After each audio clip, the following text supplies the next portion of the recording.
Integrity Houston for post S-band string swap voice check.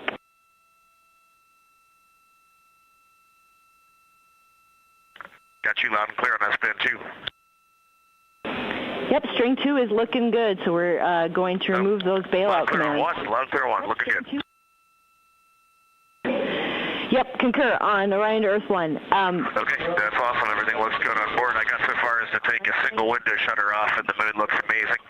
Aristarchus is the brightest thing that I see on the entire surface, and if I can pull myself away, I'm going to get to work in the post-sleep. Sounds great, Reed. Thanks for that description. And we also want to let you know that you are go to perform the dock cam remove activity, no rush.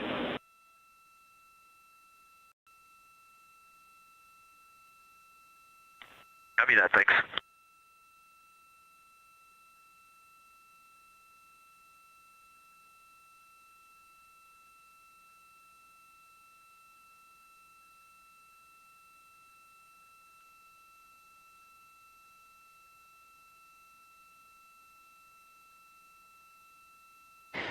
This is Mission Control. At a mission elapsed time of 4 days, 16 hours, 34 minutes, the crew has woken up, and we are about 245,000 miles and counting away from Earth and about 18,000 miles away from the moon. You can see these live views coming through right now, and the bright celestial object in front of us is the moon.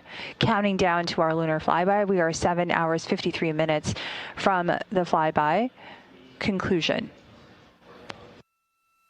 We are also 2 hours, 48 minutes and counting from our Apollo distance record.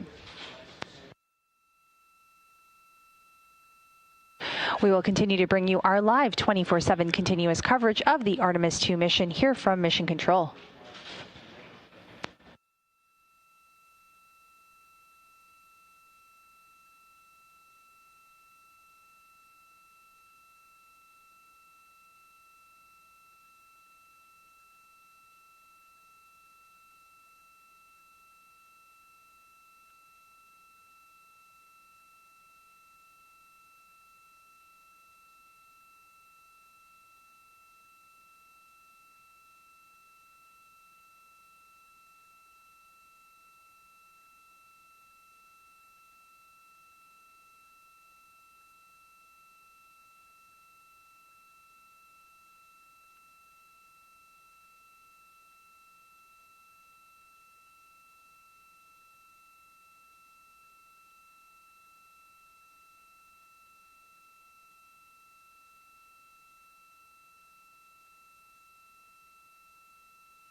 This is Mission Control Houston at a mission elapsed time of 4 days, 16 hours, 45 minutes, and counting.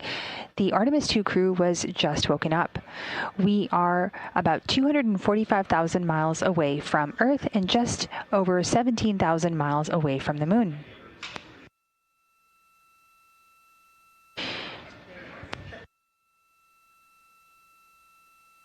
Today marks the commencement or beginning of Flight Day 6. Flight Day 6 is the day we do our lunar flyby. There are several science activities and priorities taking place, so let's tell you a little bit about them. The Artemis 2 lunar science program is guided by 10 prioritized science objectives informed by community-driven science documents and tailored to this mission's profile. The targets that they've selected for this mission maximize that high priority lunar science we just discussed, with a particular emphasis on far side regions and features relevant to future exploration. The lunar science team developed a 360-degree target list covering the entire moon, allowing the mission to remain flexible regardless of launch date or illumination conditions.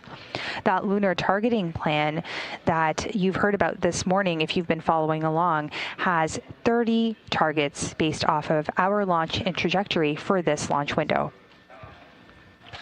The targets include features tied to past robotic missions, current science priorities, and future exploration sites, including regions near the lunar South Pole that are being considered for future Artemis missions, and observing how surface features change as lighting evolves, allowing scientists to better understand color, albedo, texture, and morphology.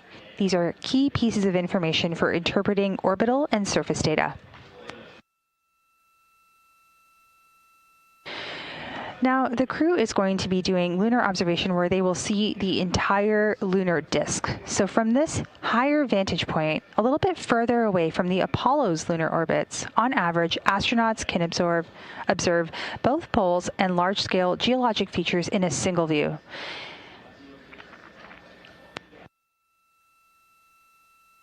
Based on the lighting conditions, as Artemis 2 astronauts will become the first humans to directly observe certain far-side regions of the moon with unaided eyes. Human eyes and trained judgment remain among the most powerful scientific tools NASA can send to space. During this Artemis 2 mission, the crew has been able to quickly survey wide areas, adjust their focus in real time, and describe relationships between features, capabilities that cameras and instruments alone cannot replicate. The crew observed the same regions multiple times under changing lighting conditions during a single flyby, providing perspectives here on the ground that would take robotic missions years to accumulate. Audio descriptions and situational reports, you'll hear them called sit reps, as well as crew annotations, will provide essential context that enhances the value of scientific imagery.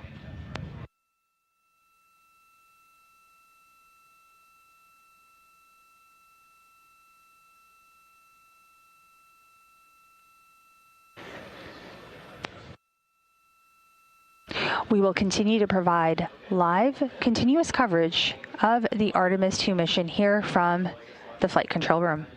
For now, this is Mission Control Houston.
Houston, integrity for image. Good morning, Christina.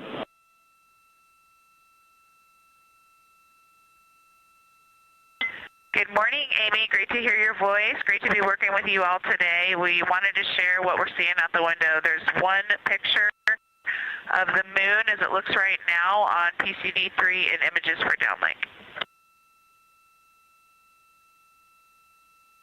Excellent, Christina. We will downlink that now, and we look forward to seeing it.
Houston, integrity for daily summary answer.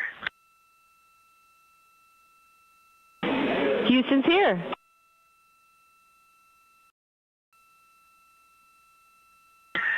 Yes, ma'am. For the question about the quid, caution warning ID 1421 is showing suppressed, and we did not do that on board.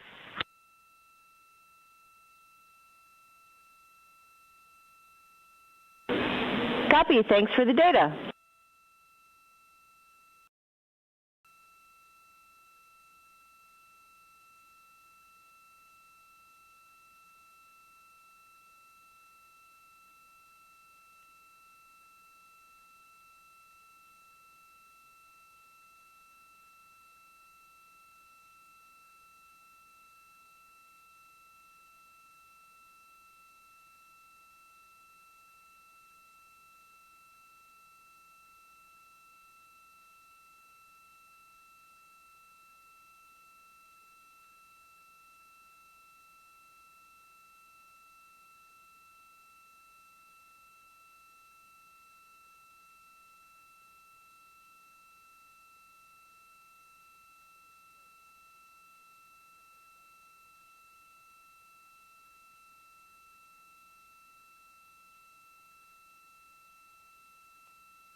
This is Mission Control Houston coming to you live from the Artemis Flight Control Room here at the Johnson Space Center. We are coming to you live with 24/7 continuous coverage of the Artemis 2 mission. At a mission elapsed time of 4 days, 17 hours, and 5 minutes, the crew is currently undergoing their pre-sleep period. This is where they complete various activities such as hygiene and getting ready for the day, as well as their daily crew conference. The Orbit 3 team is getting ready to hand over to the Orbit 1 team of flight controllers. Currently, the Orbit 3 flight director in the room is Brandon Lloyd, with Capsule Communicator or Capcom Amy Dill. We are getting ready for our lunar flyby today, which is happening today, flight day 6. What I'm going to do is take a moment and explain some of the milestones that are coming up later on. And I will be doing this in Central Daylight Time. At 12:56 p.m., Integrity passes the Apollo 13 distance record by humans. This will be at 248,655 statute miles from Earth. At 1:45 p.m., the lunar observation period begins. Moving forward at 5:44 p.m. Central Daylight Time, we have a loss of signal as Integrity begins its transit behind the moon. Then at 6:02 p.m., Integrity will make its closest approach to the moon at a distance of 4,070 miles. At 6:07 p.m., Integrity reaches its farthest distance from Earth at a distance of 252,760 miles. That's about 4,105 miles farther than Apollo 13. At 6:25 p.m., we will have an acquisition of signal as Integrity emerges from behind the moon to begin its journey back to Earth. At 7:35 p.m., the solar eclipse period begins. At 8:20 p.m., the lunar observation period ends. And at 8:32 p.m., the solar eclipse period ends. Now, on flight day 5, in the crew's pre-sleep period, the Integrity crew or the Integrity spacecraft entered the lunar sphere of influence. This means that the moon's gravitational pull is now stronger than that of the Earth's. Integrity is currently 246,000 miles and counting away from the Earth and just 17,000 miles away from the moon.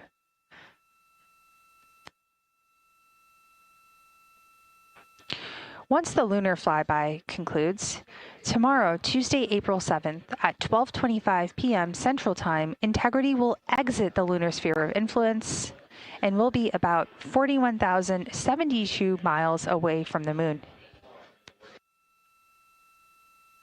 Once Integrity does exit that lunar sphere of influence, the Earth's gravitational pull will be stronger than that of the moon's. This means that pull will help speed up the spacecraft as it begins to splash down off the coast of the Pacific. For now, this is Mission Control Houston.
This is Mission Control Houston at a mission elapsed time of 4 days, 17 hours, 36 minutes and counting. We are coming to you live with our 24/7 continuous coverage. The Artemis 2 crew is currently in their pre-sleep period aboard the Orion spacecraft named Integrity. We are currently 246,000 miles away from Earth and just over 16,000 miles away from the moon. We'll continue to follow operations along here in Mission Control. The Orbit 3 team has completed their handover and is handing things over to the Orbit 1 team. I'm Nilofer Ramji, and I'm handing things over to our Orbit 1 commentator, Leah Cheshire Mustachio, who will take us through the next several hours as we kick off Flight Day 6 and fly around the moon with the Artemis 2 crew. For now, this is Mission Control Houston.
This is Artemis Mission Control at MET, 4 days, 17 hours, and 40 minutes.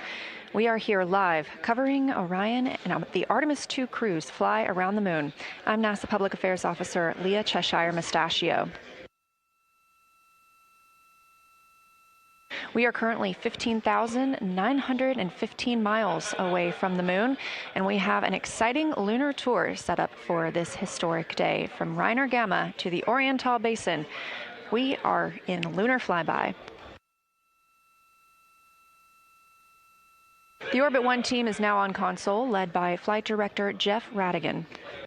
Capcom today will be Canadian Space Agency astronaut Jenny Gibbons, a backup for the Artemis 2 crew.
This is Artemis Mission Control, and what a view of our moon. This captured from one of the cameras on Orion's solar array as we continue to get closer and closer to our lunar neighbor. The crew are in their post-sleep period, able to conduct any necessary hygiene. They're able to configure the cabin, which will be especially important for today's lunar flyby operations. They'll also have another timelined block to configure the cabin for their lunar flyby operations in just a little while. Post-sleep is also the time during which the crew has a chance to eat breakfast. And on the menu today is breakfast sausage, couscous with nuts, strawberries, tortillas, a maple top muffin, oatmeal with apples and cinnamon, seasoned scrambled eggs, grits and butter, mango salad, and a sausage patty.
This is Artemis Mission Control. We are officially under an hour and a half until the Artemis 2 crew is slated to surpass the Apollo 13 distance record, the farthest humans have ever traveled from our home planet of Earth.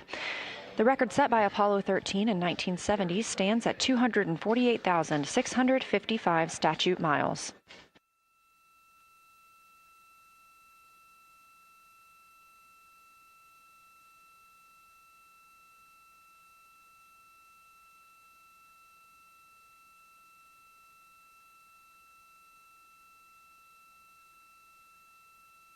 After the crew completes their post-sleep period, that's scheduled to come up here in about 20 minutes, they will conduct the DPC. That's the Daily Planning Conference. Flight Director Jeff Radigan took inputs from the teams down here in Mission Control Houston, the Orbit 1 flight control team, on anything that we need relayed up to the crew today about the spacecraft systems or the crew's timeline. It'll also be an opportunity for the crew to ask any questions of Mission Control Houston before we get into our busy lunar flyby day.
You're looking live at a view of the moon from a camera mounted on one of Orion's 4 solar array wings.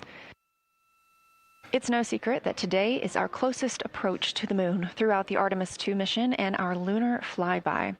I'll give you a little preview of what you can expect today ahead of the crew's daily planning conference. The crew has about 6 hours allotted to make observations about the moon, and their activities have been timelined. There are 5 blocks of time during which the crew will be observing the moon through Orion's windows. At any time, we have 2 crew members working at the windows in a pair. One will be taking photos and the other one will be making annotations, and they're both going to be making audio recordings of what they are seeing. Halfway through that block, those 2 crew members at the windows will swap roles and positions. Meanwhile, the other 2 crew members not at the windows will be serving in the background as support. One will be conducting science situation reports and call down a few times each hour to discuss what they're observing. The other support crew member will take pictures of the astronauts at the windows and serve as camera support, including swapping out new SD cards as needed. Between those observation blocks, there's a 15-minute time frame during which the 2 support members switch places with the crew making observations at the windows, so everyone gets a chance to see the moon today.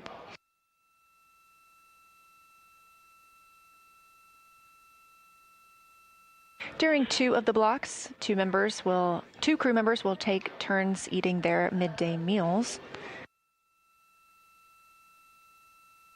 We're also looking forward to seeing an eclipse today. This crew will be the first to see an eclipse from the far side of the moon. If the past couple of days have been any indication, we expect to get great reports from the crew about what they're seeing. They've been training for this day with the science team for years.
are you ready for HHP stream?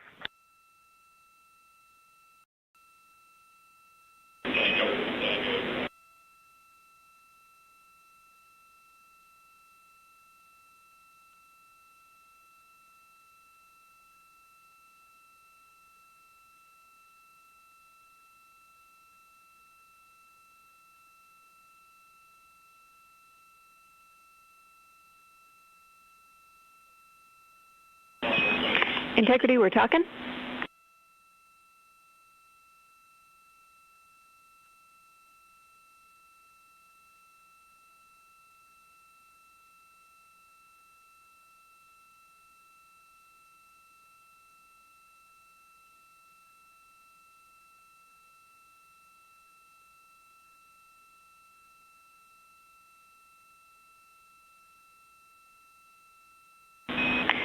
Integrity, we are just finishing off a couple of downlinks. It'll be a couple minutes, and we'll be ready to be on board with you soon.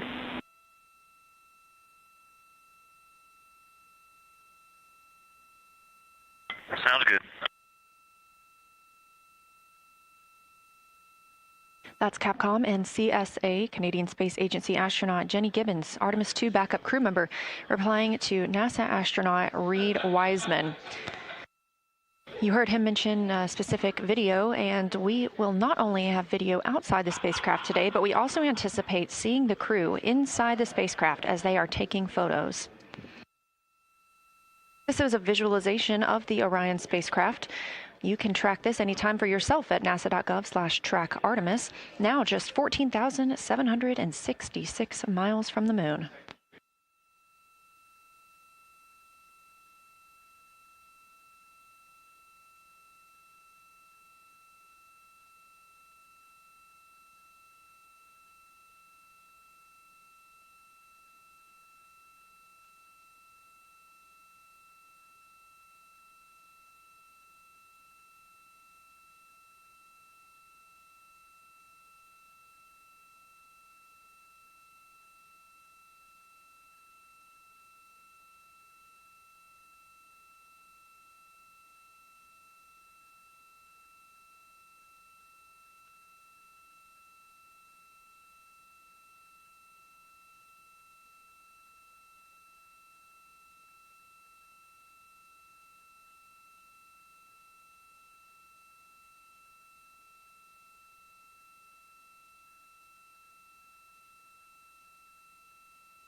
Again, the crew is completing their post-sleep period of the day.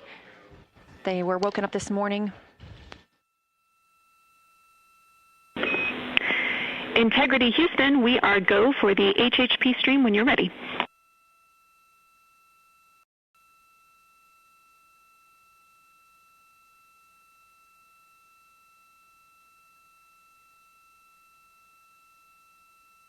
The crew was woken up this morning by the song Good Morning by Mandisa and Toby Mack. They then heard a message from Apollo astronaut Jim Lovell, recorded prior to his passing, welcoming them to his old neighborhood. We're standing by for the daily planning conference, and we look forward to seeing the crew soon. Integrity, we are on board with you.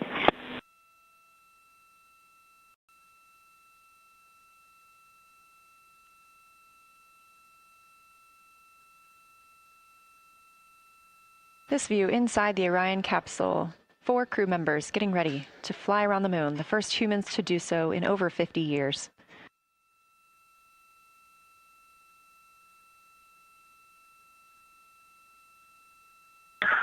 Good morning, Houston, from inside Integrity, 215,049 miles away from Earth and 12,712 miles from the moon. Let's actually savor the calm delay that we have. We're ready for the morning DPC. Beautiful. We are savoring it down here. Good morning, Integrity, and good morning, Moon. Our room is buzzing with moon joy today, and I imagine yours is too. I have a few items related to flyby and then a few items for things further afield. Here we go. I will roll through them all. First off, we are looking forward to having science follow up with your observations as required on Orion to Earth throughout the flyby. Today, you will pass the Apollo 13 record distance at the end of the pre-lunar flyby conference. We are planning to call you with milestone words at that point at the end of the conference, not later in the allocated PAO time on Optimus. That will be your opportunity to share your thoughts to celebrate the occasion. As of now, we have one more liquid toilet use left until we hit our nominal limits, and then we will talk about what to do about it more soon. On that note, we're always looking for feedback, so Christina, if you had a chance to review that CCU use message that we mentioned in the mission summary, we'll take it. And finally, we want you to know that after yesterday, the entry folks are talking about allotting additional time for entry prep, including cabin config. It's not related to today's operations, obviously, but it is going on, so you can plan for more on that tomorrow as we focus on the flyby today. That's all I have for you for now. What do you have for me?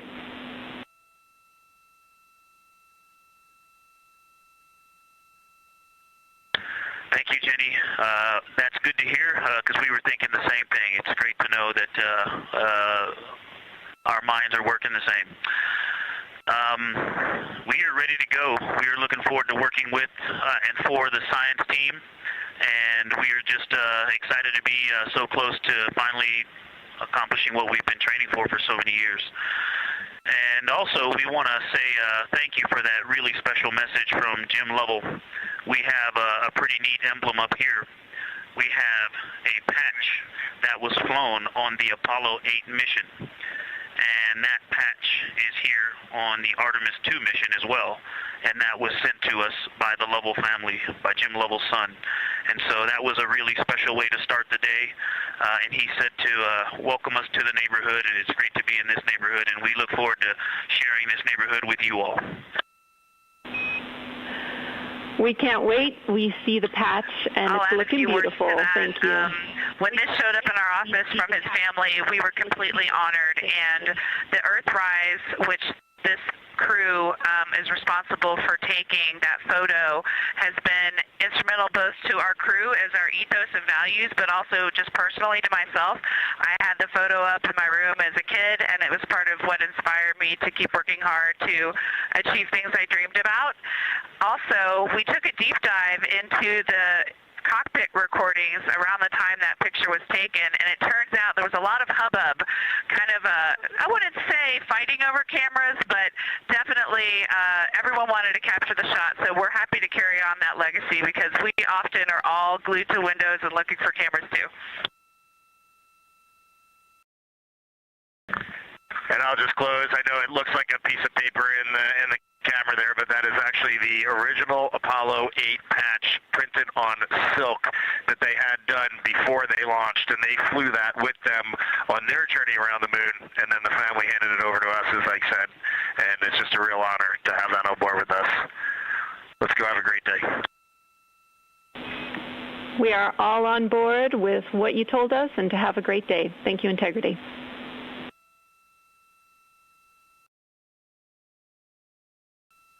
Exciting words from the ground and crew this morning. Have a great day, Houston and Huntsville. For Avatar, all lights lit except for 15 and 16.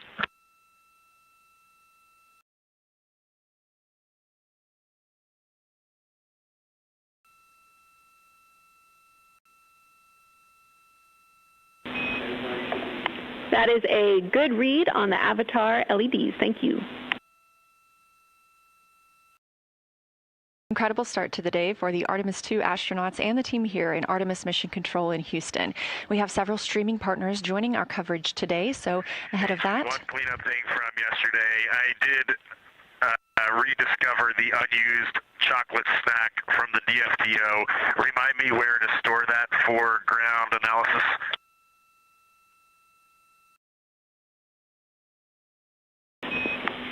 Hooray for a found snack. You can stow that in locker A1. Thank you, Reed.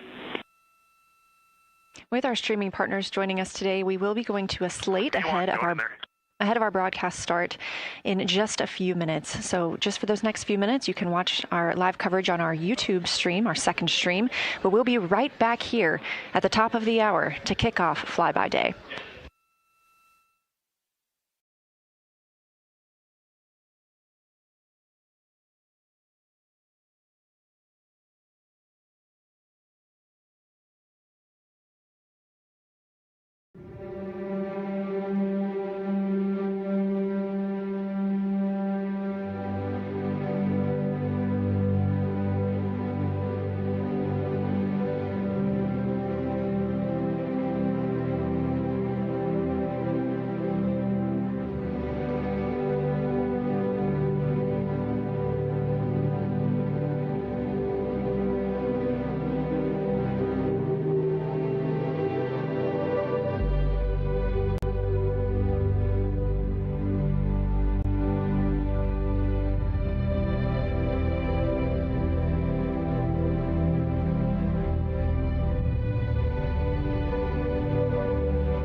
Artemis 2 mission is a test mission of the Orion space capsule.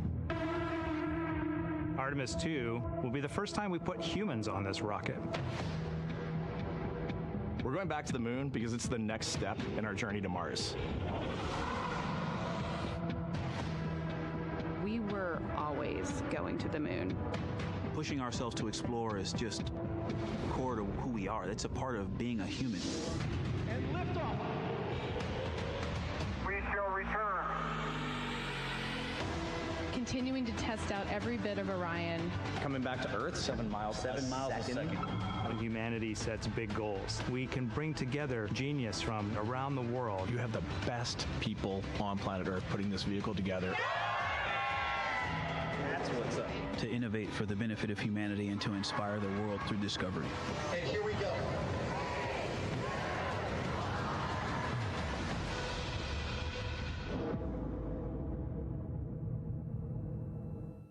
Welcome to Artemis Mission Control here at Johnson Space Center in Houston, Texas. I'm Leah Cheshire Mustachio.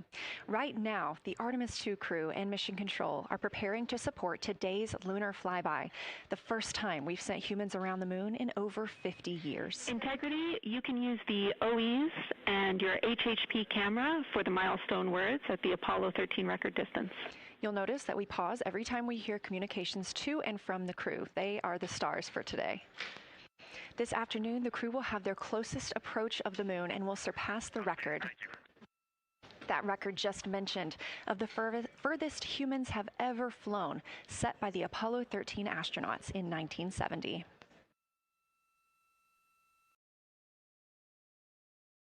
You're looking at a live view inside the Orion spacecraft and at our Artemis 2 crew members. They have just completed their post-sleep period, during which they conduct any hygiene and cabin setup for the day. They also had a chance to eat breakfast before we got into our daily planning conference. The flight control team here in Mission Control Houston collecting information from all consoles around the room that we could relay up to the crew ahead of this monumental day.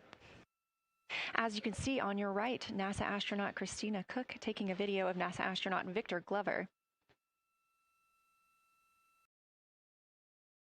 We expect to have great views of the crew throughout the day, as well as, of course, the moon.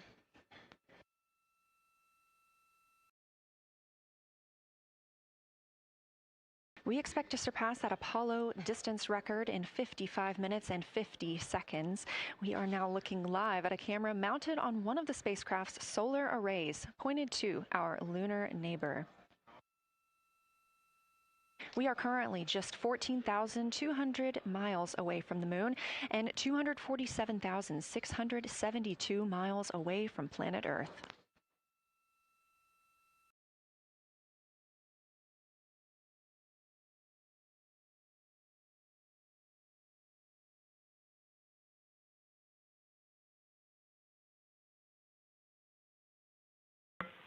Houston, integrity for AGA. Ready to copy.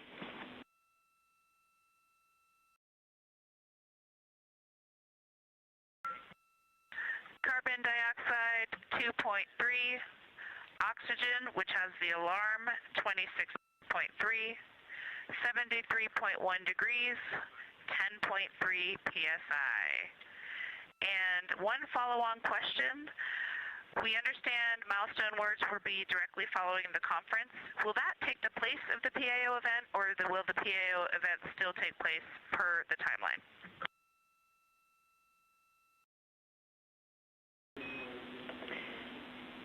Good question, Christina. The milestone words that we exchange at the record distance at the end of the conference will take the place of the PAO timelined activity.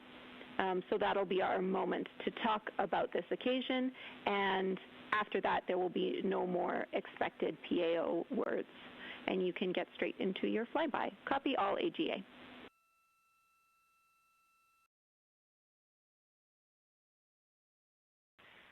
Okay, thank you. And final clarification, even though it's taking the place of it, it will all just be on OE1 with HHP camera, no additional video. Is that right? Affirm.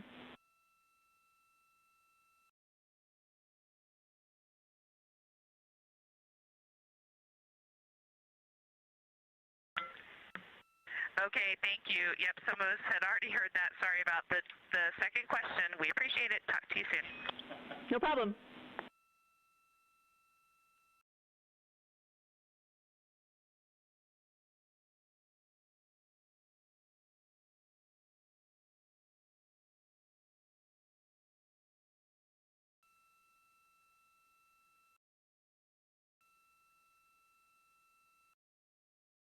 Those communications between NASA astronaut Christina Cook and Canadian Space Agency astronaut and today's Capcom, or capsule communicator, the one person here speaking with the crew right now, that is Jenny Gibbons. She is an Artemis 2 backup crew member here in Mission Control Houston.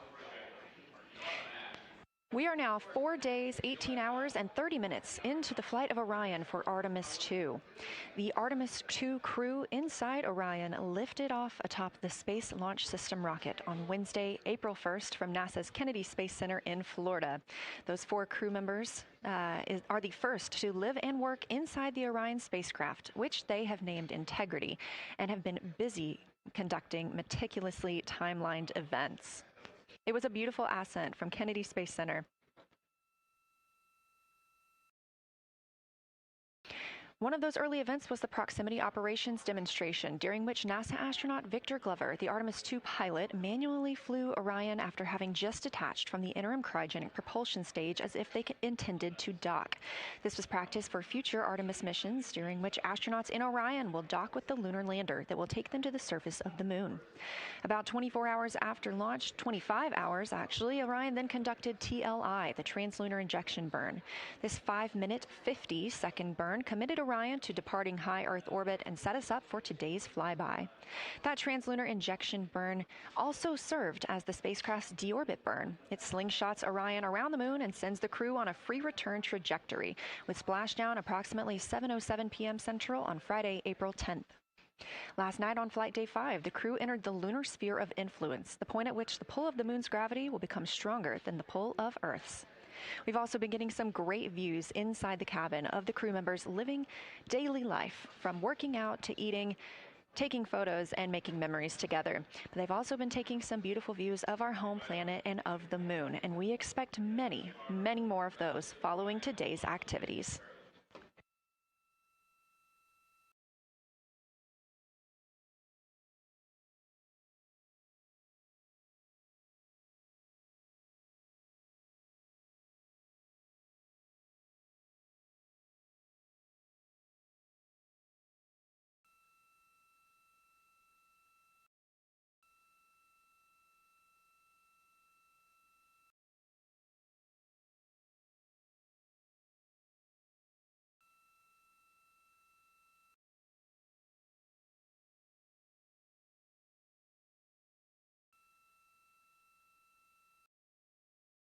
These live views back inside the cabin of Orion, but before we get into flyby, let's take a minute to get reacquainted with our crew.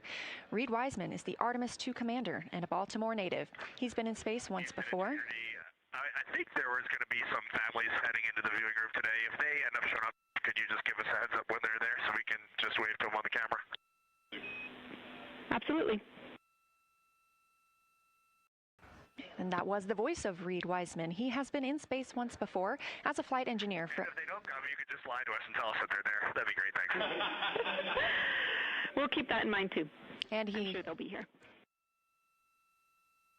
Wiseman also has a great sense of humor. He was aboard the International Space Station from May through November 2014 as part of Expedition 41. This was a 165-day mission during which he and his crewmates completed more than 300 science experiments in areas like human physiology, medicine, science, earth science, and astrophysics. They set a milestone for station science by completing a record 82 research hours in a single week.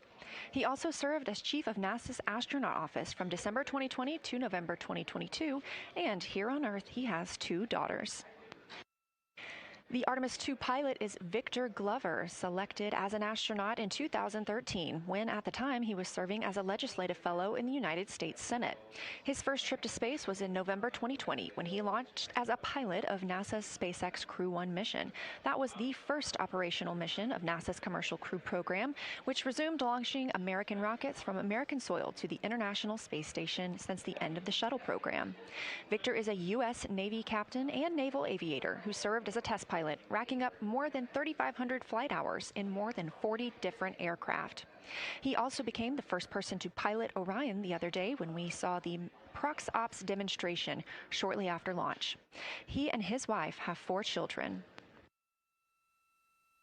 Mission Specialist Christina Cook is a native of Grand Rapids, Michigan.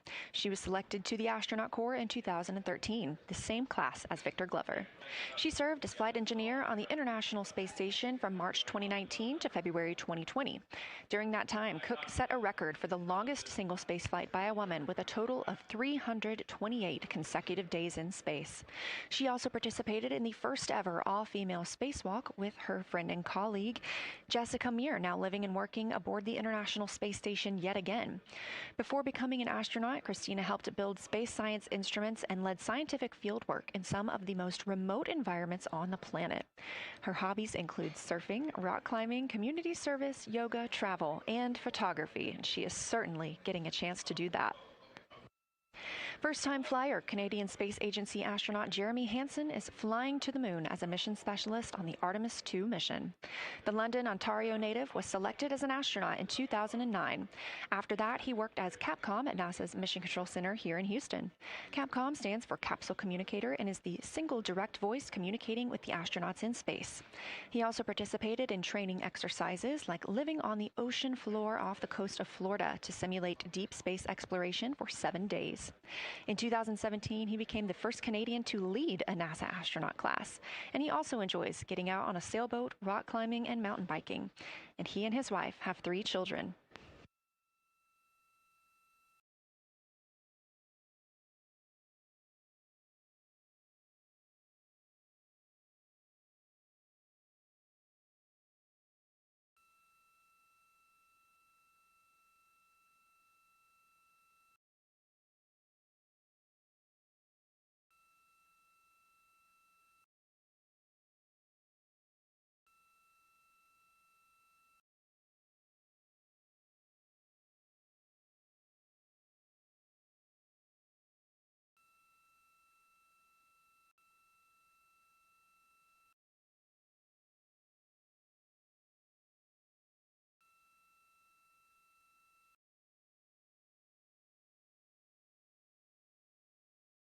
As you can see, the crew members have dimmed the cabin lights inside Orion.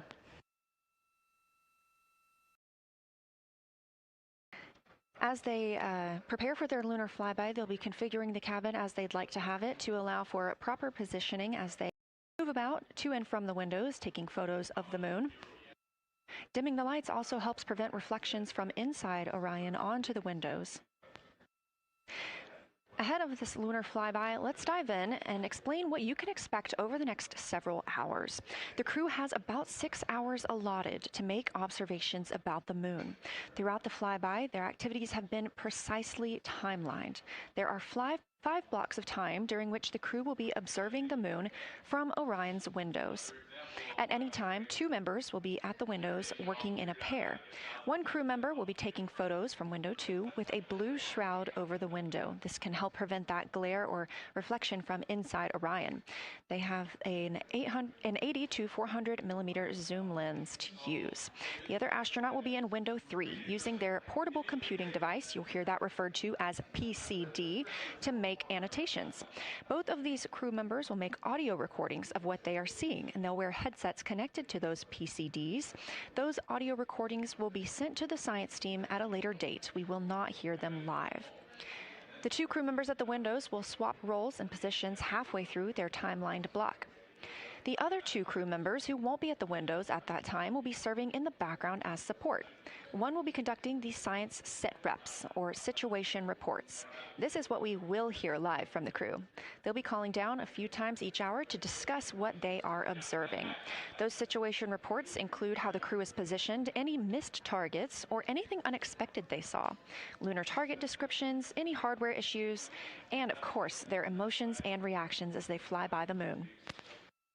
The other support crew member will take pictures of the astronauts at the windows and serve as camera support, providing new SD cards when needed.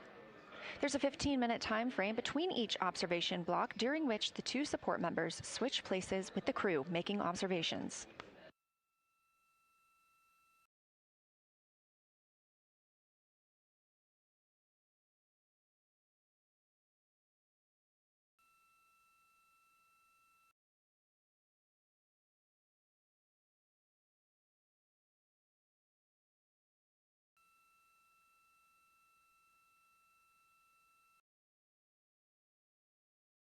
Two views, both coming from Orion. There on the left, the inside of the spacecraft, and on the right, a view of our moon, the destination for today.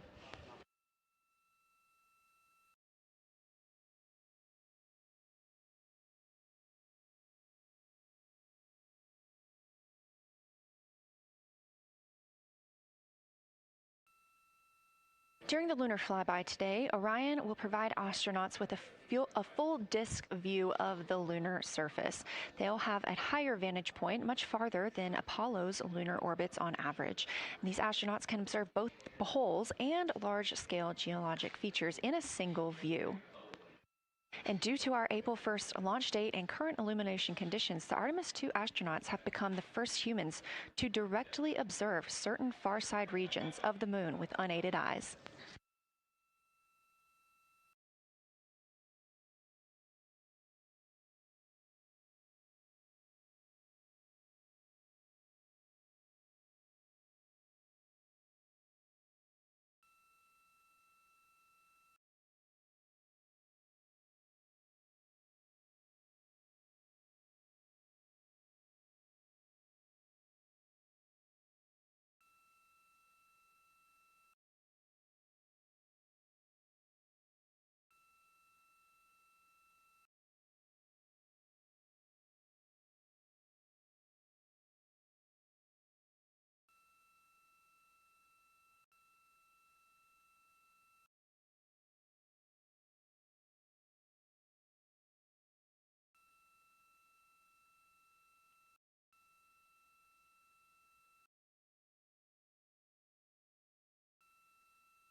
Great, thank you. You ready? It's me. It's okay. How do I, is it all?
We are now 36 minutes until we see the Integrity crew pass the Apollo 13 distance record. And joining me on console, I have Julianne Gross, the Artemis curation lead. Thanks for joining me today.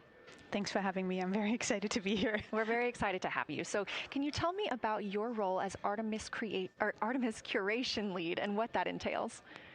Yeah, so for the overall Artemis campaign, I'm the Artemis lunar sample curation lead. That means I'm helping NASA to return the next set of lunar samples from the lunar surface. And for Artemis 2 specifically, I'm one of the science theme leads, and specifically I'm responsible or the voice for impacts, poles, and landing sites. Fascinating. So what helped us select the targets that the crew is going to be photographing today? So we had a plan coming in where we basically made a list of all the available targets during the April launch window, because before you launch, we wouldn't exactly be sure which targets would be visible. And so once we launched, we then were able to cut down on that list and prioritize our targets. And the 5 theme leads came together and really discussed and talked through which the long lens configured for lunar flyby. Which targets we could then see and prioritize. And so that made it into our plan. We worked then with timeline to make sure that all the targets are visible. Some targets are time dependent, like Earthset or Earthrise, and some targets will rotate out of view when integrity starts going around the moon. And so we put these in early so that the crew has a chance to describe those to us. Fascinating. I cannot wait to hear what they have to say. So we just heard them say that their long lens is configured. That's very exciting. And for us, when we look at the moon from Earth, what features are we seeing that the crew will also fly by today? Yeah, so I really hope that people on Earth who are in nighttime will look up into the moon tonight. The features that the crew will see that we can also currently see is Aristarchus Plateau. Grimaldi is another feature. They're going to be sort of on our limb. And then Oceanus Procellarum, that really dark, large area on the near side that we can see. The crew is going to see that in the beginning. The more they fly around, the less of that they will see. So those are targets we will hear them describe early on in the flyby. Fascinating. Well, and the crew has been training for years for this day. And so we're going to hear them make a lot of calls about what they are seeing on the moon. And they're going to use a lot of interesting terms that I myself need some brushing up on. So could you walk us through a few of the things that we'll hear them use to describe the moon, like albedo, exosphere, ejecta, just some of those major terms we expect to hear from the crew?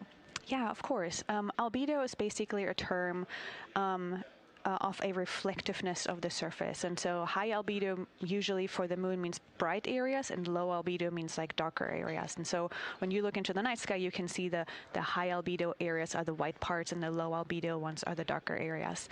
Ejecta is when you have an impact and it ejects or throws out material that then ends up on the surface, and you can see that as sort of rays or ray systems. So you might hear them describe, I can see Ohm, for example, with its rays. It has an asymmetric rays coming out, and so we're excited to hear them describe that.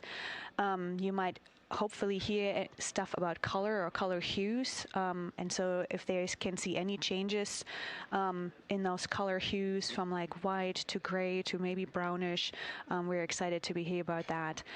Exosphere is the almost no existing atmosphere of the moon. It's barely there. But there is dust on the lunar surface that can get lofted up through electrostatic forces. And when the sun goes behind the moon, it can scatter forward on those dust particles and sort of like create a little glow on the horizon. And so we're really excited to see if the crew can actually see that. This is so exciting. Thank you so much for walking through all of that with us. Julian Gross, Artemis Curation Lead, we really appreciate you joining us here today, and good luck to your team. Thank you. I'm really excited to be here. We are now MET 4 days, 18 hours, and 49 minutes into the flight of Orion. This view of the moon from the Orion spacecraft as we get closer and closer.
We're live here in Artemis Mission Control at Johnson Space Center in Houston, Texas, just about 32 minutes away until the crew surpasses the record set by Apollo 13 as the farthest astronauts to ever leave Earth. This view coming from a camera mounted on the tip of one of Orion's 4 solar arrays. Each array has a camera on its tip, and so we anticipate getting views throughout the lunar flyby. Of course, except during the point of loss of signal when the spacecraft flies behind the moon.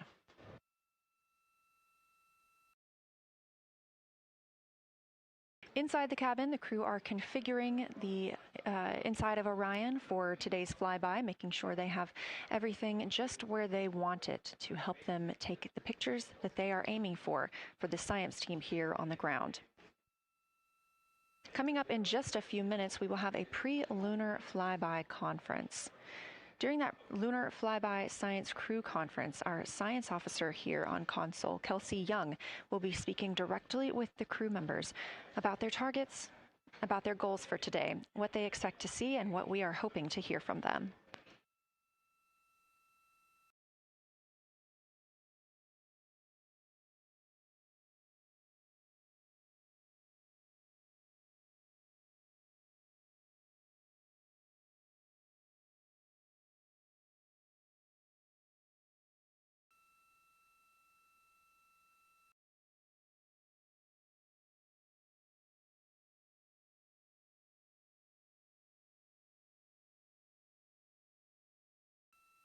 We have a lot of milestones coming up today, so make sure you don't miss them. The first coming up again at 1:56 p.m. Eastern Time, the crew will pass the distance from Earth record set by Apollo 13 in 1970.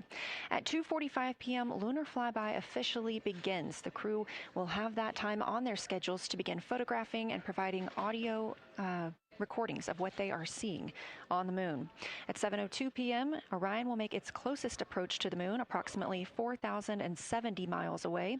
Of course, all of these numbers are going to have to be confirmed following the flyby. These are estimates, and we are working with orbital mechanics.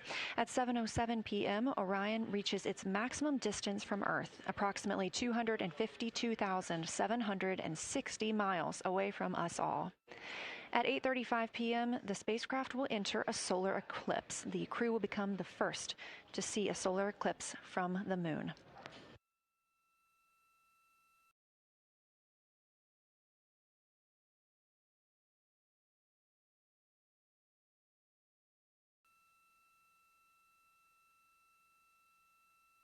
Ahead of the official beginning of flyby today, Kelsey Young, Artemis Science Flight Operations Lead, will be conducting a pre-lunar flyby crew conference. She will give information on camera setup, remind the crew of their intended targets, answer questions from the astronauts, and more. Young will help the crew set their targeting timeline, which counts down the time they have to image each target and what they'll be capturing next. She'll also remind them that the ground team will be calling for science sit reps, also known as situation reports. Those are essentially call-downs to report what they've been observing. They'll continue to do this even through their LOS, their loss of signal, as those communications will come down later on after they reconnect with us on Earth.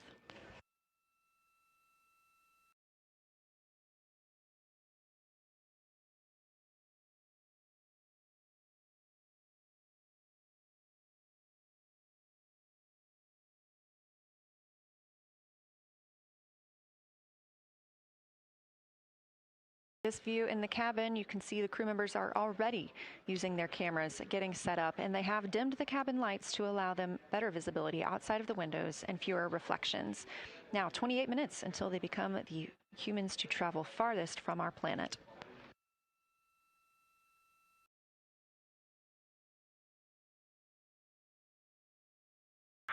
Houston Integrity, we are ready for the conference on your call.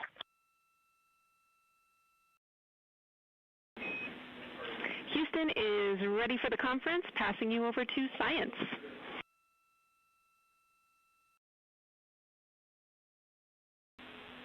Good morning, crew. This is Science. We couldn't be more excited for a full day of lunar and planetary observations today, the first one in over 54 years. How do you hear me?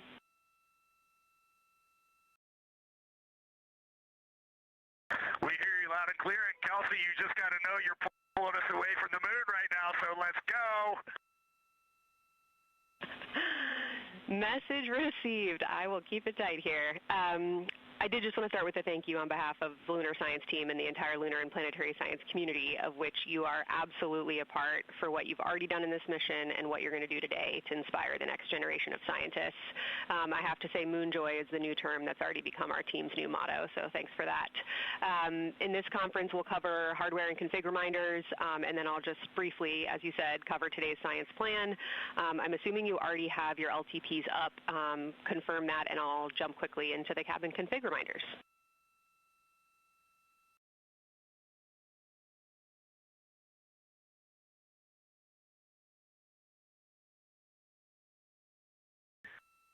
Okay, we have the LTP up just to give you a sit rep on board. You've got Reed and Christina on one PCD, and Ike has his own, and Jeremy has his own.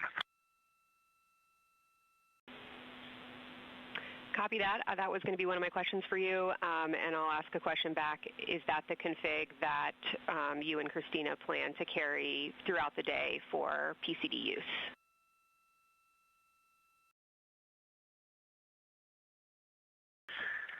Negative, Kelsey. Our plan for PCD use is we have run the power cables to Windows 2 and 3, and we are going to leave one PCD, the yellow PCD will be in window 2, and the green PCD will be in window 3, and we will do that the whole day, and then the red PCD will be a rover.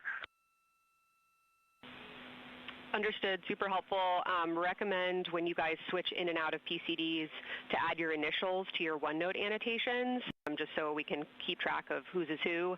And then given that you have 3 PCDs instead of 4, for the data transfer at the end of the day, recommend making a new subdirectory entitled For Science for your own photos, or with your initials, that we can keep track of which pictures came from which flashcards.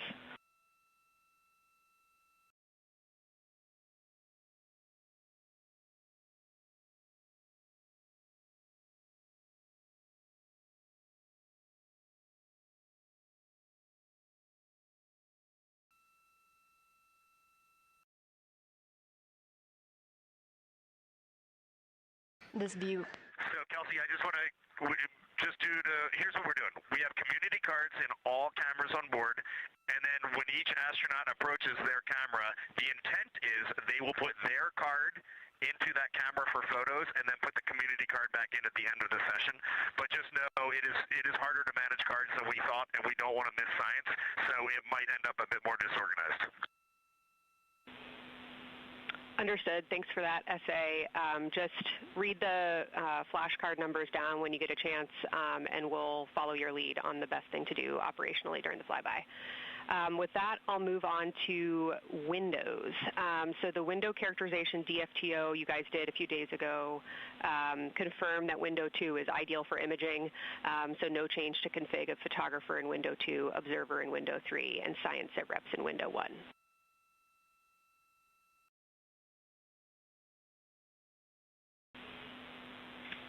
Coming up on the handover. Be back with you shortly. Hang on, Kelsey. The way we have it configured, tell us if this is going to be wrong. Window 2 is the long lens with a shroud. Window. As you heard, Science Officer called to the crew. We are now in a handover time period. We will regain communications with the crew very shortly. These are tracked, and we are currently on the Deep Space Network.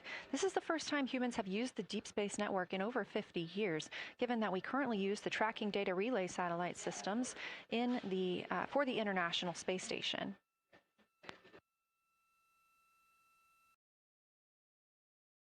This view from Artemis Mission Control on the right is Kelsey Young. That's who you hear speaking with the crew. Young is the Artemis Science Flight Operations Lead, and we also look forward to speaking with her here today.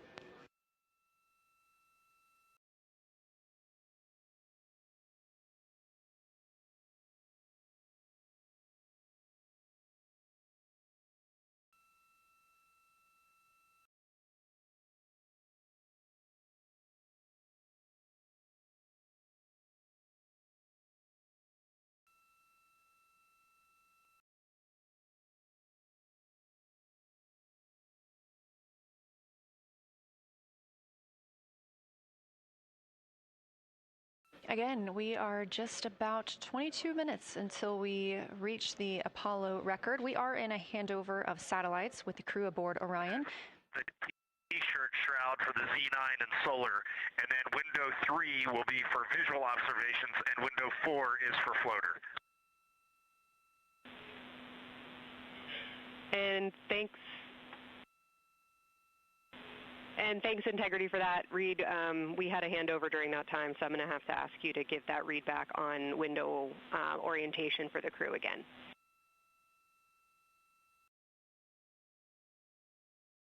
Okay, we are happy to change it, but the way we have it configured right now is window 1 has a T-shirt shroud for the Z9 for solar. Window 2 has the shroud for the long lens for both lunar and solar. Window 3 is for visual observations. Window 4 is for floater. And then the docking hatch window has had a great view, so we've done a lot of mapping through that as well. All right, copy all, Reed. A note just on the window 1 T-shirt shroud that you can remove that for the lunar observation block if you want to, if you want that extra view for another floater, but defer to you guys on that. You are go to use the full 400 millimeter zoom on the long lens, but where possible, try to keep the end of the lens flush with the window to prevent imaging through the multiple window panes at an angle. And if you have to take an image at an angle, recommend you limit the max focal length to 200 millimeters or simply acquire the images at multiple focal lengths. Last imaging update as a result of the DFTO is that if you can take the images out of the left side of window 2 where possible, that is the best half the window. Understand that might not be possible with the shroud. Any other imaging questions from you?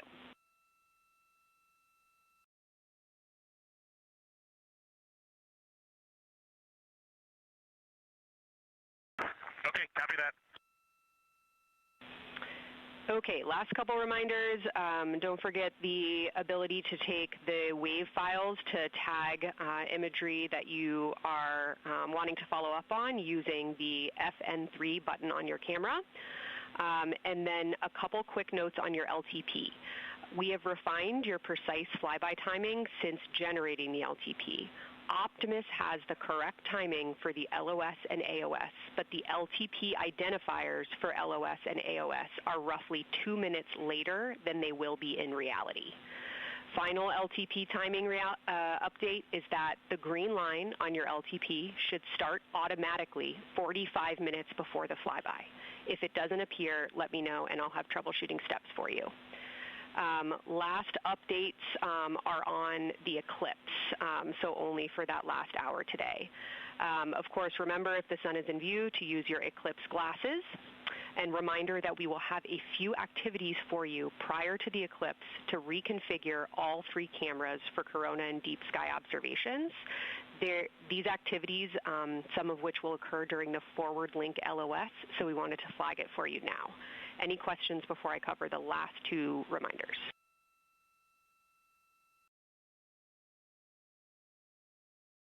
No, we have no questions on that. Last couple eclipse reminders, the sunset period and the first roughly 23 minutes of the eclipse will fall during that forward link LOS, but we'll still have a return link, and we're still looking forward to your science sit reps and observations during that time. And I do have a reminder for you on your preferred starting config for the eclipse in terms of role responsibility. Let me know if you want me to read that up or if you guys have that in your minds already. And if no other questions on config, I'll give you a few science-focused reminders.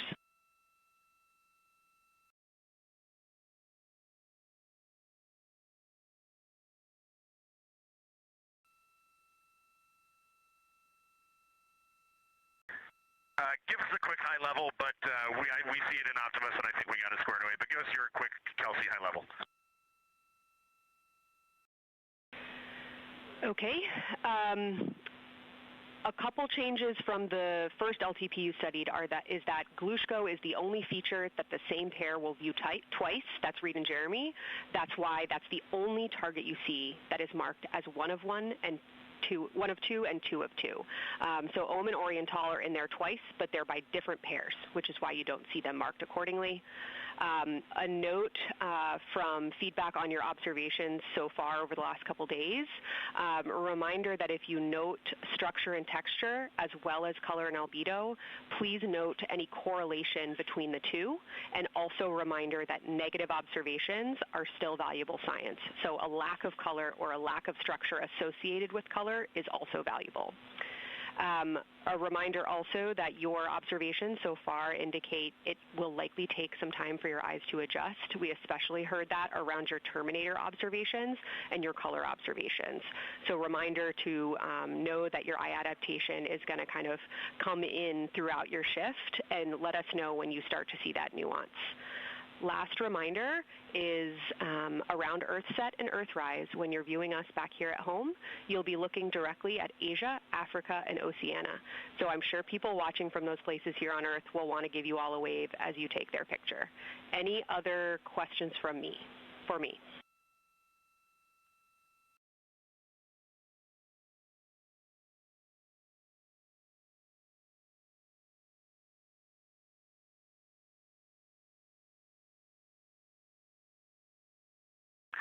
And Kelsey, hey, when you're talking window 2 left and right side, just can you say towards window 1 or towards window 3, and then we'll know that we are talking the same language? Absolutely. So I mean that the side of window 2 closest to window 3 is preferred for imaging.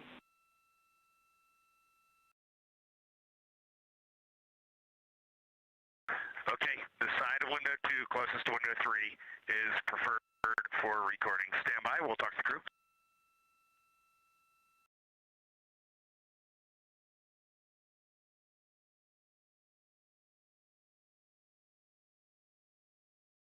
Again, we are in our pre-lunar flyby science conference with Kelsey Young. Kelsey Young is the Artemis Science Flight Operations Lead, speaking with the crew aboard Orion. They've been training for this moment for years, and this is their last opportunity to get some further pointers and information. Kelsey, for the T-shirt shroud, what window does the science team think will have the best view? Is it window 1 or window 4? The only time we're strongly recommending use of the window shroud. The T-shirt window shroud for the eclipse viewing. Which window is primary for Z9? Window 1.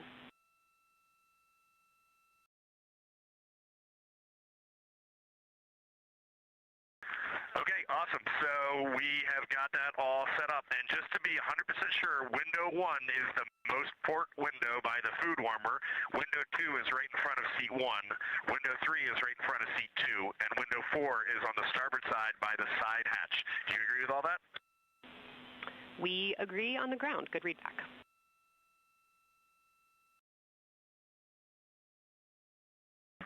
Okay, that's awesome. Kelsey, we're going to close with happy words. It's just incredible. I wish you were up here to see all the smiling faces, to hear all these terminologies being thrown around, and we are just fired up to get started on this day. Let me pass the mic around if anybody has anything to add. Kelsey, it's so great to hear your voice on the loops. I just want to channel everything that you guys are probably feeling right through my eyes and heart. It is awesome to see the side of the moon. You guys made us excited for this day, and we couldn't appreciate it anymore. And we are ready to hopefully deliver on all the awesome training you guys have provided. I'll just add, Kelsey, it is blowing my mind what you can see with the naked eye on the moon right now. It's just unbelievable. Kelsey, and to the whole lunar science team, all of you, all the work you put into this, we're just grateful. Can't wait to get going. And thank you for the tipper, for Carol Crater, and for Integrity. We can see them, and we've imaged them, and can even see with the naked eye. Quite impressive. Thank you so much. Beautiful words, you guys. Thanks so much. And I got video of the science team right now, and they are all absolutely buzzing. Looking forward to today.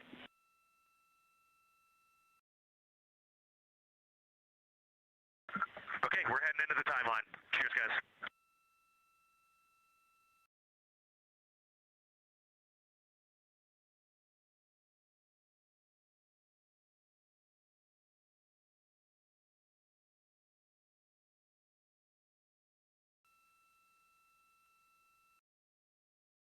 Of the Pre-Lunar Flyby Science Conference with Dr. Kelsey Young. Young has served as the Artemis Science Flight Operations Lead, getting the crew ready. And we're live in Artemis Mission Control in Houston, but we are not the only room monitoring today's flyby. As you heard Young mention, in this same building and just down the hall, a multidisciplinary lunar science team supports the Artemis II crew in real time, including experts in lunar geology, impact cratering, volcanism, polar science, imaging, and visualization. There are two integrated facilities, and the first is the SIR, which is what you have right here. That's the Science Evaluation Room. They are embedded within Mission Control to provide science input during live operations like what we see today. Additionally, and not pictured, we have the Science Mission Operations Room, a back room that processes data, evaluates imagery, and supports rapid analysis. Our science officer on console in Mission Control Houston serves as the primary interface between the science team and the flight controllers, ensuring science priorities are represented during mission execution. Again, today, that's Dr. Kelsey Young, who will be speaking with the crew during the time they're behind the moon. We will be speaking with her once the crew is behind the moon and out of communication with Earth.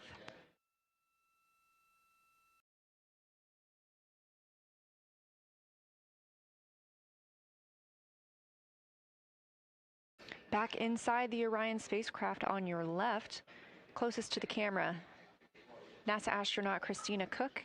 To her left, NASA astronaut Reid Wiseman. To his left, Canadian Space Agency astronaut Jeremy Hansen. And all the way in the back, NASA astronaut Victor Glover, our Artemis II crew.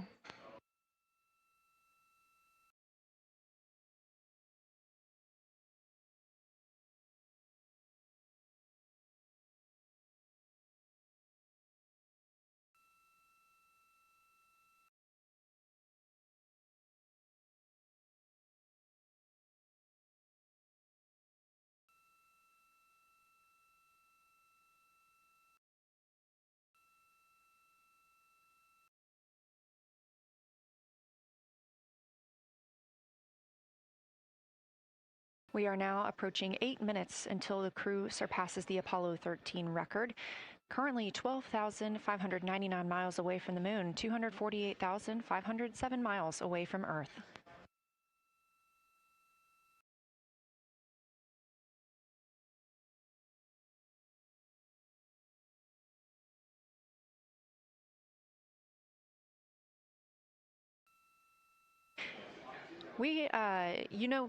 You may also hear the Orion spacecraft referred to today as Integrity. This was named by the Artemis II crew. It is Integrity crew. We have Reid's family in the viewing gallery. You're welcome to say hello.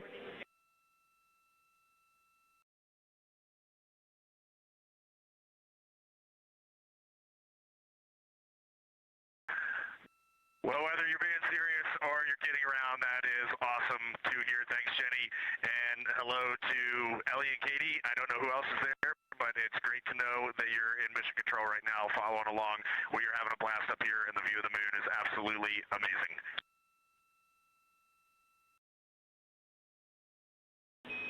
I'm seeing a lot of hearts come out of the viewing gallery and even more smiles. Thanks, Reid.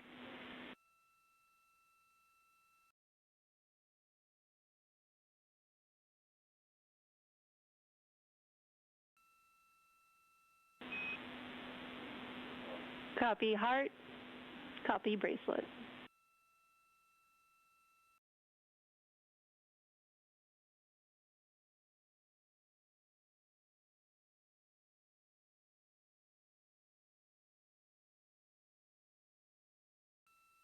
That call from Capcom, Jenny Gibbons, Canadian Space Agency astronaut and Artemis II backup crew member, letting Reid Wiseman know that he has family here to support him today in the Artemis Mission Control viewing room.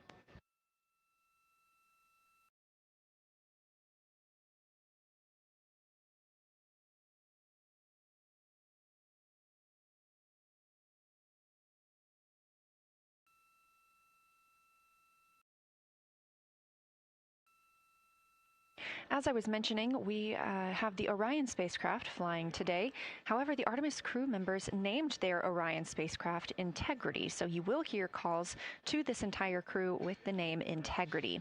They say that the name Integrity embodies the foundation of trust, respect, candor, and humility across the crew and the many engineers, technicians, scientists, planners, and dreamers required for mission success.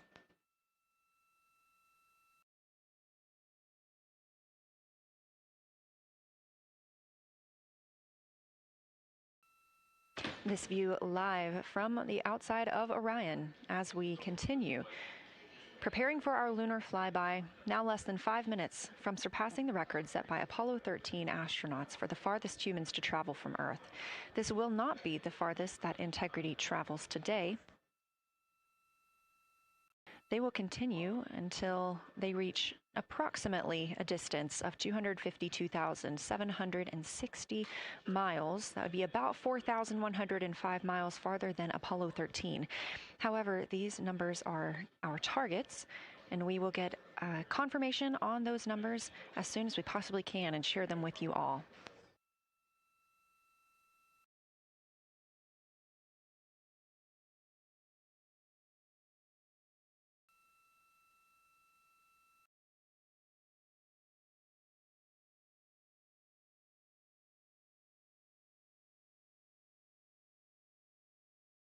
We've talked a little bit about what to expect from the crew, whether that's taking photos or making audio recordings. To get a little more detailed, Reed Wiseman and Jeremy Hansen will be up first to capture imagery and record audio on the portable computing devices. You hear those referred to as PCDs, while Victor and Christina serve as the support members. The crew will switch windows and roles halfway through their shift, and 1 hour and 5 minutes later, Victor Glover and Christina Cook will be the next crew members at windows 2 and 3 to take photos and make annotations, while Reed and Jeremy take on those support roles. There are 5 viewing blocks, and the crew will swap out with each one. During 2 of the blocks, the 2 support members will also be able to enjoy their midday meal.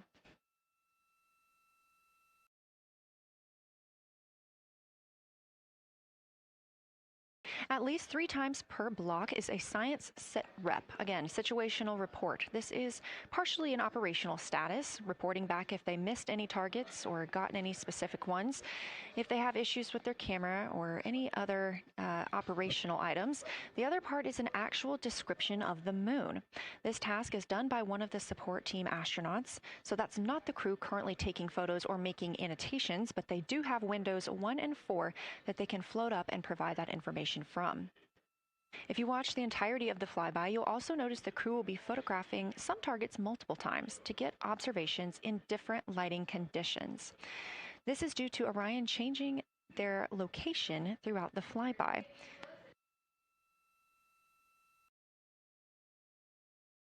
What this crew will be able to capture in a couple of hours of the same targets in different lighting would take orbiters years to do because of solar and spacecraft positioning. This crew has studied the moon extensively, and they're also familiar with what the science team calls the Big 15. These are 15 features that they've memorized, so at any time, they'll be able to see 5 of those and help orient themselves and where they are around the moon. Those targets are diverse and complex in their geologic history, and observations of them could help answer some big-picture science questions.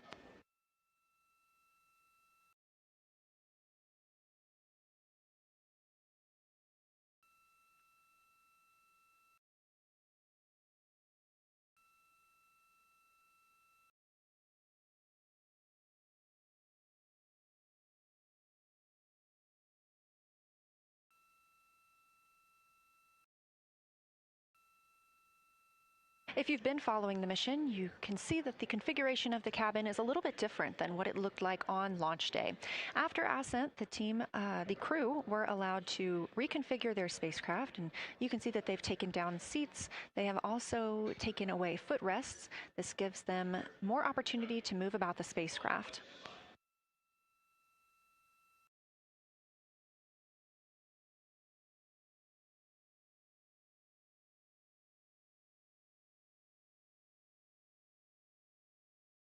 Orion itself has 330 cubic feet of habitable volume. That's about the size of 2 minivans and is 60% more cubic volume than the Apollo spacecraft.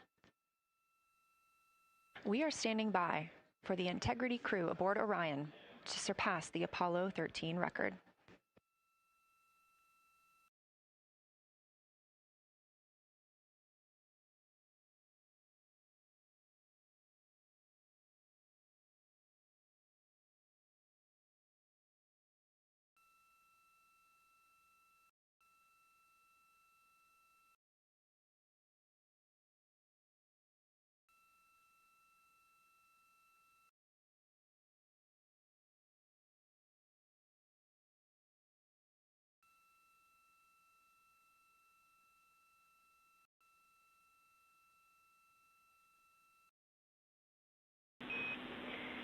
Integrity crew, on April 15, 1970, during the Apollo 13 mission, 3 explorers set the record for the farthest distance humans have ever traveled from our home planet.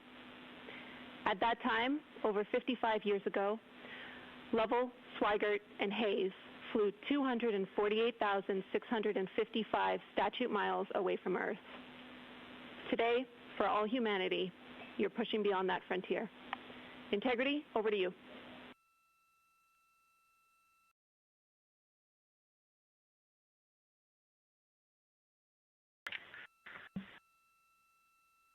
From the cabin of Integrity here as we surpass the furthest distance humans have ever traveled from planet Earth. We do so in honoring the extraordinary efforts and feats of our predecessors in human space exploration. We will continue our journey even further into space before Mother Earth succeeds in pulling us back to everything that we hold dear. But we, most importantly, choose this moment to challenge this generation and in the next to make sure this record is not long-lived.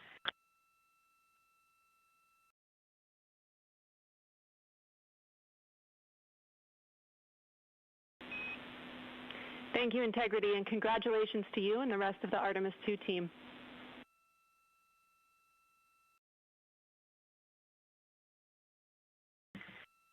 Thank you, Houston. We have a couple more things we'd like to take this moment for. Our science team helped us out with a couple of relatively fresh craters on the moon that have not been previously named, and our crew would like to propose a couple of potential names for those items or those areas. And we spent a bit of time this morning looking out the window, and we're able to see them now both with our naked eye and through the long lens, and so we feel this is a good time to send this down, and a special shout out to Kelsey for helping us with this. The first one we'd like to suggest is a named crater in honor of our great spacecraft, Integrity. And so if you were to look at Oriental on the far side and then draw a line straight up to Ohm on the far side, relatively in the middle is an unnamed crater, and we would like to suggest it be called Integrity in the future. And the second one, and especially meaningful for this crew, is a number of years ago we started this journey in our close-knit astronaut family, and we lost a loved one. And there's a feature in a really neat place on the moon, and it is on the near side, far side boundary. In fact, it's just on the near side of that boundary, and so at certain times of the moon's transit around Earth, we will be able to see this from Earth. And so we lost a loved one. Her name was Carol, the spouse of Reed, the mother of Katie and Ellie. And if you want to find this one, you look at Glushko, and it's just to the northwest of that, at the same latitude as Ohm, and it's a bright spot on the moon. And we would like to call it Carol, and you spell that C-A-R-R-O-L-L.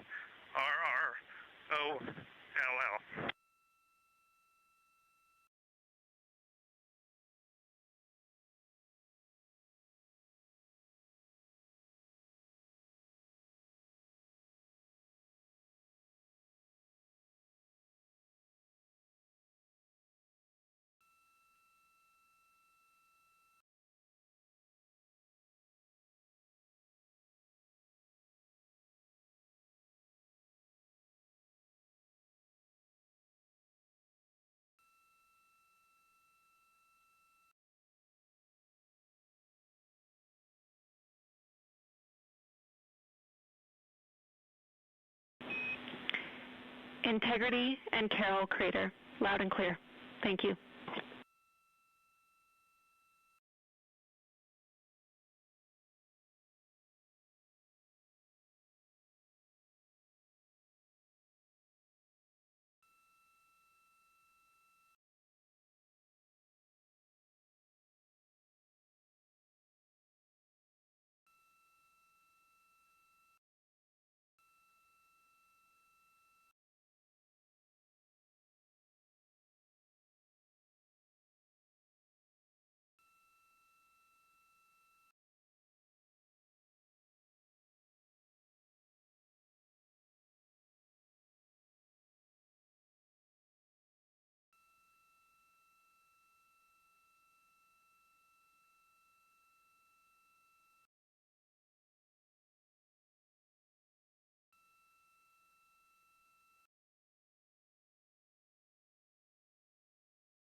As the Artemis 2 crew passed the record set by Apollo 13 for the farthest humans to ever fly from Earth at 12:57 p.m. Central Time, 1:57 p.m. Eastern Time, Canadian Space Agency astronaut Jeremy Hansen shared. We're getting ourselves all put back together now, and we are going to dim the cabin lights and prepare for our science objectives ahead. Thank you. Sounds good. We're doing the same down here, and you are maneuvering to your observation attitude.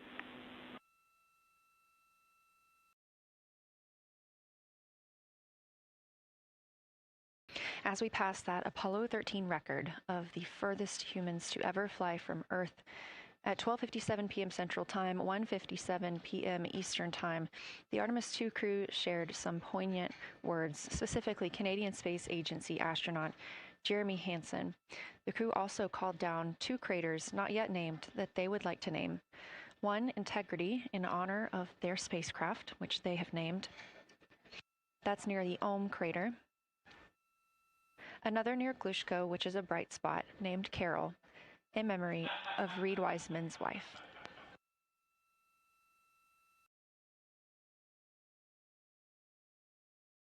There was a moment of silence here in Mission Control Houston. And now the team and the Artemis 2 crew are ready to begin their lunar flyby.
We are 4 days, 19 hours, 31 minutes mission elapsed time of the flight of Artemis 2, our 4 astronauts aboard Orion. Today is our lunar flyby day. The spacecraft is currently about 12,000 miles away from the moon, and you can keep up with the distance from Orion to the moon and Earth by visiting nasa.gov/track Artemis. Or you can just stay with us here because we're going to be telling you throughout the day. They are currently 248,834 miles away from planet Earth.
Coming up next on the crew's timeline today will be their cabin configuration portion.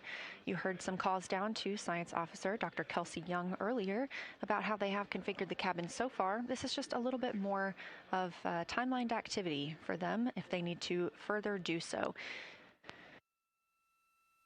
On flight day 3, the crew had time on their schedule allotted for configuring the spacecraft cabin for how they intended to arrange it today. Of course, they had to take down that configuration for another test yesterday of their Orion Crew Survival System suits. But configuring it on flight day 3 allows them the opportunity to get a chance to see what works for them now that they are in the microgravity environment.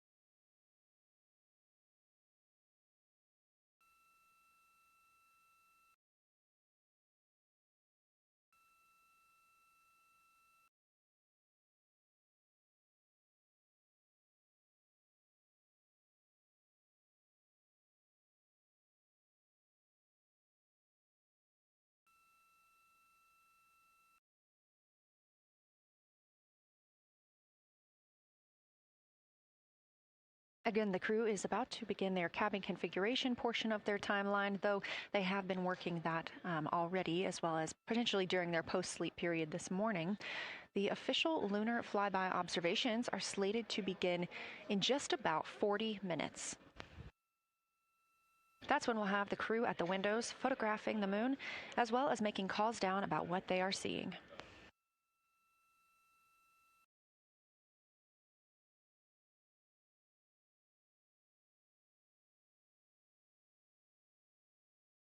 Again, we are live here in Artemis Mission Control for the duration of the flyby. Currently, the Orbit 1 flight control team is on console. This room is staffed 24/7 from the time before the astronauts step foot on the rocket until the time they splash down and are safely recovered in the Pacific Ocean on flight day 10.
Again, this is Artemis Mission Control here in Houston.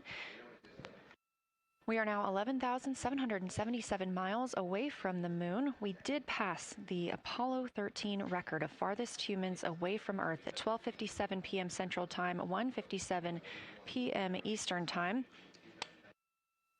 That distance, 248,655 statute miles from the Earth, continuing to be exceeded by the crew. They will reach their farthest distance from the Earth around 6:07 p.m. Central Time. At that time, they will be in an LOS, or a loss of signal, with us on Earth, as they'll be flying behind the moon.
As the crew gets into their cabin configuration preparations, we are joined by Dr. Sarah Noble, the Artemis Lunar Science Lead. Thanks for joining us here today. Yeah, it's quite a day.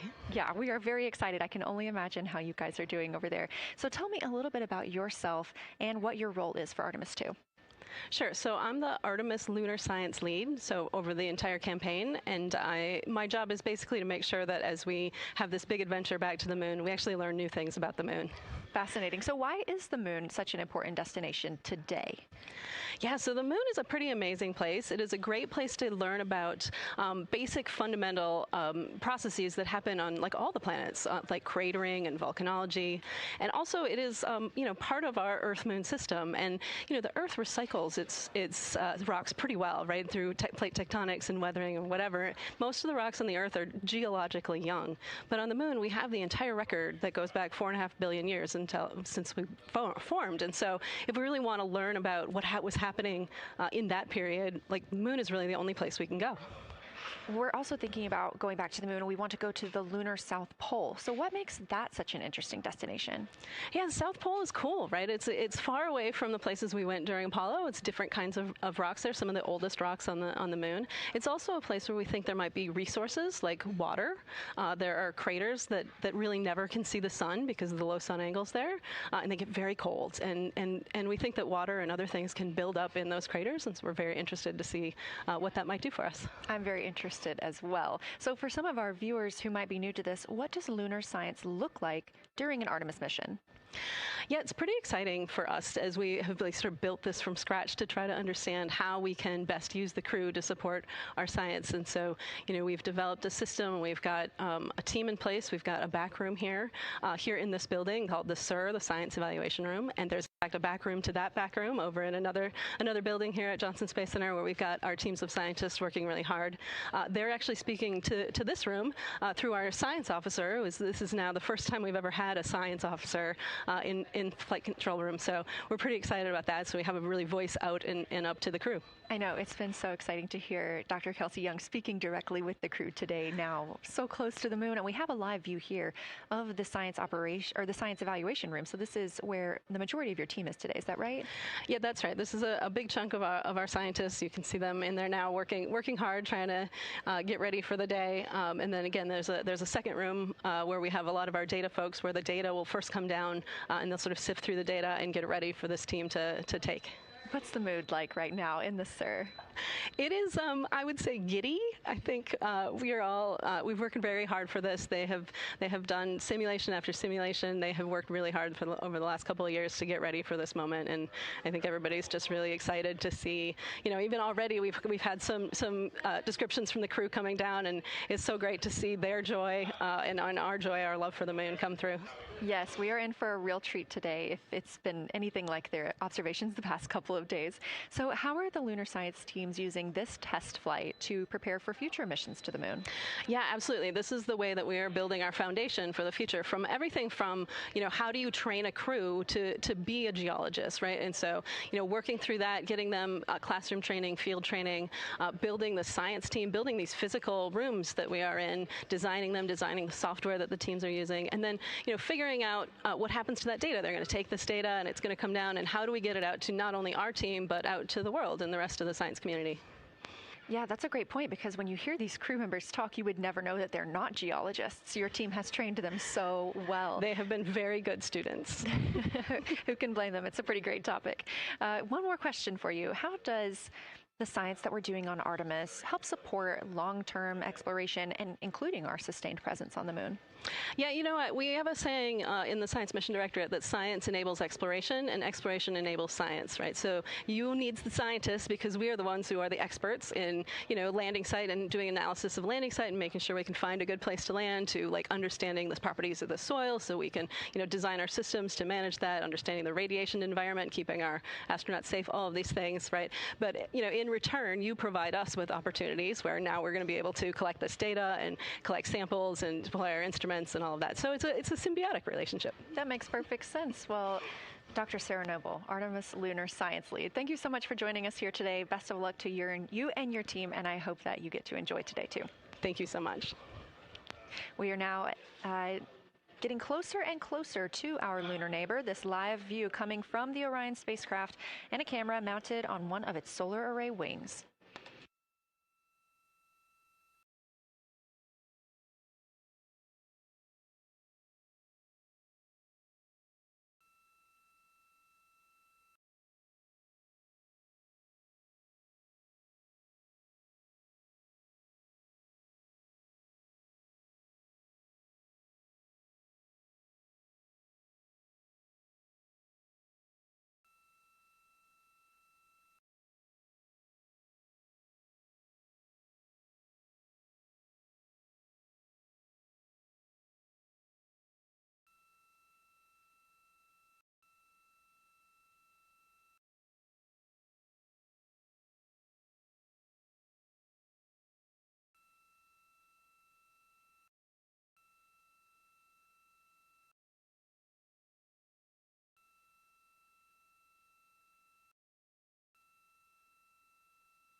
Houston integrity for camera serial numbers.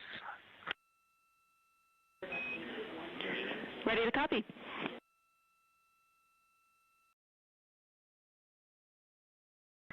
Hey Jenny, these are card numbers for the various positions. For the long lens on the D5, we will have individual cards. Victor's 1008, Jeremy 1019, Reed 1012, myself 1015. For the Z9, we will have one card that is dedicated for today, serial number 1007. For the cabin camera D5, we will have one dedicated card for today, serial number 1022.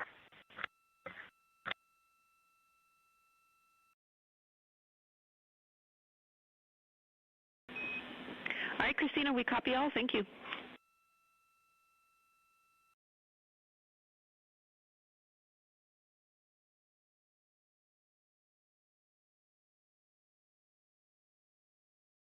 We just realized that we have Earth out window 1 and Moon out window 2, and Earth out window 4 and Moon out window 3, and it gives you the best idea of scale we have had yet. The Moon is about 3 to 4 times the size of the Earth, and it is almost full, and the Earth is just a small crescent out there. It's magnificent. I got a picture of it with the wide lens. Such a majestic view out here. Amaze, amaze, amaze. Thank you, Reed.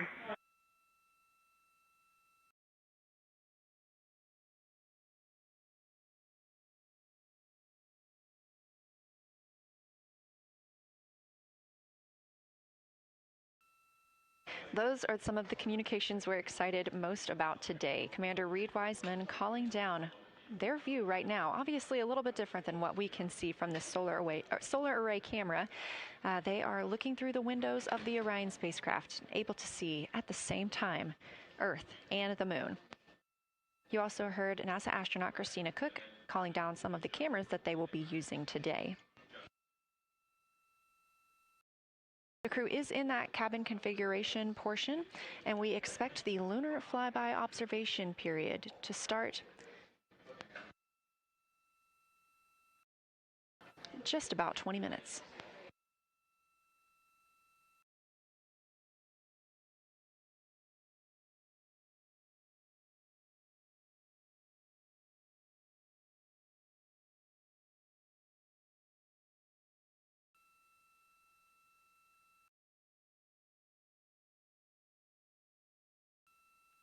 Checking in on Orion's distance and speed, they are currently traveling 1,071 miles per hour, 249,159 miles away from Earth, 11,293 miles away from the Moon, and continuing to grow closer.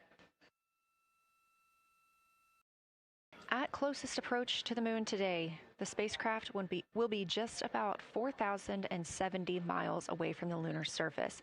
This will be during our loss of signal with the crew as they travel behind the Moon, and we will await their return to get the official number for you for how close they come to our lunar neighbor.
Inside the cabin today, the lunar targeting package is the primary tool guiding the crew observations and consists of two key components. The Lunar Geography Review helped the astronauts study major lunar features in advance and help learn how to orient themselves during the flyby. Because, of course, the moon is not actually labeled like it appears here when we look at this map. The lunar targeting plan provides a detailed timeline of observation targets, background science context, and specific instructions for the pictures the crew should take, as well as the verbal descriptions that will be helpful to the science team reviewing them later. This is a screenshot from their lunar targeting package, and a screenshot specifically of that lunar. For attitude. Go ahead.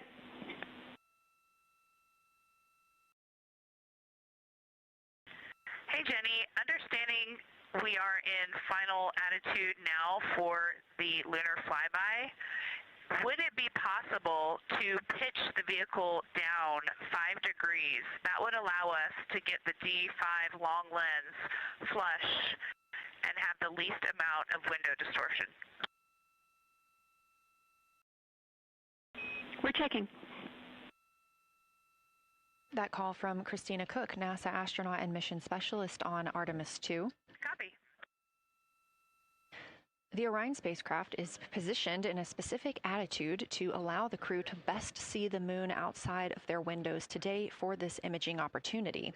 That call was a request for a potential attitude shift just slightly, another 5 degrees, to give them a better view and to give them a better opportunity to use their long lens camera. They'll also be using that lunar targeting package we were discussing. I am following along with that real time, so I'll be able to share with you exactly what targets the crew is looking at and when. They also trained with a lunar science passport. It's a little reference guide used on Earth to reinforce recognition of key lunar features. It is not on the flight, but it was a significant study tool for the crew to get them ready for launch.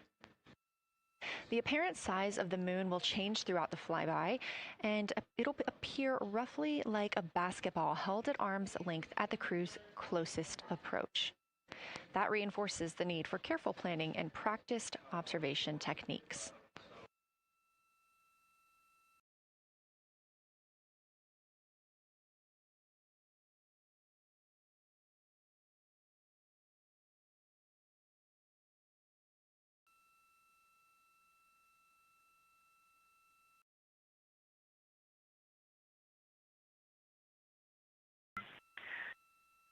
Houston, integrity for timeline. Go ahead.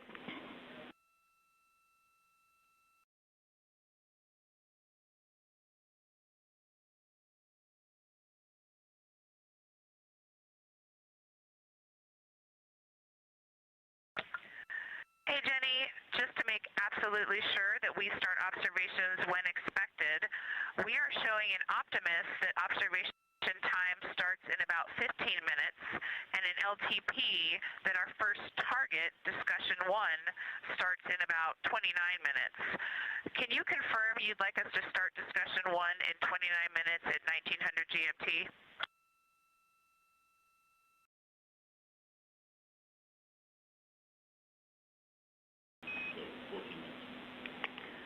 Christina, we are tracking that discussion 1 should start at 18:45. That's 15 minutes from now.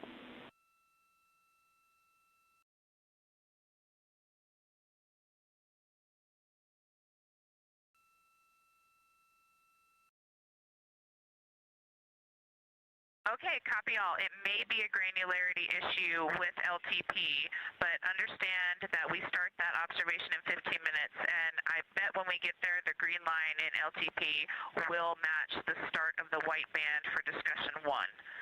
I think it's just a matter of the labeling and the granularity. Thanks for confirming. Copy, and we'll look into that a little bit more on our side as well.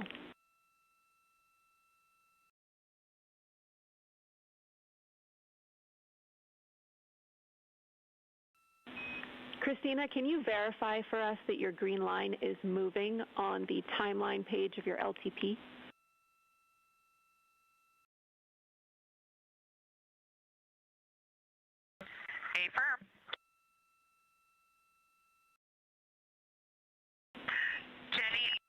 do think we're good. Looking closer, I see the labels are just not aligned with start or end times of the white visible bands. It fully makes sense now, so I think we are all set. We'll look forward to starting some observations in about 13 minutes. Copy. Thanks, Christina.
As you heard discussed, we are expecting the crew's observation time period to start in about 10 minutes. First, they'll be conducting a warming up to their science observations of the moon. They'll be discussing with each other, helping each other orient using the major landmarks that they've studied, asking what is familiar. If we roll left, port 5 degrees, that would get the moon closer to the left side of window 2.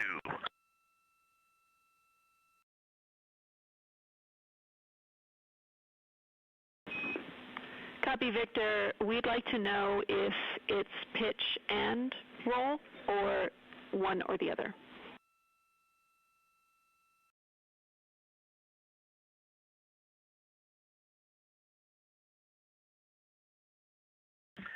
Jenny, we actually thought you already put the pitch in.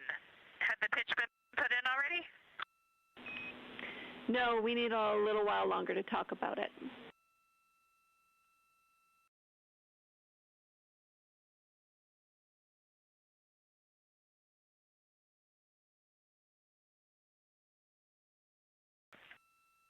So, Jenny, I guess what's happening is just as our orbit's changing, where it is in the window is changing, so maybe these fancy little adjustments aren't worth it. It's going to continue to move in the window. Or is the spacecraft going to keep the moon at the same point of the window if we adjust the attitude? I assume the previous.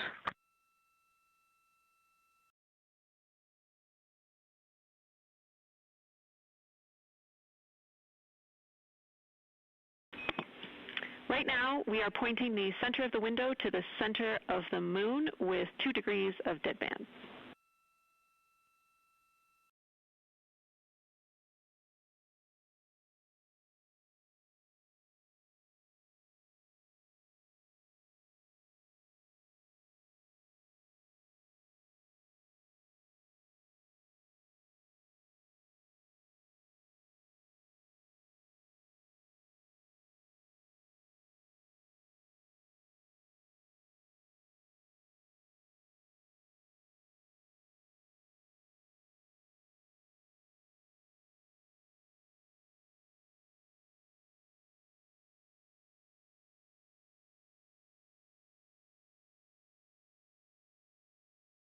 The conversation you hear happening now between the astronauts aboard Orion and Artemis Mission Control here at Johnson Space Center in Houston, Texas. They are in the center of your screen, seated at the CAPCOM, or Capsule Communicator Console. That's Jenny Gibbons, Canadian Space Agency astronaut and Artemis II backup. She was also the lead Capcom for Expedition 63 aboard the International Space Station.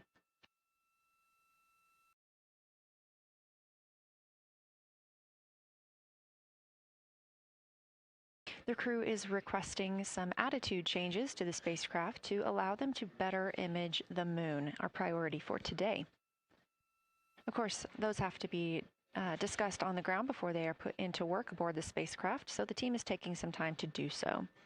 You also heard Gibbons reference that we are into dead bands. Dead bands are essentially keeping us in the lane in which we're traveling. If you're familiar with lane assist in your car, very similar in this case.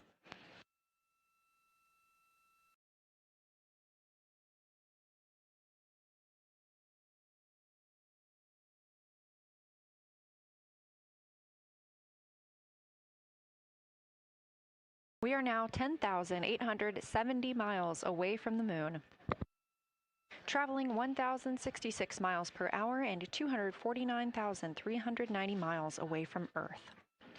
Again, we recently surpassed the Apollo 13 distance record of farthest humans have ever traveled. And upon calling down some words during that milestone, Canadian Space Agency astronaut Jeremy Hansen noting that he hopes that this record that they are setting today is soon broken by future explorers.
This is Artemis Mission Control. We are standing by for the beginning of lunar flyby.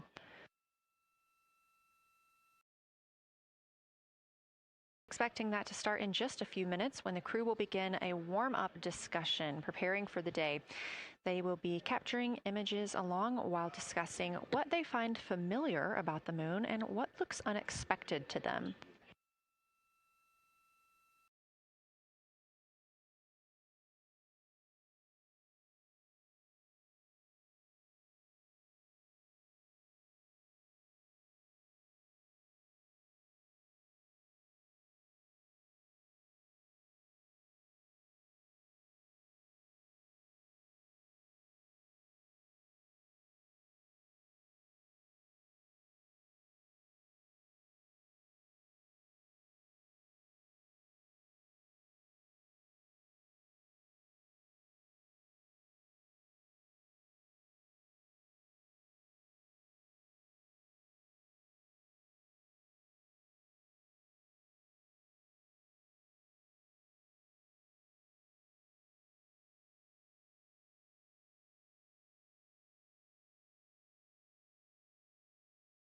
Again, just minutes away from the official start of lunar flyby, or when it is timelined for the crew. We are currently 10,726 miles away from the moon. This view on the left side of your screen coming from the camera on one of Orion's solar arrays.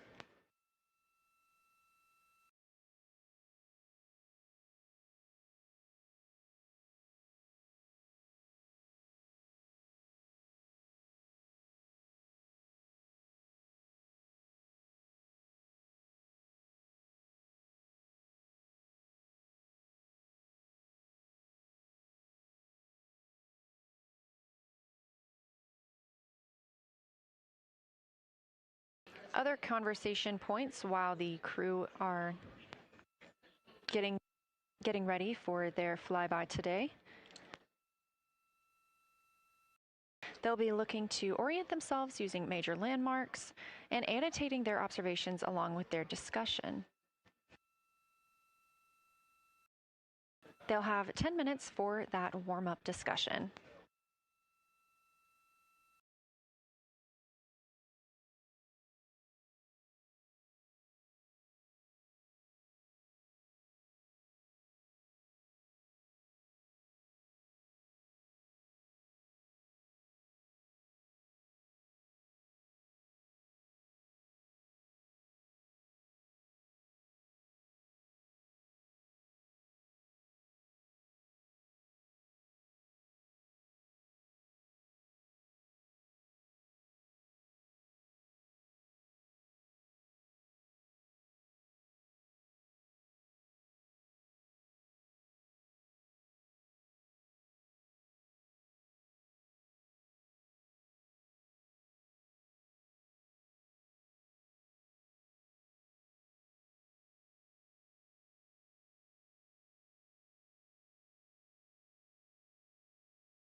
Houston integrity.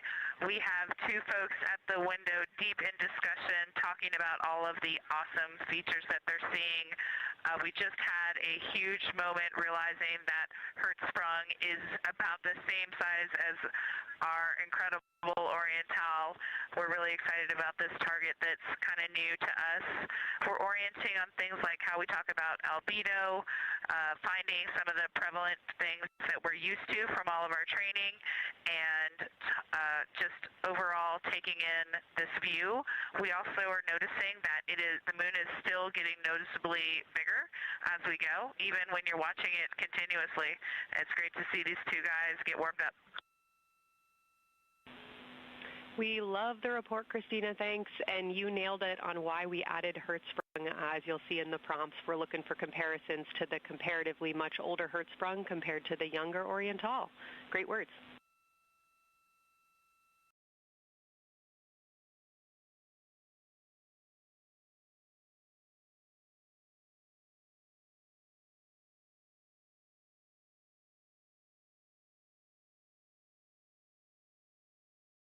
This is Artemis Mission Control. That was the voice of Dr. Kelsey Young speaking with the astronauts aboard Orion as they begin their observation period and lunar flyby. NASA astronaut Christina Cook reporting their view of Hertzsprung Basin.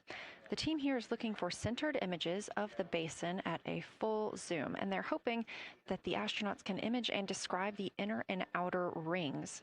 This is considered a degraded basin with a floor, rings, and ejecta compared to a younger Oriental basin.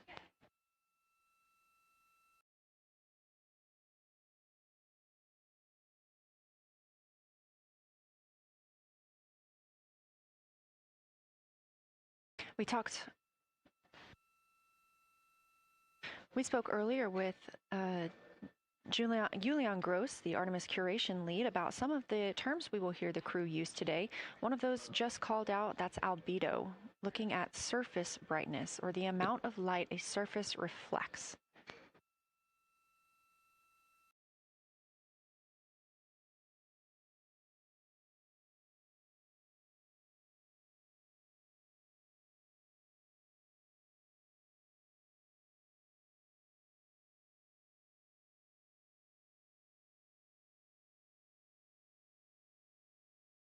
A few more terms that we hope to hear today during the crew's sit-reps or situation reports include embaying. This refers to one feature that surrounds another. That usually is a higher relief feature.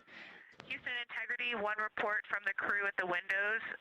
We can actually see the moon and Earth at the same time right now. It's interesting because the Earth looks way brighter, so the Earth itself seems to have a much higher albedo than the moon. We think this is independent of our eyes focusing because, of course, the Earth is much smaller than the moon in our view, so you could think that your eyes focus for the darker sky, and that it means that it only has apparent brightness more than the moon, but since we're seeing both in the same view, we do think that this can be inferred as the Earth as a whole has a higher albedo.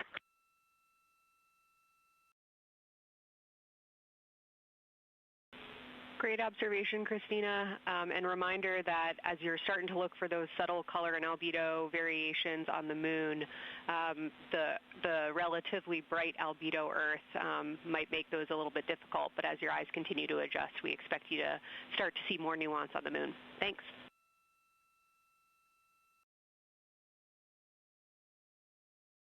Great call. Thanks for the reminder.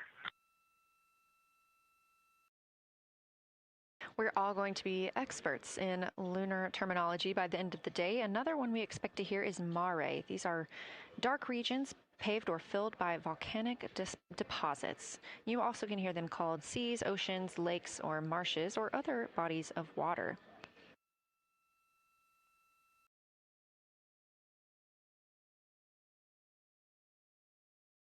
Again, we are live in Artemis Mission Control, but on the right side of your screen, that is the Science Evaluation Room, team members who have been preparing for this day for years.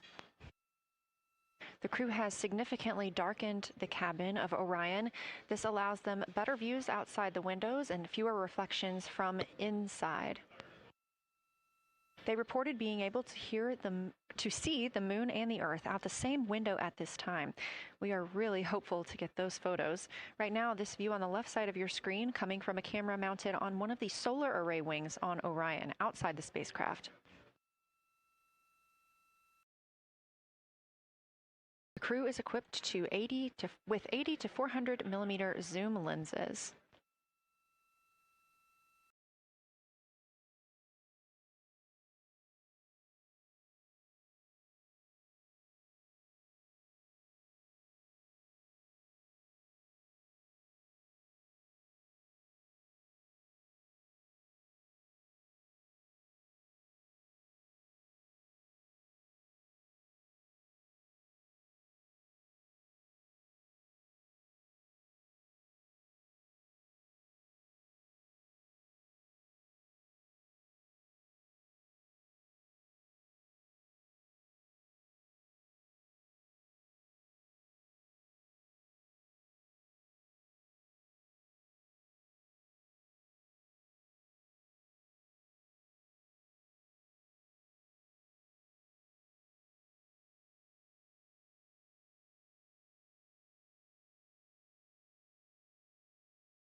The team continues their warm-up discussion. I should say the crew members aboard Orion continue their warm-up discussion.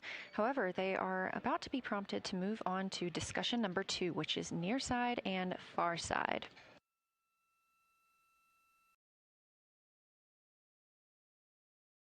some of the things that they are looking to capture, the ground has prompted them to photograph anything that stands out to them and to compare the near side versus the far side mare in color, albedo, topography, and texture.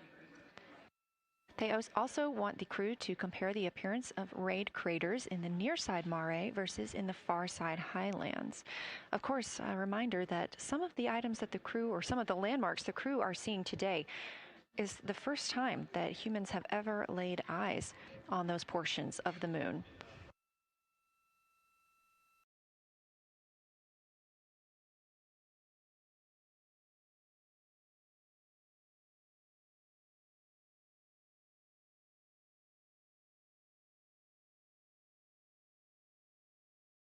In the targeting package, there are a few reminders of the crew. For the crew, there are time-sensitive observation reminders and science sit-rep reminders. Integrity. We have sit-rep. The targets that are being discussed right now, it's the far side, near side comparison, and hearing some great discussion of browns and greens in the Aristarchus Plateau and how those disappear as you go toward the North Pole, and then over to the far side, you lose the color. You've got Jeremy in window 2, Reed in window 1, having a great discussion. Christina's under window, I'm sorry, Reed is in window 3. Christina's under window 1, documenting the discussion. And we've got the lights completely off in the cabin. There are some LEDs that we cannot put out that do provide some light scatter. But we have all of the internal lights off. And are letting our eyes adjust as best we can. The window 4 view, you only get about a third of the moon. Tycho is going to go over the horizon soon, and you can see Aristarchus, and then you start to lose the view as you go to the west in Oceanus and Procellarum. So far, the team is on the plan, and the long lens is being put to good use, and recordings are being made, and internal documentation of the configuration and the observations is ongoing. Science, do you have any questions for us at this time? Integrity Science. Victor, very glad that you provided the first formal science sit-rep, as these were indeed your idea. One follow-up question, any relationship between those browns and greens you described? Do you see them blending into one another, and do you see any topography associated with either color?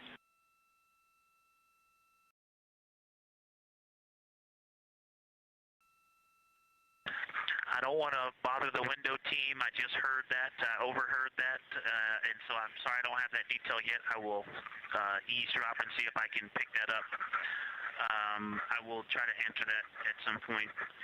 I also heard a comparison of the albedo in Aristarchus, that crater, the very high albedo spot you can see on the near side. There is a feature called, I believe, Burgess Alpha, that is equally or maybe higher albedo.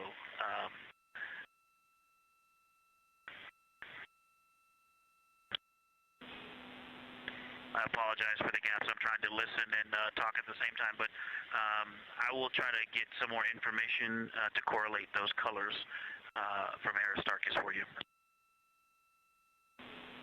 Understood, Victor, and good call to not bug the window team. Really like the brightness comparisons to Burgess A. Really helpful for the science team. Keep them coming. Thanks.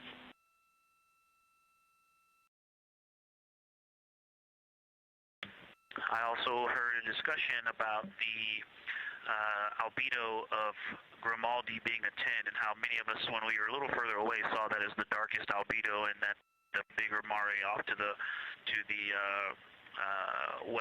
to the east was still dark, but maybe a 7-8. We still think that, but you are seeing color variation, albedo variation inside of Grimaldi as well, and that even on the west side there's still a very dark part of it. but it is still the darkest. It is just not as uniform as it looked when we were farther away. We're starting to differentiate the striations of albedo inside of Grimaldi. Copy all, Victor, and you read our mind. Superlatives like darkest, biggest are really, really helpful for us, so keep those coming.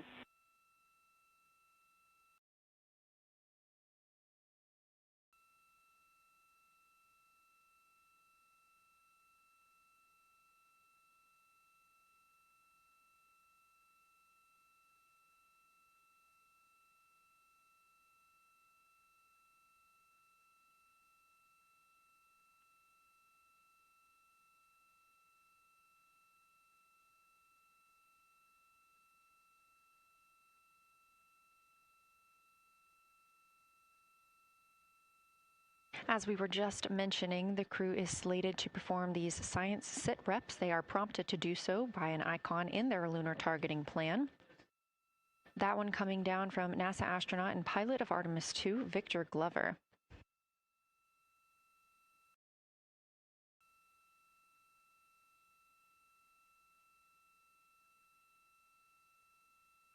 As we discussed, the Capcom is usually the only person in the room speaking with the crew, the capsule communicator. However, today, the science officer, Dr. Kelsey Young, she is the Artemis Science Flight Operations Lead, is speaking with the crew during the flyby to ask any questions that the team may have.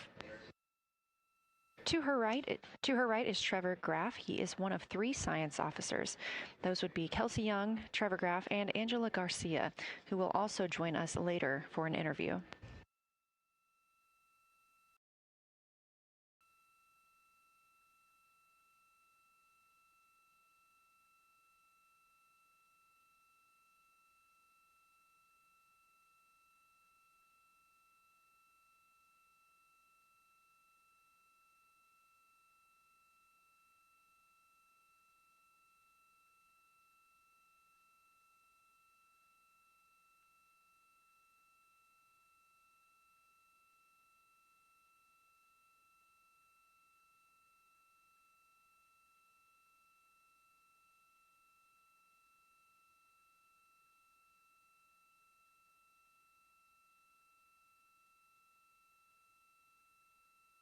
And Houston Integrity was able to, Science Integrity was able to get a view out of window 1, which is a beautiful view. I can see the entire moon that they're looking at. We left the T-shirt up there, so I was kind of peeking through the opening in the makeshift shroud there. And once I was able to get 2 eyes on it, what jumped out at me was Vavilov. It's just peeking out of the Terminator. It's clear of the Terminator now, but it just really jumps out because it's still got the low light, the low sun angle.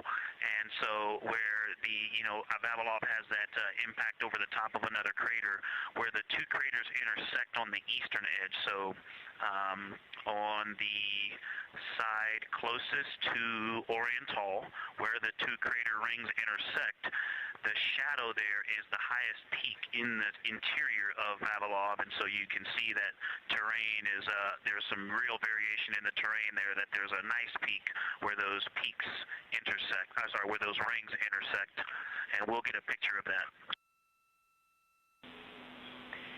Love the description, Victor, especially the comparison and relationships you just described about topography. And if it's easier for your observations, do feel free to remove the T-shirt shroud from window 1.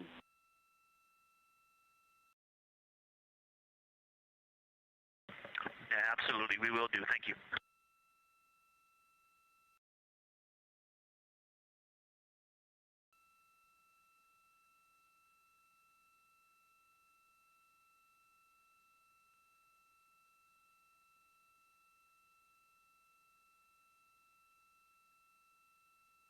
Those calls coming from NASA astronaut Victor Glover. As we discussed, the crew is working in pairs at the windows. Right now, taking photos are Commander Reed Wiseman and Mission Specialist Jeremy Hansen. Serving as their support team are pilot Victor Glover and Mission Specialist Christina Cook. You're hearing those calls from Victor Glover, as he is on that support team, and he is tasked with providing the science sit reps, while the two crew photographing and making annotations of the moon are in Windows 2 and 3. Windows 1 and 4 are available for the support crew to fly up to, obviously look at the moon themselves, and provide these science situational reports. The view on your screen is part of the lunar targeting package, and it's something that the crew can reference as they are flying by, but this is an animation.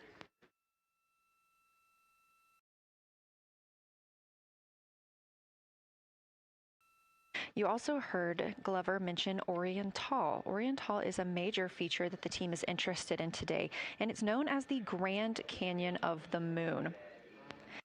Until this mission, the Oriental Basin had never been seen in sunlight by human eyes. Oriental Basin and its surrounding ejecta could fit within a straight line distance from NASA's Johnson Space Center, where we are at today, to Kennedy Space Center.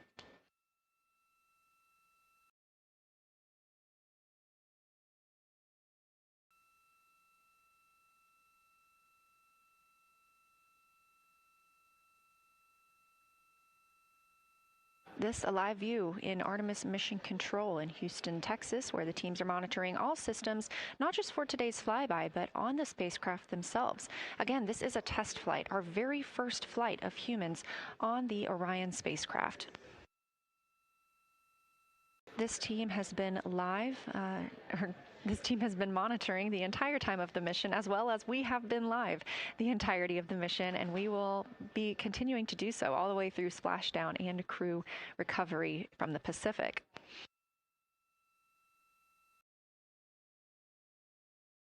This is a visualization from ARROW, the Artemis Real-Time Orbit website that you can also access at any time by visiting nasa.gov/track-Artemis, showing us that we are now under 10,000 miles from the moon, 9,948 to be specific, and continuing to count down.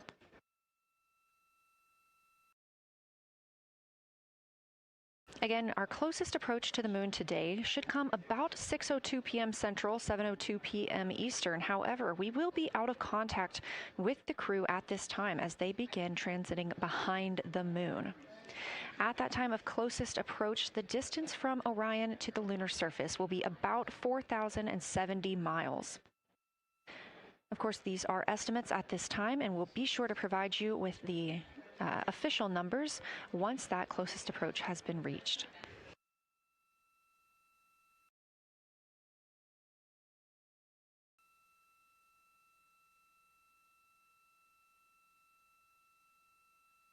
This shot live inside the Orion spacecraft, where our 4 crew members are continuing with their lunar flyby activities. They have just begun those activities really about 20 minutes ago, so we've got several hours of moon view opportunities. This is still a live view inside that capsule. However, you can see just how dark they have turned down the lights. Actually, they've turned them all the way off. There are a few LEDs that they cannot power off, but turning down these lights gives them better views outside of the spacecraft's windows while they photograph the moon. This also prevents any reflections from inside the spacecraft bouncing up on the windows and interfering with their photography.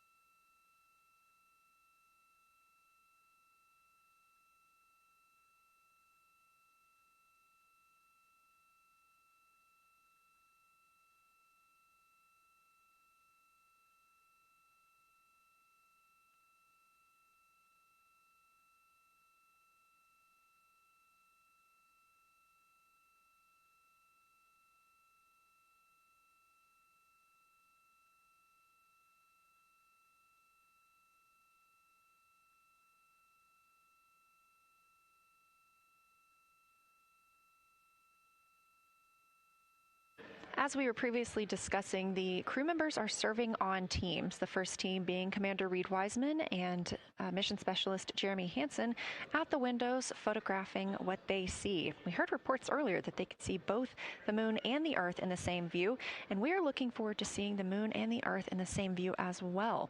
That Earth set coming up in just a few hours.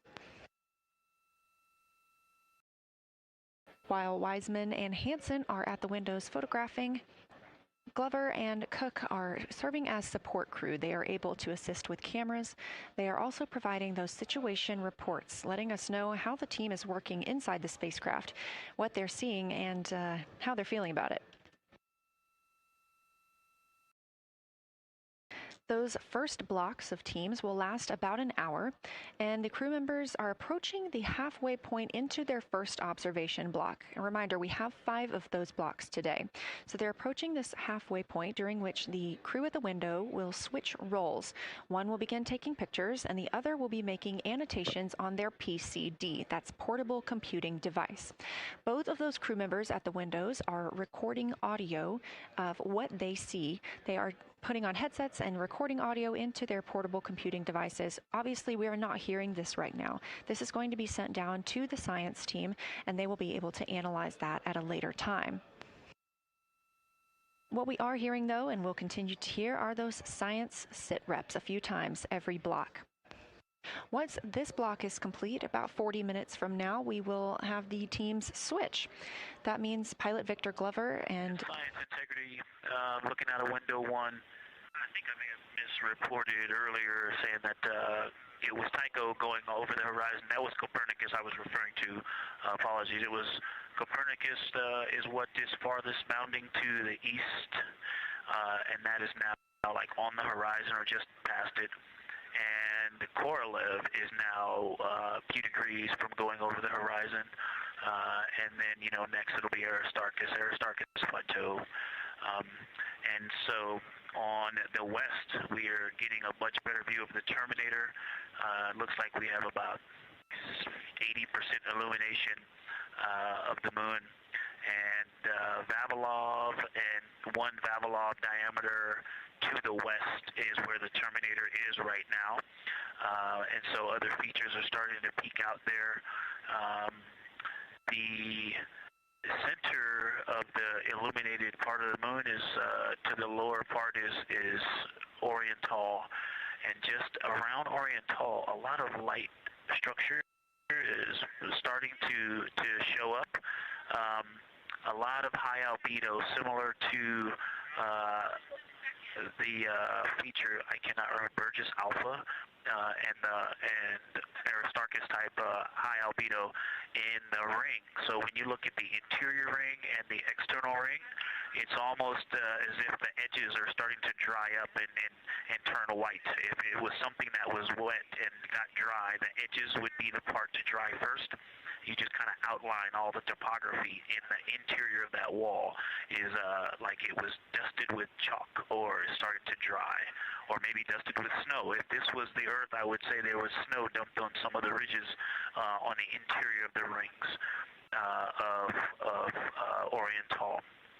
Also, an interesting part of the discussion that I heard between Reed and Jeremy is that from Glushko to Grimaldi, there are 2 dark features there that look like commas, but in the wrong direction. But there's also a lot of interestingness, just a lot of geometry and squiggles and dots and lines that are starting to stand out as more small features come into view. And there also is a lot of variation in albedo. And some of those, the 2 dark features, for example, have on the southern edge of the larger one, the one that's further to the south, there's a very dark, the 1 albedo, like the southern and western part of Grimaldi. And the one to the north, closer to Glushko, is also that same dark albedo. And then around them there are some very high albedo spots just to the north of the southern one, and just to the west of the smaller one to the north. Very high albedo, almost approaching the 10, a 9 or a 10, like Aristarchus. and lots of little bright spots are just starting to pop up on in this view. To the north, as you look up at the North Pole, there is a very distinct crater with a lot of a very defined central peak that is also 3 in albedo, and all of that area past it, going to the horizon, gets lighter and lighter, and is very, very high albedo. And I will go look and find the name of that feature if I can look that up. And then to the south, really getting some interesting geography and topography in the South Pole Aitken Basin. And the view of the South Pole is quite amazing. We've got some Terminator there, as well as the limb view, and there is a very distinct crater right at the South Pole. And I'm going to go look up, I don't believe that is Aiken, but I'm going to go look up the name of that one because it's also giving a lot of good topography due to the shadows that I'm seeing. But that's, I was trying to bound the view that I'm seeing for you and got distracted by all of these interesting albedo variations that are popping up in the interior. But that's the view that we see just a Vavilov diameter to the west beyond is where the Terminator is. Just beyond, I think Copernicus is the easternmost feature that we can see. A very nice ringed, very nice structure crater to the north with a great high albedo central uplift to the north, and the south is dotted by a very characteristic crater with a lot of terrain, shadow features, and I will go try to find some landmarks to put names with those. Any questions for the observation team? Integrity Science, love the descriptions. You're definitely looking odd up there. Appreciate seeing the training being implemented. Especially interested in your descriptions of the dark patches. You compared the comma-looking features to the albedo you see in Grimaldi and noticed that you're starting to see those color differences popping out. Any observations you want to make, especially when you get on, the PCD in a little bit, would really help us tease out the differences in those dark mare deposits. Great description, Victor. Keep them coming.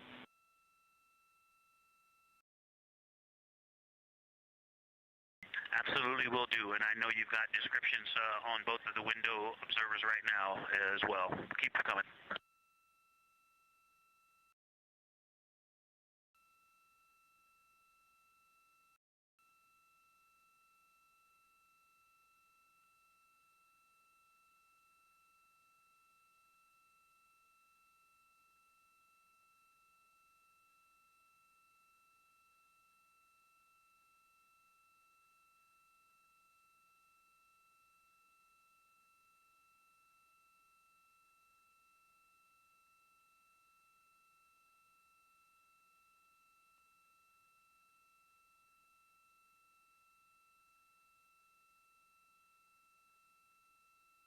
Great evidence of how well trained this crew is by the science team. NASA astronaut and pilot of the Artemis II mission, Victor Glover, calling down a situation report, noting several different features on the moon and such descriptions, even saying that it looks like snow on some of the peaks. Obviously, we do not expect that to be snow, but referencing that as some of the lighting on how it looks to the Artemis II crew from their current position.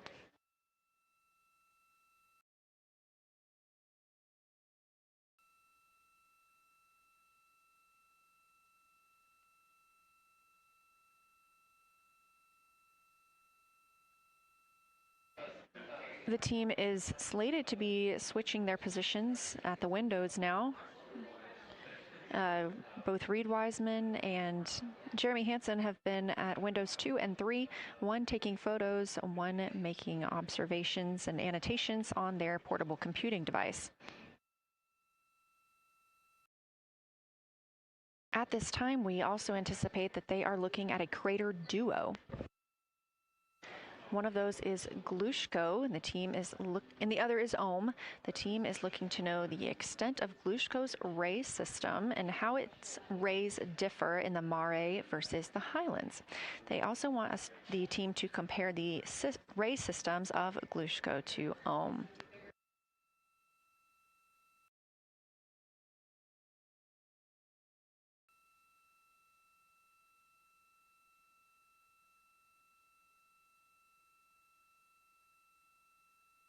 Ohm is considered a young crater.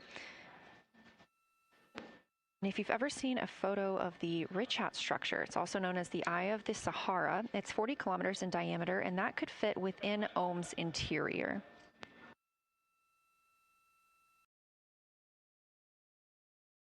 The team is specifically interested in descriptions of that ray visibility, including the color, albedo. Remember, albedo is the brightness or the surface reflection, and the reach.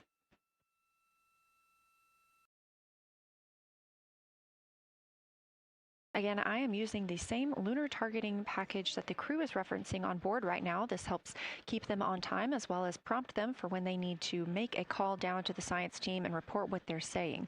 It also gives them reminders of when they need to swap positions at the windows. Additionally, I'm using the Artemis 2 Lunar Science Passport developed by Amber Turner and the Artemis 2 Lunar Science team. Now, this passport did not fly with the crew, but they used it extensively as a study guide here on Earth. So a lot of the descriptions and comparisons you hear today are developed directly by the science team.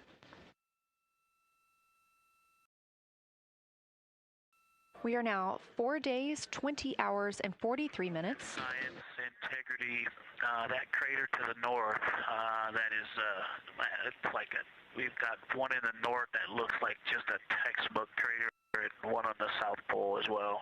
The one on the north, I think, is Pythagoras. And what I wanted to highlight about that is it is either a very distinct central uplift or just a very defined area of high albedo. If a majority of the crater, especially the floor of the crater, is, say, an albedo of 5, this center, and only a tenth of the diameter of Pythagoras is an albedo of 2, maybe 3, but it is very bright and it stands out. And then between that crater and the actual what is the horizon from here, there seems to be another crater right on the horizon, and right on the edge of that is another patch of that albedo. It seems to be between the two craters. It's hard to tell from this grazing angle, but there is another spot just further north beyond Pythagoras. Between the two, I can draw a picture of this one and show you where that very high albedo, again another 2 albedo surrounded by 5 and most of the area bounding it.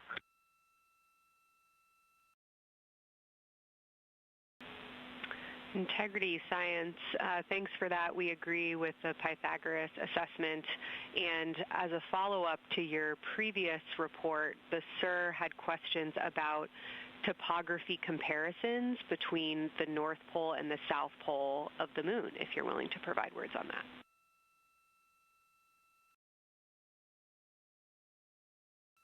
Topography comparisons, absolutely. And if you have any idea what... if you draw a line between Pythagoras and the western edge of the outer defined ring of Oriental, it intersects a beautiful textbook crater on the south. I would love to know the name of that. The topography differences, now the South Pole has a little bit of a benefit that it has more of the terminator, and I can see a little more shadowing there, but there's a nice crater right at the South Pole, so that's the main thing defining the topography there.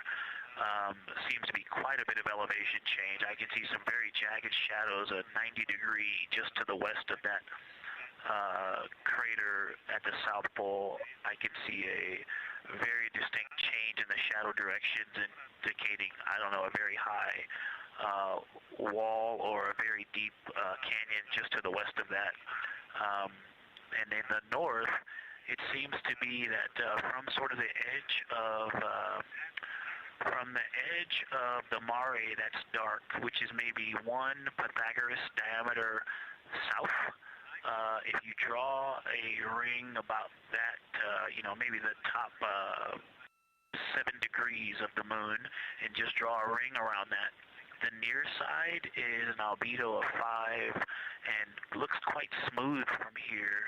And then along the same edge of the mare, that kind of Grimaldi's just outside of, Glushko is just outside of, Carroll Crater is just outside of, and you start to see the stark differences between the darker 7/8 and the 5s and 6s. The 4s and 5s. If you follow that line up to the north, that line is also where the change in topography happens at the North Pole. The line defining the light and dark on the edge of the mare that you can see from Earth. Draw that line, roughly the midpoint of all that, straight to the North Pole. And on the side facing the Earth, you see smoother topography and dotted by Pythagoras and its next door neighbor crater. And then on the far side, you see a lot more cratering and a lot more topography. And again, the far side has the benefit of a little terminator there, but I am seeing a variation in the topography. It seems to be more jagged and a more challenging place to find a place to land and to even traverse in the south. All around the South Pole. And at the North Pole, it seems to be, it would be more challenging to translate on the far side of the North Pole compared to the near side of the North Pole around Pythagoras. Copy all, Victor. You really help paint a contextual picture of what you're looking at. We really appreciate the way that you're guiding us into the areas you're seeing by drawing comparisons between recognizable features. Thanks for that.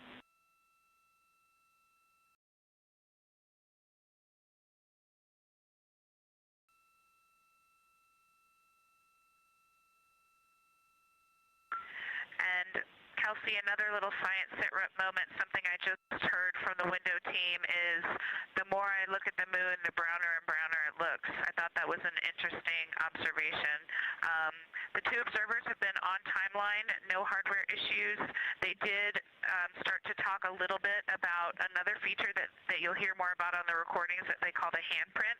That was at the end of their Glushko and before they moved into their current target. They thought that was worth chatting a little bit more about. And they're preparing to switch after this.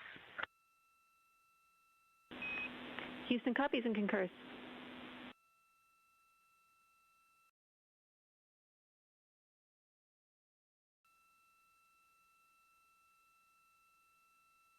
Hey, Houston and Science Integrity, another just observation from the human. My eyes have shifted a little bit since I've been up here. I've been wearing my reading glasses to look at the PCD. Well, this is a very taxing event on the eyes, looking out the window and seeing the very bright moon, then coming back inside to the dark cabin and trying to work cameras and microphones and logistics and lunch and those kinds of things, and then looking at the PCD, which is dimly lit. It's just been an exercise. It is a difficult thing to manage it. I'm up and down on the glasses and then having to wait as my eyes adjust when I come back in. As soon as I look back into the cabin from looking out the window, I can feel my eyes adjusting, and I just have to work through it as they adjust. Appreciate that report, Victor, and know that we are prepared to read you up targets from the ground if that would give you the ability to keep your eyes focused on the moon and not having to swap between that and the PCD. Just let us know.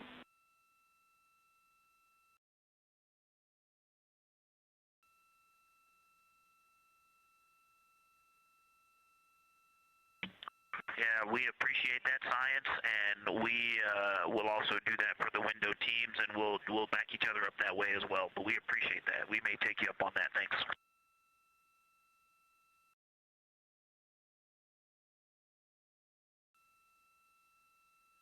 Continued detailed descriptions from the Artemis 2 crew aboard Orion. Again, this is a test flight, the first time we've flown humans aboard this spacecraft. So every detail, even that it's difficult to look outside the window and then back at the PCD, that portable computing device, every single detail is appreciated as we prepare for future missions. Glover also mentioned that he is now wearing his glasses now that he's in space and that his eyes have shifted a bit. This is something that happens when our astronauts go to space. There is a fluid shift from the lower half of your body up into your head, and that can cause changes in your eyes. It's something that we have seen over time for some crew members, especially now that we have been living and working on the International Space Station for over 25 years.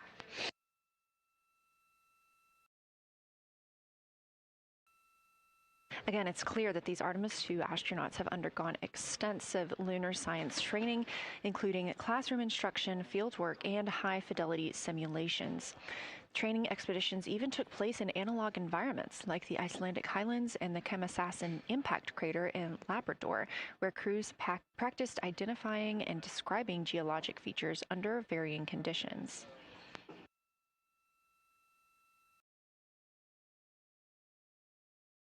Additionally, here at Johnson Space Center, Orion mock-ups were used to rehearse crew choreography, including three-dimensional space management with an inflatable moon globe to simulate the flyby. And while on Earth, the crew also used that small lunar passport that I mentioned with descriptions, photos, and prompts to help them study the features we hope they'll see. Now, this is a view from their lunar targeting package at this time, helping them determine what they're seeing on the moon, as well as on the left, keep up with what their next target will be. As you can see, we have got a long list and an exciting day ahead of us.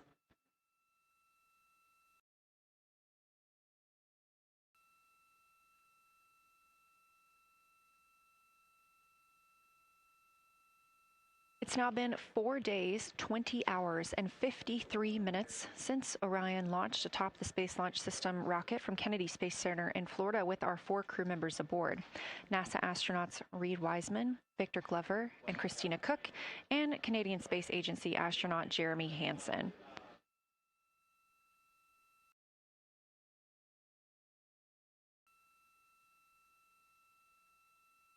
The Artemis II crew passed a major milestone today when they passed the Apollo 13 distance record at 12:57 p.m. Central, 1:57 p.m. Eastern.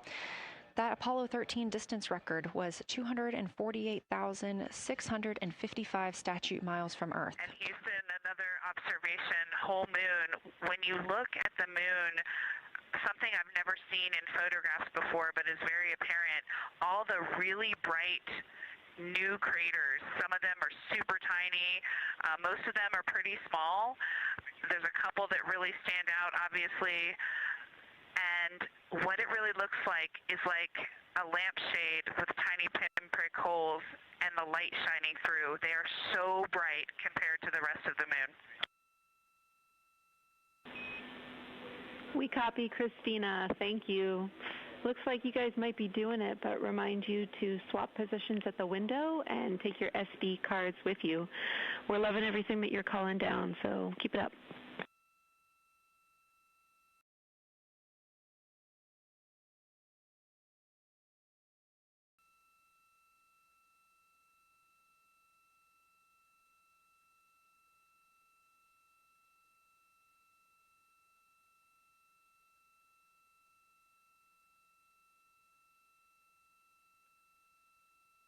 Again, Orion previously surpassed that the Apollo 13 greatest distance from Earth by humans. That was 248,655 statute miles from Earth, and Orion now 250,294 miles away from our home planet. The spacecraft is 9,033 miles away from the moon and growing ever closer. At its closest approach, it'll be about 4,070 miles away, and we will make sure we confirm what that distance ends up being. This is an approximation and an estimate ahead of that moment. We're anticipating them to make that closest approach at 6:02 p.m. Central, 7:02 Eastern, when they are in a loss of signal, transiting behind the moon. They will be the first humans in over 50 years to fly behind the moon and lose contact with Earth. We will regain that contact about 40 minutes later as they reconnect to the deep space network, emerging from behind the moon, and we will look forward to seeing an Earthrise.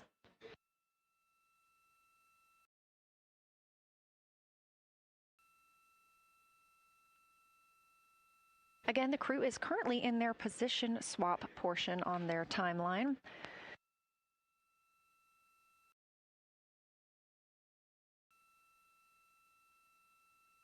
This allows crew members the opportunity and the experience of all roles necessary during today's flyby. Right now, those two crew members at the window have swap positions.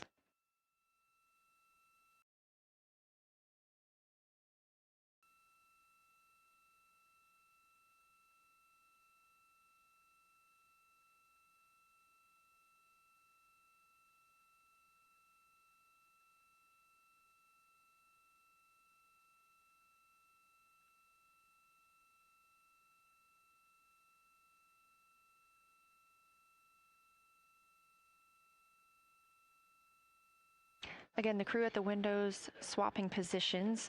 Right now, that crew is Commander Reed Wiseman and Mission Specialist Jeremy Hansen, while Victor Glover and Christina Cook serve as their support flyby crew members. That's why you are hearing Victor and Christina during those science situation reports. Those voices will change in about 30 minutes when they take a turn taking photos and making annotations while at the window.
Houston integrity.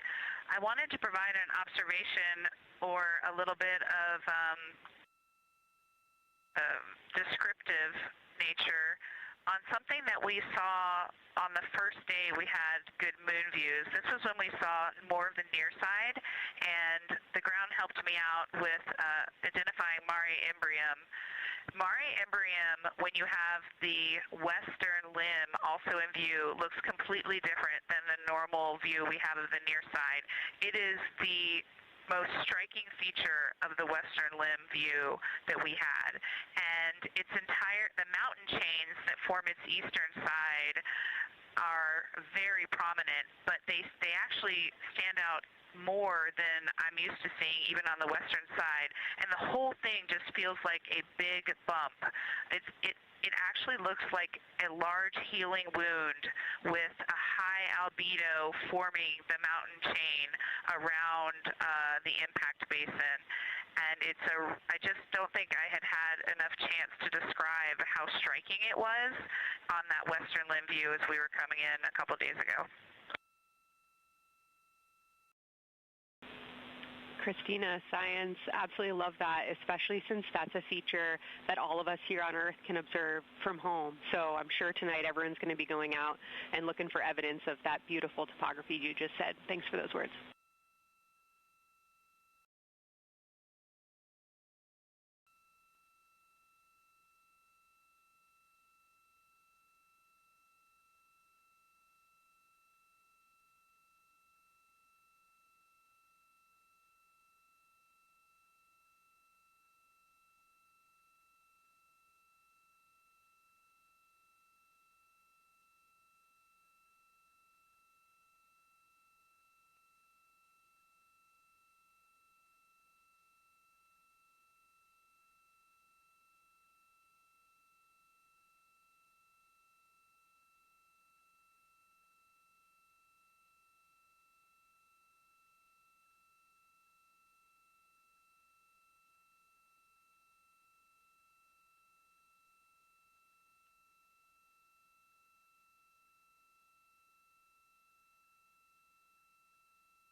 The view on your screen coming from Orion, a camera mounted on the spacecraft's solar array wing. Toward the right of your screen, the near side is the hemisphere we see from Earth. That is identifiable by those dark splotches, which are ancient lava flows. Science integrity. A question and a comment. Question is it possible that we're seeing a Schrodinger basin from this vantage point in the Terminator at the South Pole? And the comment is the rays coming out of Ohm are less distinct. We are not seeing the bright rays coming out of it, but the sort of 9 o'clock wedge that is formed by the change in albedo from the interior portion that is to the northeast to the surrounding lighter mare that's 270 degrees to the west. That 90 is very distinct and interior. You got some great descriptions from the two at the window about the colors in there, but in that darker part, in that wedge, you've got some really interesting color, even though the rays, the distinct difference in the albedo almost look like rays, but it's not the rays coming out. It's the just change in that albedo. Integrity science, that is very intriguing, those color rays coming out of Ohm rather than sort of albedo. And as answer to your question, we do not think you can see Schrodinger. It's in darkness as of now. But thanks for that Ohm description, and it sounds like the pair at the window's got great descriptions that we're definitely going to dive into tonight.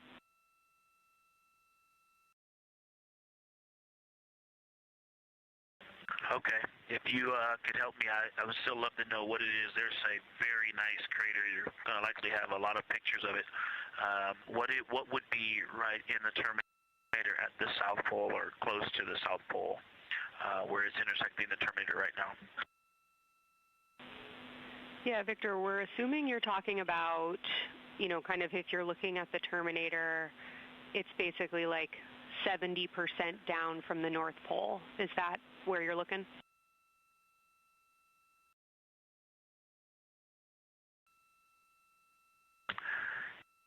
Contact, yes, that is where I'm looking.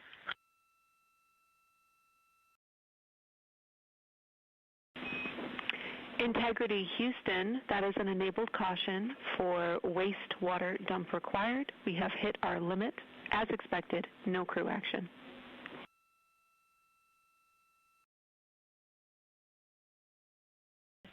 Copy, no crew action.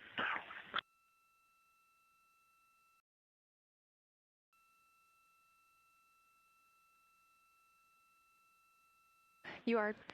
And integrity science, we're trying to figure out what you're looking at there. Is it like right on the Terminator, or is it in the eliminated portion next to the Terminator?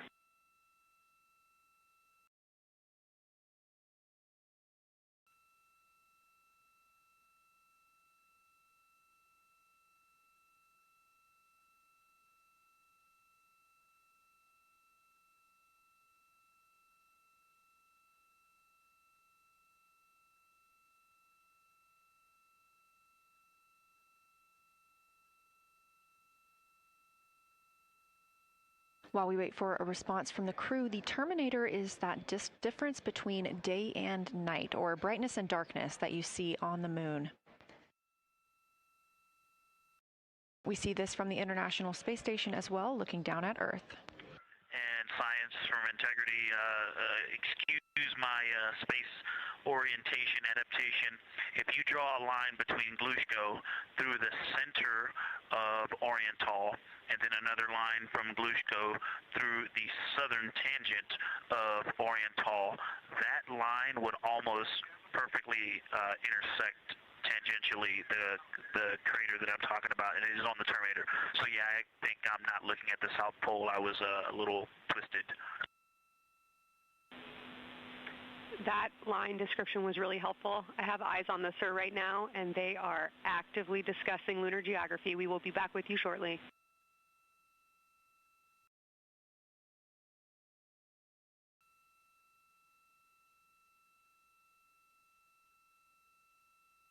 You're hearing a couple of voices today in Mission Control Houston. One of those is Dr. Kelsey Young. Integrity Science, we believe that's Zeeman Crater.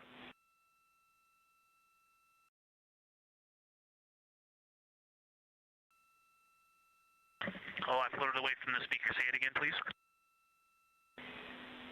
We believe that that is Zeeman Crater.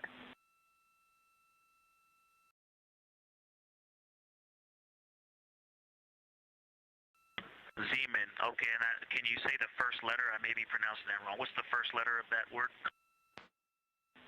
Zulu. It's Z-E-E-M-A-N.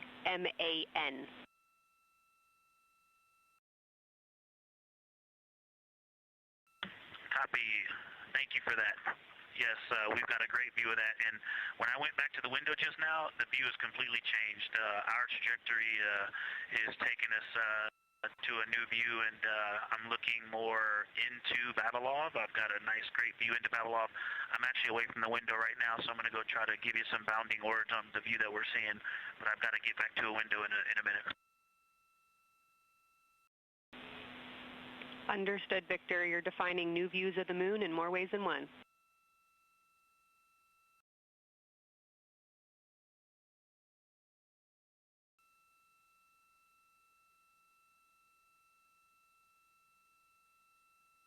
Again, when you hear calls down to science or from science, that's Dr. Kelsey Young, the Artemis Science Flight Operations Lead here at a console in Mission Control. You also hear communications with the crew from Canadian Space Agency astronaut Jenny Gibbons. She is the Capcom for today. She is a backup Artemis 2 crew member. Those calls from pilot Victor Glover asking about a feature he was seeing, specifically a crater on the moon. Meanwhile, the team here in the science evaluation room was actively working together to determine which feature he was describing.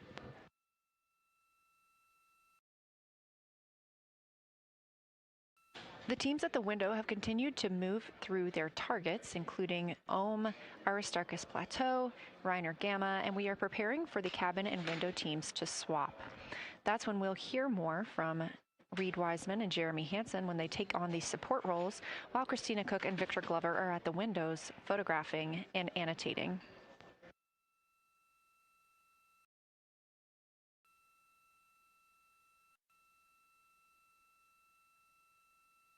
As we briefly mentioned, if you look towards the right side of the moon, essentially,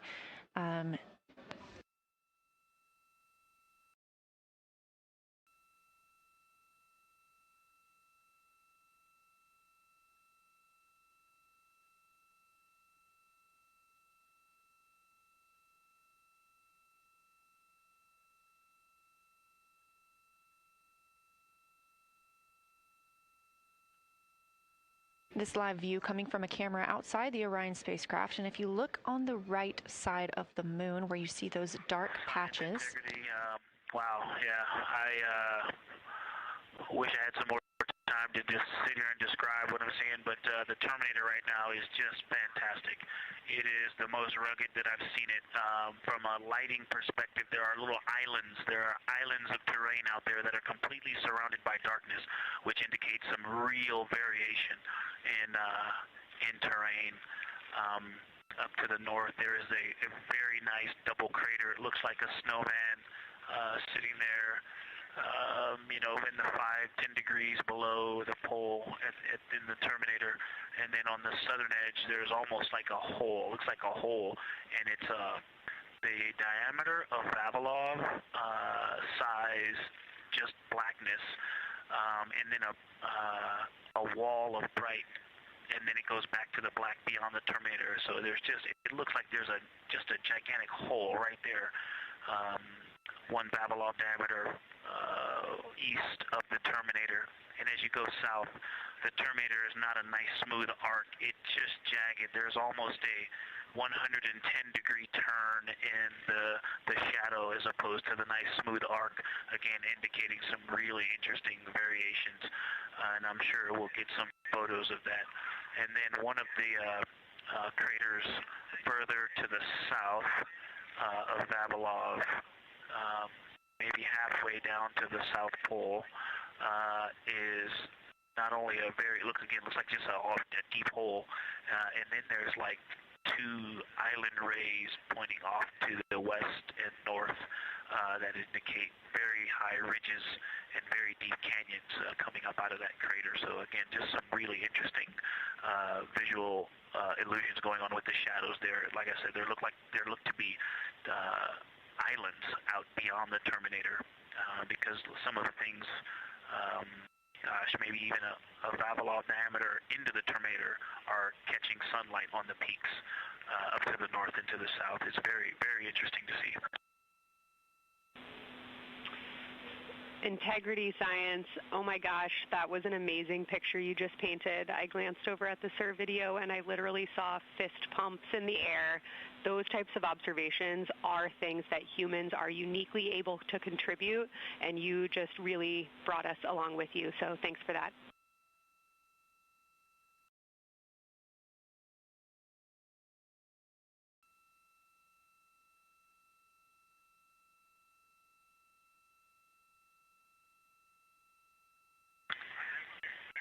That's awesome, Kelsey. Did you get a sit rep updating you on a slight change in logistics for PCD use? Christina, this is Houston. We did not, but we will take it now.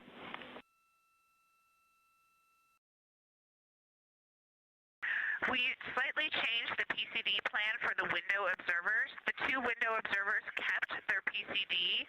So in other words, the one that window 2 went to window 3 and the one at window 3 went to window 2 when they swapped rather than staying at the window. We'll plan on all observers keeping the same PCD for all observations. Copy, Christina. That makes sense to us, and good plan. We are coming up here on a cabin and window team swap. Let me know when you're ready for a quick vehicle status.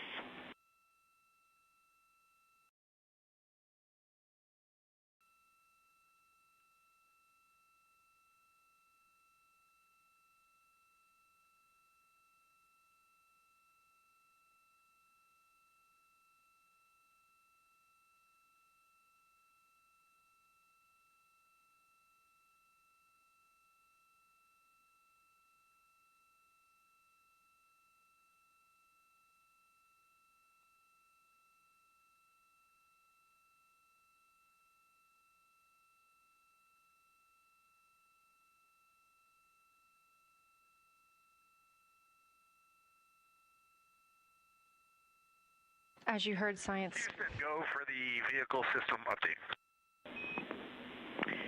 Howdy, Reed. We don't have much for you. We just wanted to let you know that toilet right now is no-go for use as we stick with the predetermined limit for now. All crew members, please use CCUs. Otherwise, Orion is looking very good. And you have 15 minutes in this handover time where we expect Victor and Christina to switch to the windows and you and Jeremy to be in the cabin assisting. Let us know if you have any questions.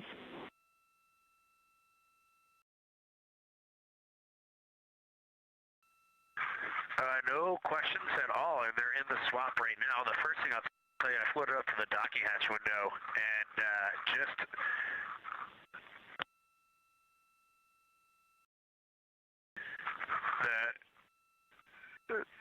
what I'm going to call the Mari around Oriental just looks so different out the docking hatch right now. It's quite a bit darker. It's the same darkness, if not a little darker than Grimaldi.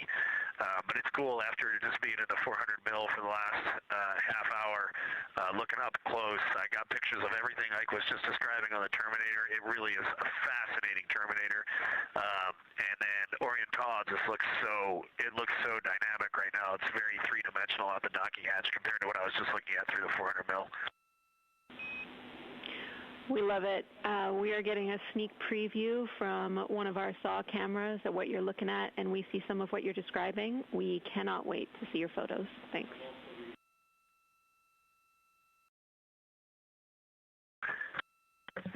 Yeah, Jenny, I wish you had some longer lenses on the solar array so you could see the whole moon, but man, it is, or the up-close moon, not the whole moon, but it is just fascinating here. It's so cool.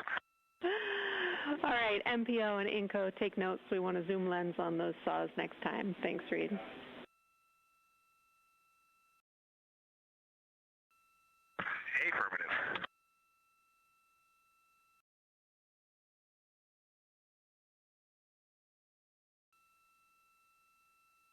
As the crew gets ready to switch positions from the window crew going back to the support crew and the support crew flying up to the windows. This view inside the room, Capcom Jenny Gibbons speaking with the crew, Canadian Space Agency astronaut. The crew has continued to provide excellent descriptions of what they are seeing on the lunar surface. In this picture, or in this live view actually, from Orion and a camera mounted on its solar array wing, if you look at the dark portion on the right side of the screen, those are visible from Earth. That's considered the near side. Those are ancient lava flows from a time early in the moon's history when it was volcanically active. And if you look towards the left, there's that dark, large crater that appears to the left of those lava flows. That's Oriental Basin. It's about 600 miles wide, and it straddles the moon's near and far side. And this mission is the first time that humans have ever been able to see this with their eyes in the daylight. Again, you hear conversation about that terminator. You have a great view of that as well. That's the difference between light and darkness on the moon. Victor Glover explaining that as a very jagged looking terminator due to the peaks that they're seeing and the craters that they're seeing as they prepare to cross over the far side.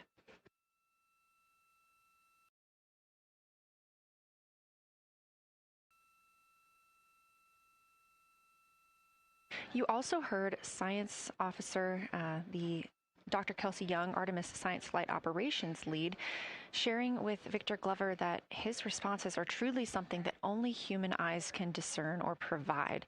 So we've previously discussed how having humans observing the moon on this mission is being combined with lunar robotic data to help us maximize what we know about the moon. So part of that data comes from the Lunar Reconnaissance Orbiter, or LRO. This orbiter provides the robotic foundation that makes Artemis 2 lunar science possible. LRO has been orbiting the moon for 17 years, which makes it the longest operated lunar orbiter in history. And it's also the only American spacecraft dedicated specifically to lunar science and exploration.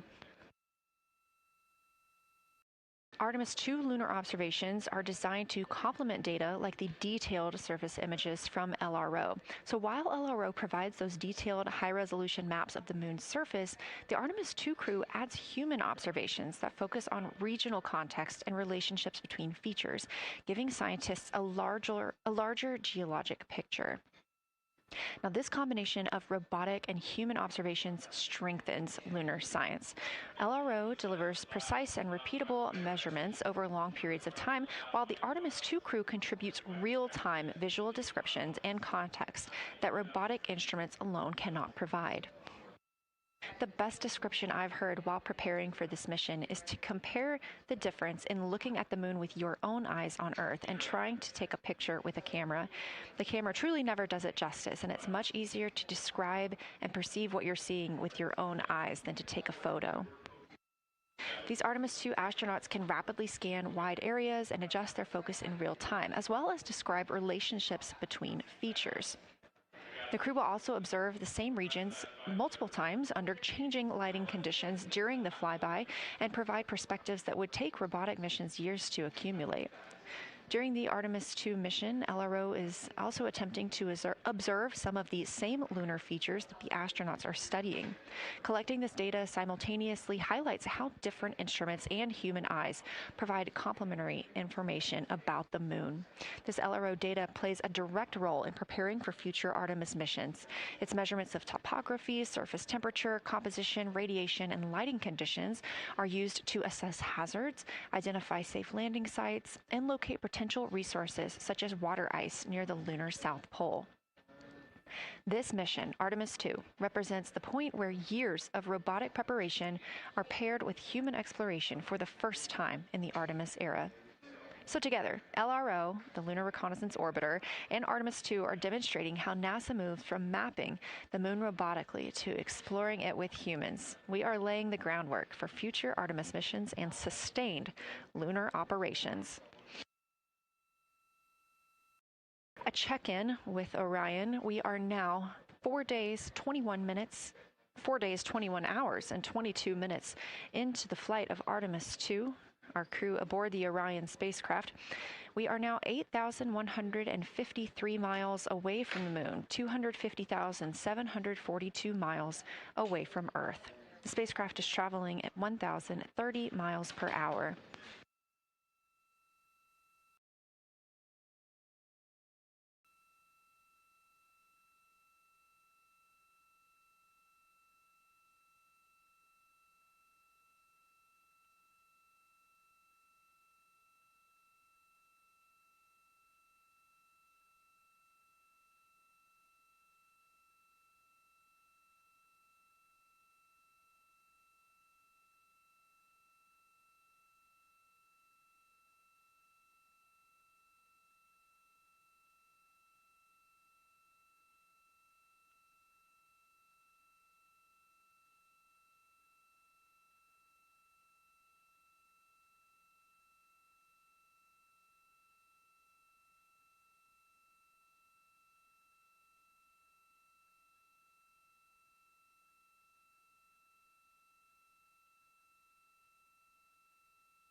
Houston, the professional science update giver is now in seat 2. That is where Victor is, and Christina is nestling into seat 1 with the long lens, and we're just getting ourselves oriented here.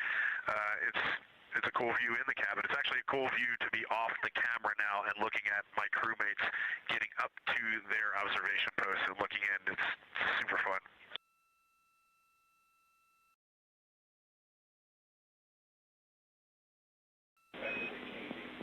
Copy, I'll read. We like it.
As we heard confirmation from NASA astronaut and commander of Artemis 2, Reed Wiseman, they are now switching positions of the support teams and the observation teams.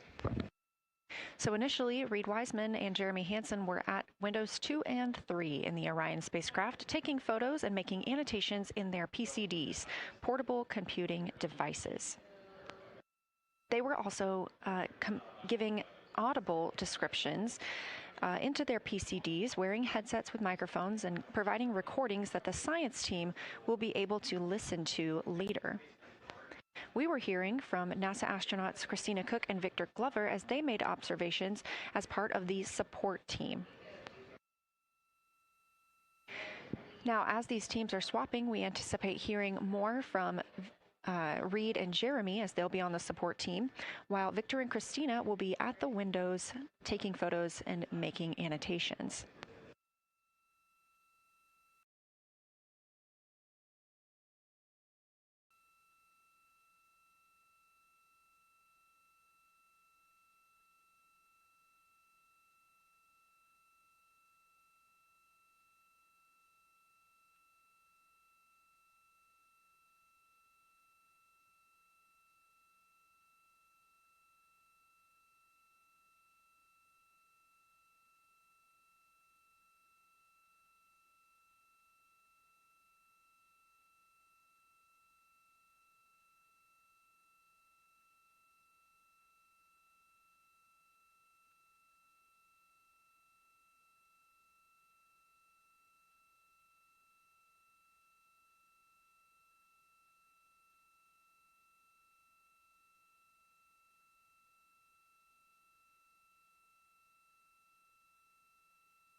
the science team if they can mark this time. I just covered up window 4 to block out the ambient light from a very bright planet Earth. And it'll be interesting to see if in the data Victor and Christina see any differences from me and Jeremy with that window blocked. It's a lot darker in the cabin now.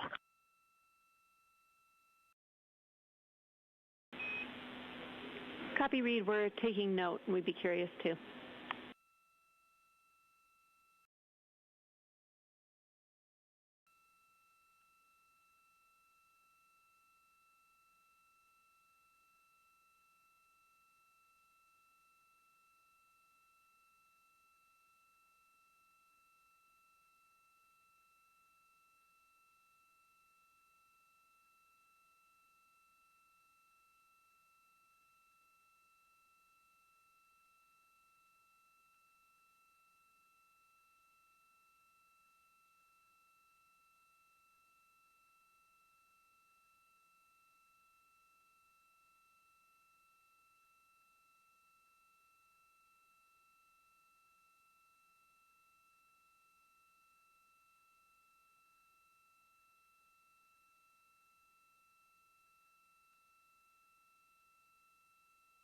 We are live in the Artemis mission control room during the lunar flyby of the Artemis II crew, the first humans to fly by the moon in over 50 years.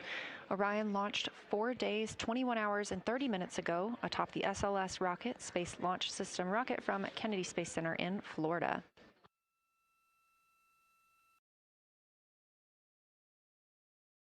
Our 4 crew members inside the spacecraft are transitioning their positions. The cabin and window teams have swapped. Currently at the window, we have Victor Glover and Christina Cook, NASA astronauts, and serving as support, Reed Wiseman and Jeremy Hansen.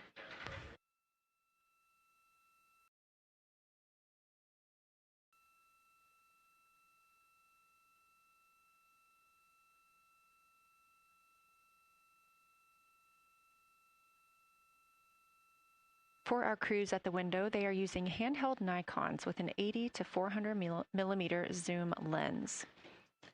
There are also GoPros on each of the solar arrays on Orion, and that's where this view is coming from right now.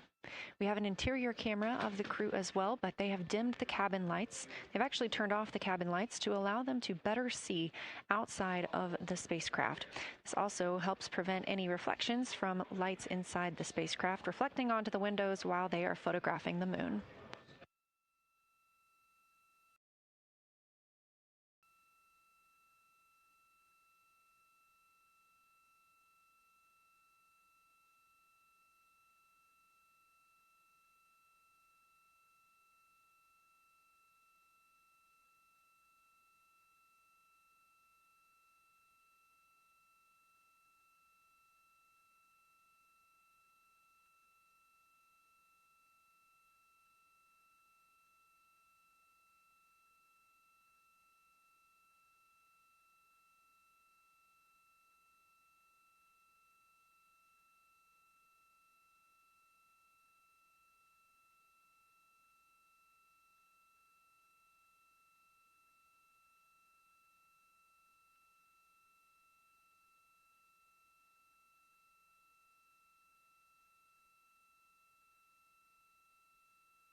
We talked a little bit about the views and the cameras being used on the Orion spacecraft.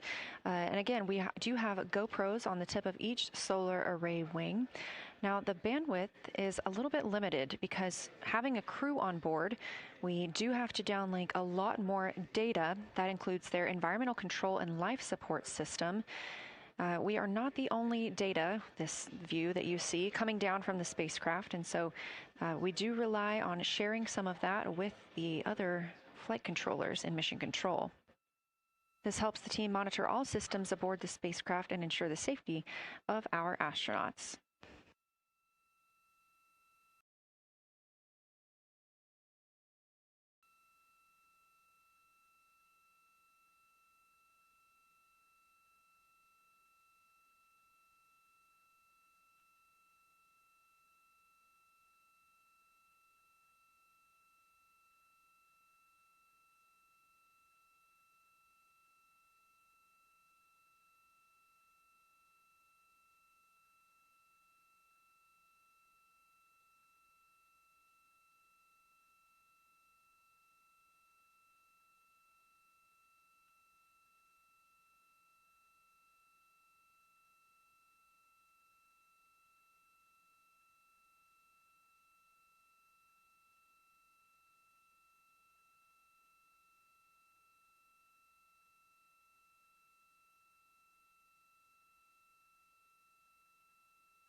We are standing by for a situation report from the crew aboard the spacecraft. They've been imaging the whole moon.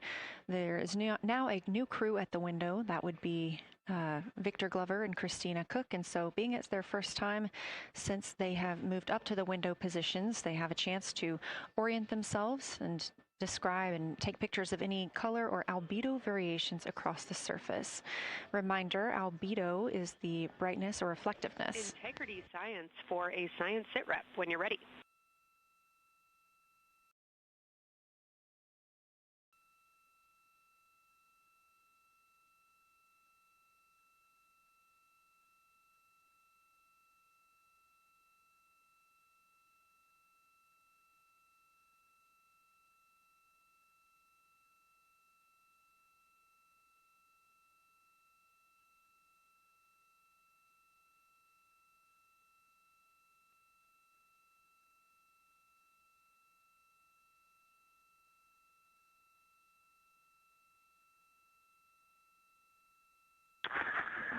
Houston Integrity, we have no external view of the moon right now for the floating crew members, so my only science sit rep is that we have Victor in window 3 doing observations and Christina in window 2 with the long lens.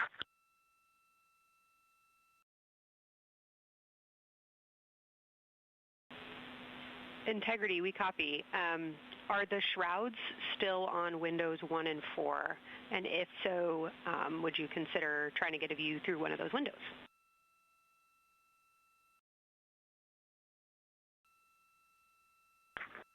We cannot take the shroud off of 4 because the Earth is too bright and it's impacting Ike's peripheral vision. And then I can get a grazing glimpse out the docking hatch window. I can see Oriental south down to the South Pole. And the primary thing that I see from Oriental right now is just the long trenches that come out.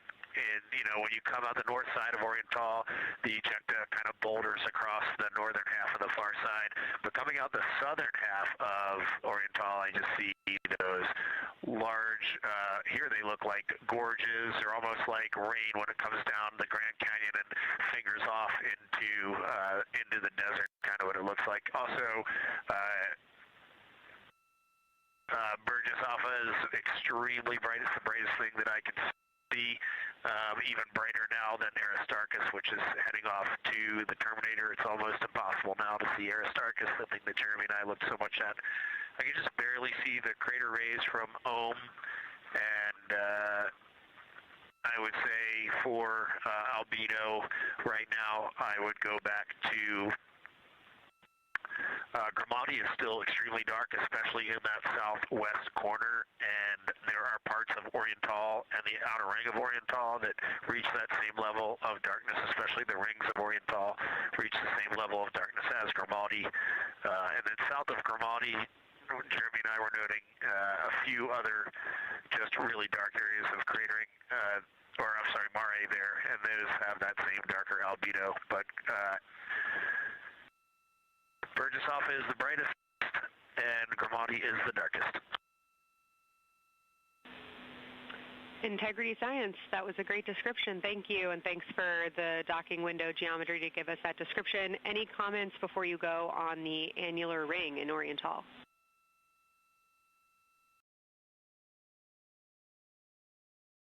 The annular ring, which I think everybody kind of describes as like a pair of lips or a kiss on the far side of the moon from here, is very circular in nature. The northern part of it is wider, darker. The southern part is much lighter. It is very neat looking, and but it is far more circular than I remember it looking in our training. The darkness of the northern side of the annular ring is the same darkness from here out this docking hatch window as the center mare in Oriental. Not quite as dark as Grimati, but it is probably only because dust and lunar regolith has kind of impacted over time. Reed, that's exactly what we were looking for. Thanks so much. You have heart hands coming out of the SIR.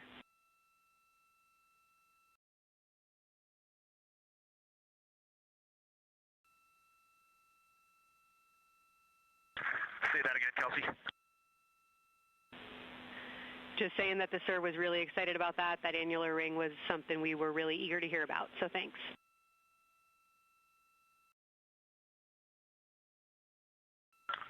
Yep, you bet. And now Victor and Christina are moving on to Oriental. I got them situated over there a little bit late.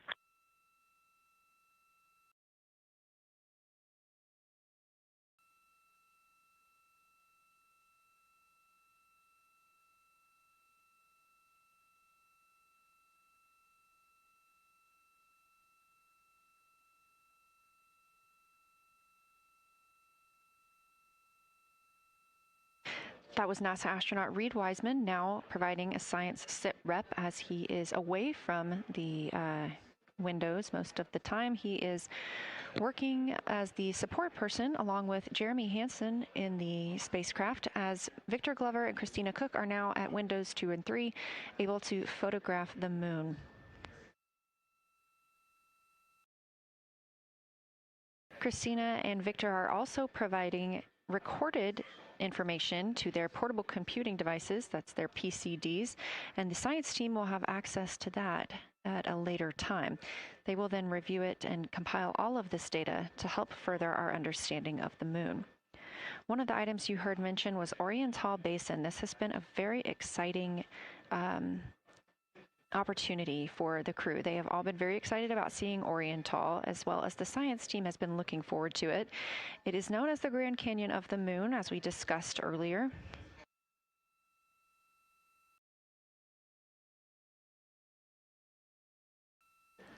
From the pictures, the science team is hoping that the crew will take centered images of the entire basin and surrounding craters in a single frame, but also use those 80 to 400 millimeter zoom lenses to create a mosaic entire basin.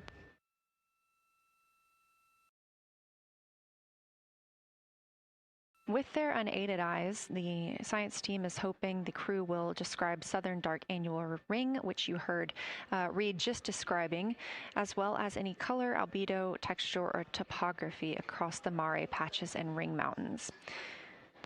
Science team reports that the observations will be used to study the geologic evolution of the youngest lunar basin and to inform formation hypotheses for the annular ring.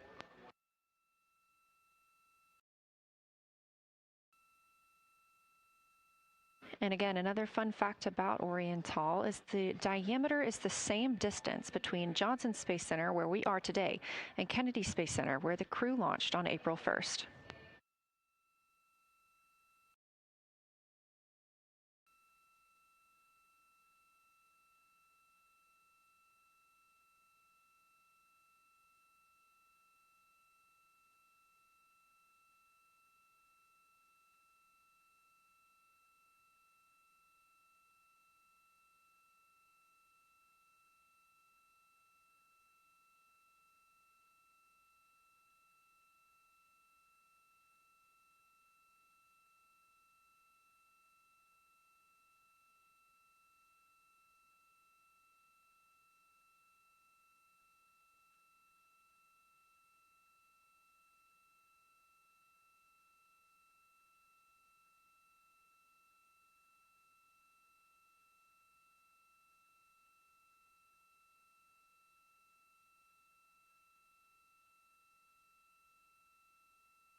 This live view from the Orion spacecraft on the Artemis 2 mission, now 7,373 miles away from the moon, 251,130 miles from Earth.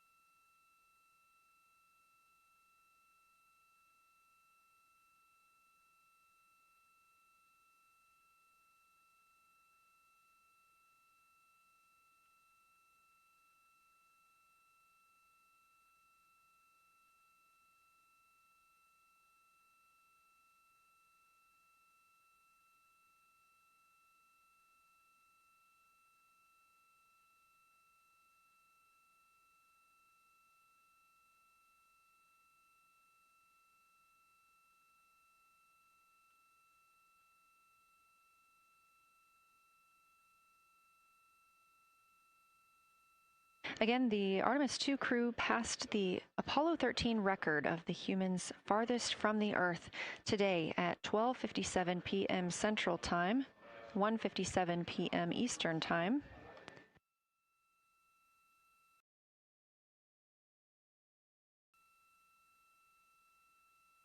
That distance set by Apollo 13 was 248,655 statute miles. We have clearly passed that, and we expect to pass that by about 4,105 miles. That will be when the spacecraft reaches its farthest distance from the Earth. It could be around 252,760 miles, but again, these are approximations and our targets, and we will make sure to report back the final numbers once we have them.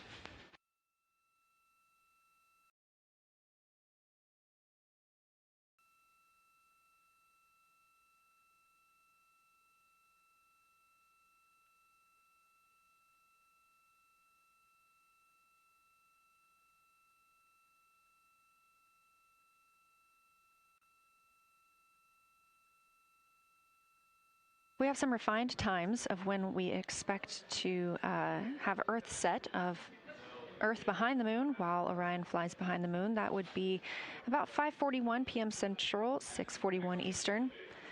The spacecraft would make its closest approach to the moon at 6 o'clock Central, 7 Eastern, and that would be about 4,066 miles. And then at 6:02 p.m. Central, and the spacecraft will reach its farthest distance from the Earth. We anticipate that will be about 252,755 miles, which would be 4,111 miles farther than Apollo 13. We would see Earthrise again at 6:21 p.m. Central Time, and a few minutes later, regain communications with the crew.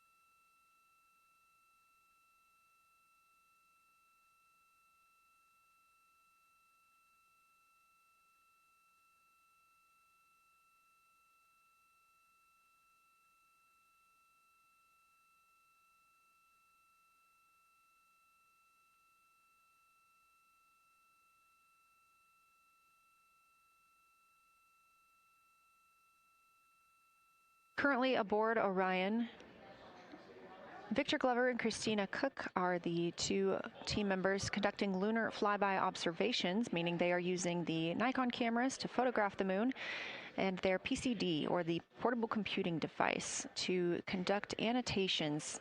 They are both recording information that will be downlinked to the science crew, and tomorrow morning the science team will have a conference with the team while the information is so fresh.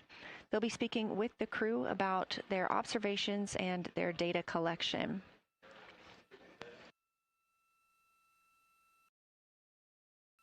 Otherwise, most of tomorrow, Flight Day 7, is considered an off day.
We are on flight day 6 of the Artemis 2 mission, the first time in more than 50 years that humans will observe the moon directly, providing a critical opportunity to practice how lunar science will be conducted during future Artemis missions.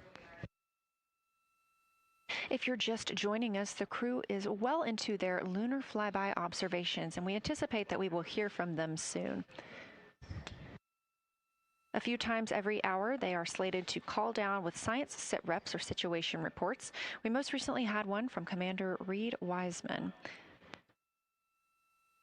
He and Jeremy Hansen, mission specialist, were first at the windows today to photograph and make annotations of what they were seeing. Therefore, we heard more from Victor Glover and Christina Cook earlier in the day during those first blocks. But now that Reed Wiseman and Jeremy Hansen are on the support side, they are the ones calling down what they are seeing from windows 1 and 4. Earlier, we heard that the Earth is so bright in window 4, they have had to temporarily cover it with a t-shirt.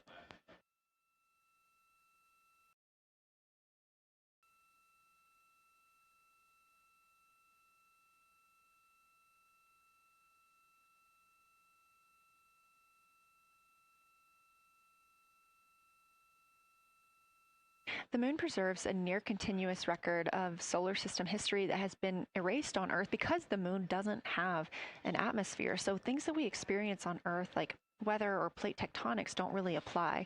So the lunar surface retains evidence of ancient impacts, volcanism, and solar activity that scientists can study today. And studying the moon helps scientists understand how planets formed and evolved, how the moon influenced our own planet Earth's history, and how the sun shaped conditions across the inner solar system. The moon also serves as a unique platform for studying the broader universe. Artemis science is designed around questions best answered by humans, working alongside robotic systems, combining decades of robotic lunar data with real-time judgment, context, and adaptability that only humans can provide. This mission, Artemis 2, is serving as a proving ground for lunar science operations, which allows NASA to test how science is planned, executed, and supported during a crewed deep space mission ahead of our future Artemis flights.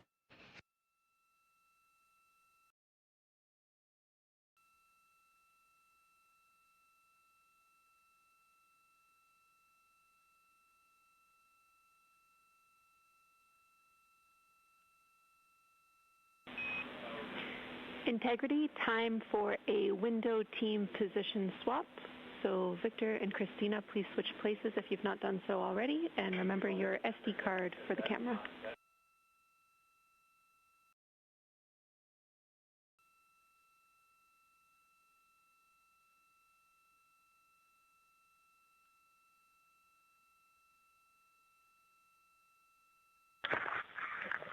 We're in the swap right now. They're wrapping up their last comments, and they'll switch over and change cards in the long lens. Copy.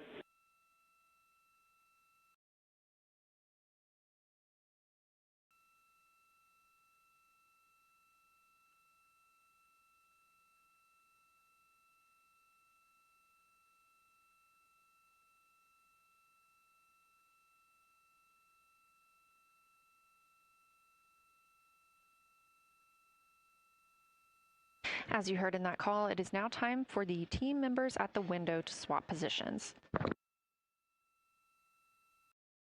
That means Victor Glover and Christina Cook will be switching roles. One of them has been photographing the moon with a Nikon with an 80 to 400 millimeter zoom lens, while the other was making annotations on their portable computing device.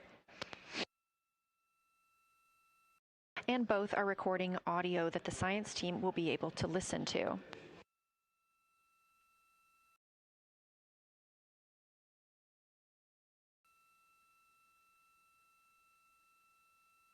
We are now 2 hours and 10 minutes until we expect to lose signal with the spacecraft as they fly behind the moon. And the next target for the crew is considered a crew choice event. They have the option to focus on any regions or patterns or features that interest them. The science team has asked the crew to capture pictures that illustrate their choice, as well as at different zoom levels, and to describe why those certain features or regions caught their eye.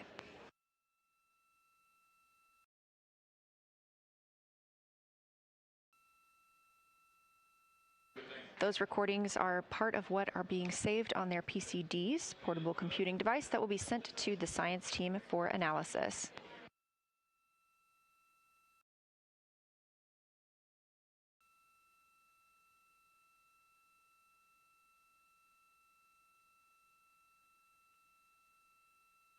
The crew has been allotted 8 minutes for this crew choice event, and it's also a time for a scheduled sit rep or situation report. So we expect to hear them calling down what they are seeing soon.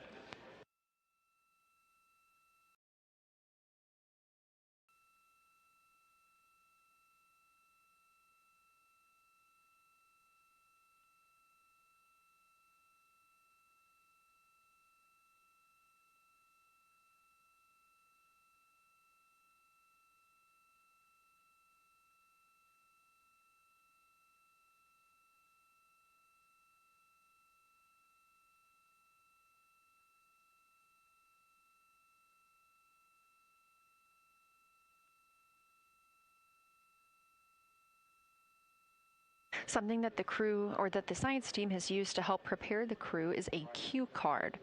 These ask for a feature ID if they happen to know the type or name, and if it is a target. Of course, in this situation, when they have a crew choice, they do not need to, it may or may not be a target. They want to know the location and the observation style. They've also asked for the geometry of what's being captured, the size, shape, boundary, and preservation, as well as the color and shadow. So the color tone, the albedo, that reflection or brightness, and any shadows or illumination. Next, they're interested in structure and texture.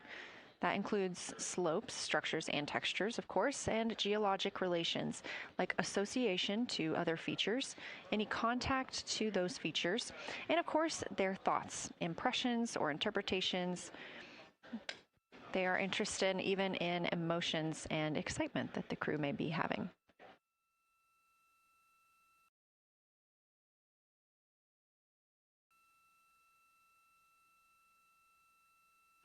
This flyby day has been practiced in many ways, even in Sims here in Mission Control, Houston.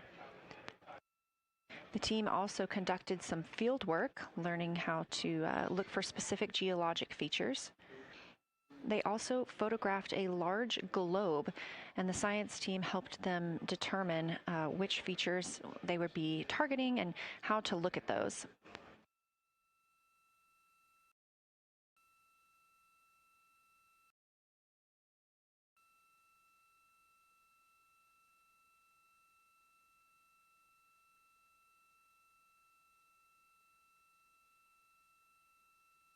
We have a few more minutes that the crew would be photographing their crew choice. Again, this is NASA astronauts Victor Glover and Christina Cook at the windows.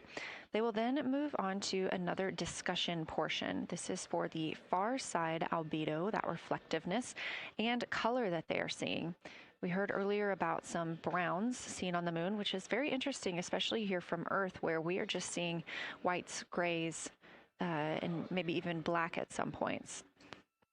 When they get into that discussion for far side albedo in a few minutes, the theme is looking to know how that color and albedo is, what those variations look like across the far side.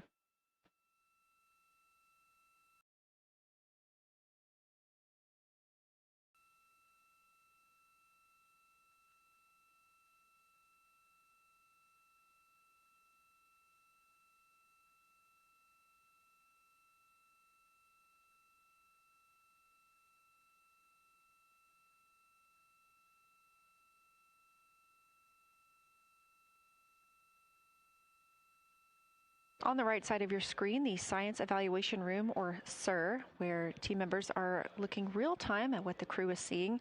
And even earlier, we're... Houston Integrity, you ready for a science room? We'll take it.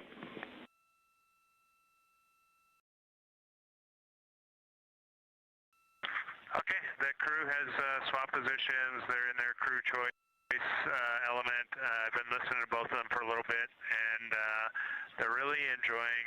They both decided to pick the Terminator, and they're spending a lot of time looking at the Terminator, just talking about the resolution that they can see, the depth of the craters, and the various interesting and unique excavations that they can see.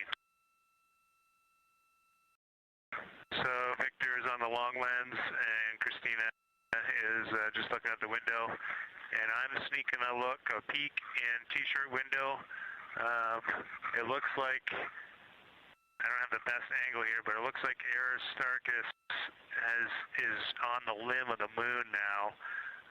It's amazing how quickly it changes as we speed around the far side of the moon, stuff that's leaving our field of view, and now we have a lot of the dark side of the moon that, it's missing for us right now, but it would be in view if it was lit at all.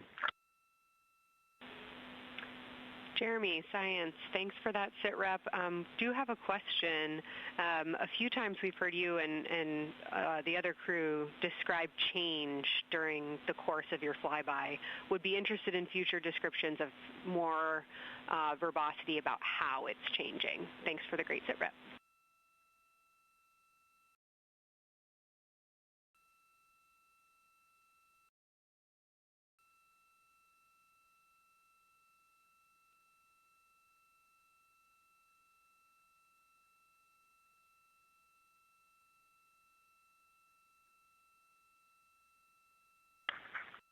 Yeah, Kelsey, sounds good. We are definitely keeping an eye on that. My eyes have just not readjusted. The moon is so bright when you come back to the window. I was just in the interior of the cabin. I've come back to T-shirt window, and it's just overwhelming brightness, and my viewing angle is a bit challenging, so I won't be able to give you great observations from this window. But I will talk about something that I was talking a lot about in my recordings earlier, which was we've been talking about some shades, and so we have obviously the dark and the light gray, and then we've talked about naming some colors, a brownish hue and a greenish hue. And I'll tell you, like right now, Aristarchus, the plateau is hard for me to see from this window, but that had greenish hues to me and was very unique. I didn't see anything like that anywhere else on this side of the moon. And then I see a lot of these, what I would call brownish hue areas. There's a number of them. And they, for example, in the northwest corner of the highlands, to me it looks like the brownish hue is caused by ray or ejected material landing on the highlands, and then we obviously see the ray areas as a lighter albedo, but in between the rays where the deposit would be thinnest, that is what it looks like is causing the brown to me. So I saw that in the northwest side of Aristarchus, or sorry, that dark area of the highlands, northwest side of the highlands. I saw it in the highlands to the east of Glushko, and then I see those same brownish hues west of Oriental, and I drew a contact there on OneNote, but that's a huge region, kind of like a piece of pie with the point of the pie pointing at Oriental and then going up towards the northern side of Hertzsprung. And that is an area that just looks like that brownish albedo. That was fantastic, Jeremy. We had heard rumors of the green and brown hues, and so you really read my mind on asking about those. Understand they likely didn't have any contact with each other the way that you described them, but please correct me if I misunderstood that. And then last thing, I'll make the same offer we made to Victor earlier. If it would be helpful for us to verbalize any targets so you can stay at the windows and keep your eyes adjusted to the moon, please let us know.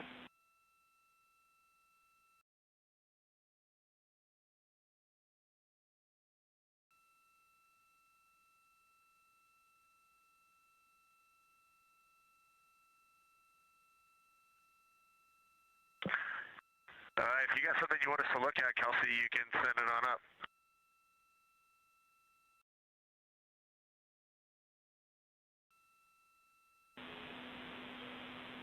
definitely not looking to interrupt your flow, Reed and Jeremy, only offering assistance if you guys want to keep your eyes off of the PCDs.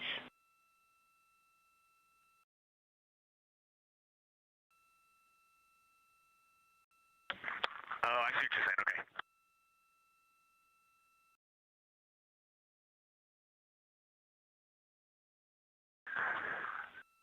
Not really science related, and we definitely learned this at Apollo, but the thing that is just most fascinating, I think, to me and Victor right now is even as rugged as the far side looks, when you look at Oriental and Home, it's rugged. But man, when you look at the Terminator, it is just like impossibly rugged, and it reminds you that the whole far side is that way, and just the Terminator is really bringing out the shadows and the hills and the valleys, and it is just, it's unbelievable. It's like no surface of the Terminator is not marked by meteor impact, and it's just, it is very impressive to look at that, and you realize that that is true across the whole far side. You just can't see it due to sun illumination right now. Reed, Houston copies, and we were commenting on the same thing. Even from our view, the Terminator looks absolutely alien because there's just so much texture in there that we're just not used to seeing. So thanks for sharing that with us.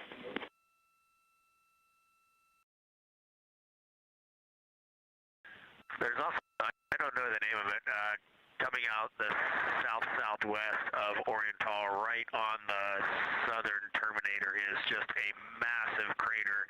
I don't know the name of it. Maybe you can look on the solar array wing video and tell me it's right. It's the southernmost crater you see on the Terminator right now. We're looking for you.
We're loving that picture. Thanks for showing us. And Reed, as an answer to your last question, we believe that that is Chebyshev crater. And the sir agrees with that.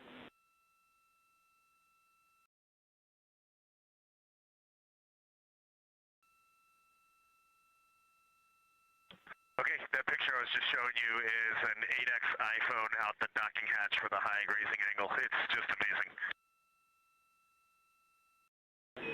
We love it. Thank you.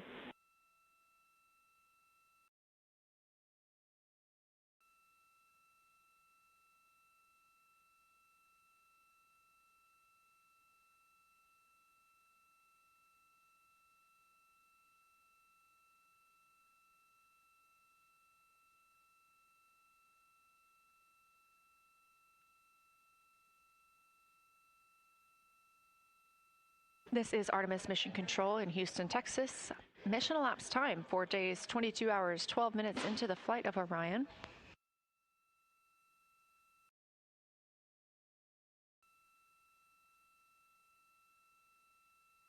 This is Lunar Flyby Day for the crew aboard the spacecraft. Reed Wiseman, Victor Glover, Christina Cook, and Jeremy Hansen are now the farthest people to have ever traveled from Earth.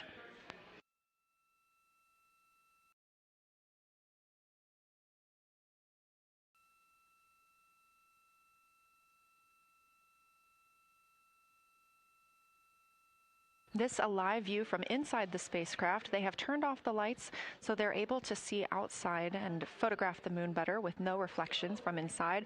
And for a very brief moment there. Integrity Science, thanks for those iPhone views. It's helpful to see what you're seeing.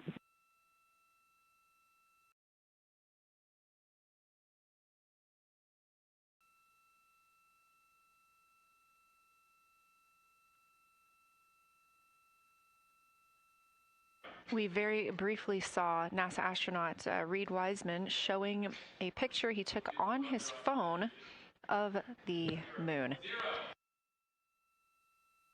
We do expect to get all of the photos that the crew is taking today, and we cannot wait to share some of those with you.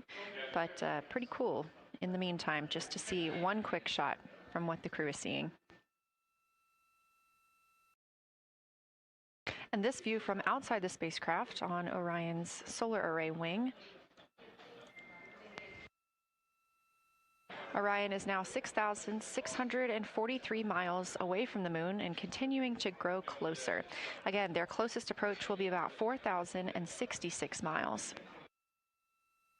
The best comparison is if you held a basketball at arm's length. That's about what it would look like to the Artemis 2 crew at their closest approach.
This view showing at the very top, a camera coming from Orion, continuing their flyby of the moon. We have 3 more flyby observation blocks after the completion of this one. Down on the bottom left of your screen, that's the SIR, the Science Evaluation Room, where team members are continuing to work through all of the targets that the crew is photographing today, and they've helped identify some of the craters and some of the other items that the crew has seen on the moon's surface. Down on the right is Artemis Mission Control here in Houston.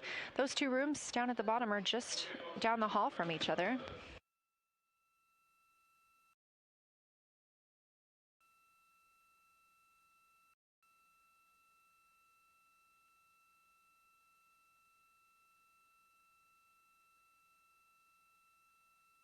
And we are just a few minutes away from the next cabin and window team swap. That means Victor and Christina, who have been at the windows, will fly to the cabin, the background essentially, and be their support crew for Reed and Jeremy. Reed and Jeremy will move back up to the windows.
crew is continuing their discussion portion of the flyby in the lunar targeting package, where it says far side albedo/color. They are looking. The science team is looking to get a good understanding of what the crew can see on the far side at this point, and its brightness as well as any colors. We did hear earlier Canadian Space Agency astronaut Jeremy Hansen reporting that they could even see browns and even greens on the moon. I'm really looking forward to seeing those photos. And in just a couple of minutes, the teams will swap from the cabin to the window.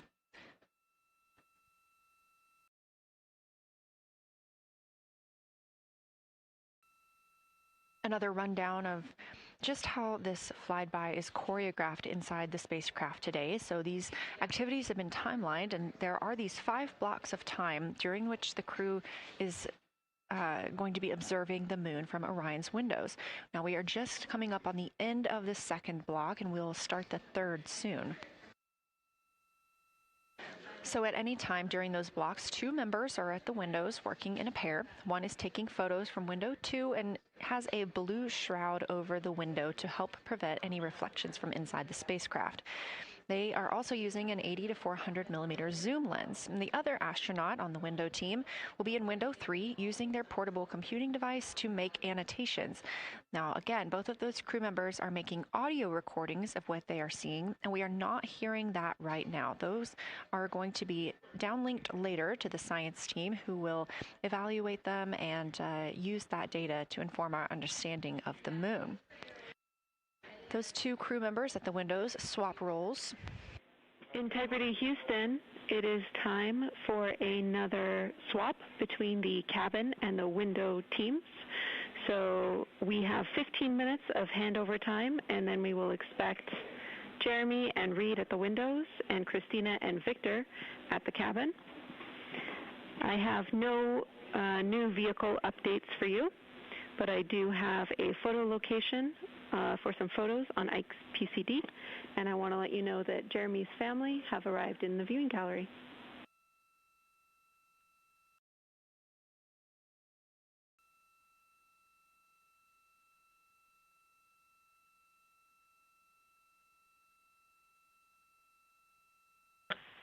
Okay, Jenny, we copied most of that. The only thing we're missing is what you meant about the photo location on Victor's PCD. And hello to my family. I think that must be Catherine and Devin that are there. And I'm glad they made it into the viewing room. And we copy. It's time for crew swap. The A team's coming out of the windows and the B team's going in. Okay, copy. All I meant to pass for Victor's PCD is that there are some late load photos that were requested that are now in his favorite photos folder. And you're exactly right. We have Catherine and Devin here. They give you a big wave, and they're super excited and happy to see part of what you're seeing.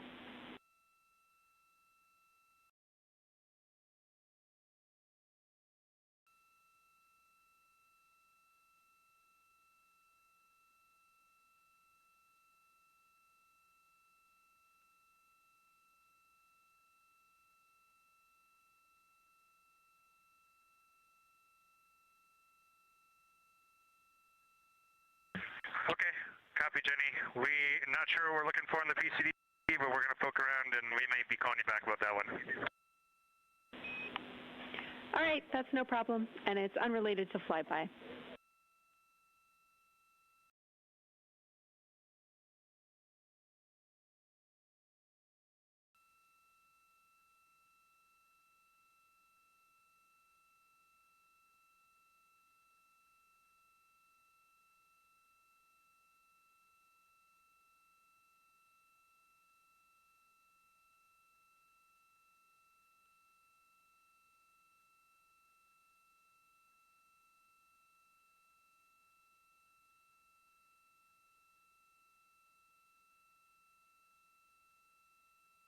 This is Artemis Mission Control here at Johnson Space Center in Houston, Texas. And as you just heard, Capcom, or Capsule Communicator Jenny Gibbons, Canadian Space Agency astronaut and Artemis 2 crew backup, relaying to the teams in Orion that it is time for a swap from the cabin to the window teams.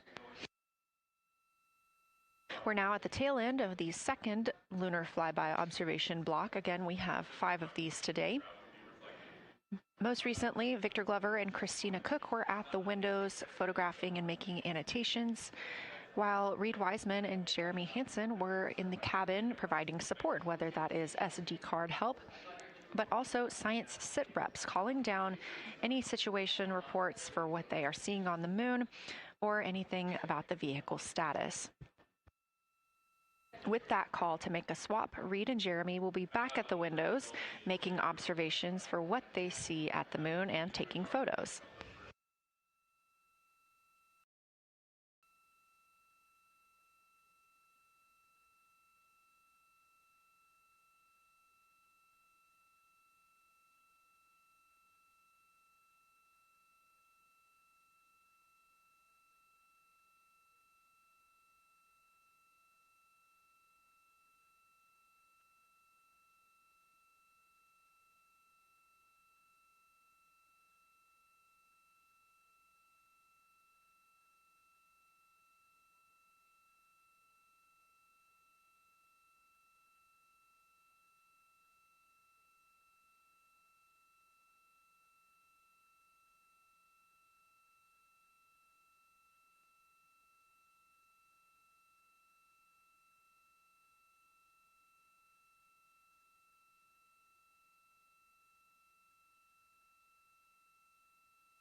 Again, you're watching live coverage of NASA's Artemis 2. But something that's really awesome up here is we now have the moon and the Earth in window 3 simultaneously, and the moon is a gibbous, and the Earth is a crescent. And I'm guessing in about 45 minutes we'll have 2 identical crescents as we change our position in the universe. That is pretty darn cool. Thank you.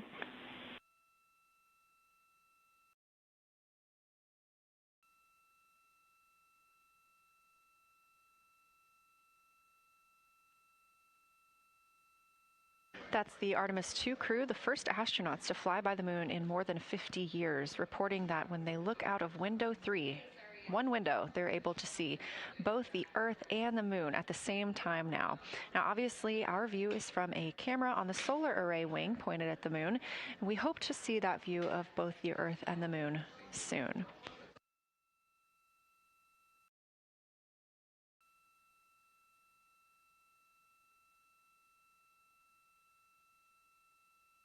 Some upcoming times for what you can expect. In about an hour and 40 minutes, we will have Earth set. And during that time, we will have a view of Earth going behind the moon. Shortly after, just a few minutes later, we will lose signal with the Orion spacecraft. This is tracked as it is going behind the moon and out of reach of the Deep Space Network. At 6 o'clock p.m., the spacecraft will make its closest distance of about 4,066 miles.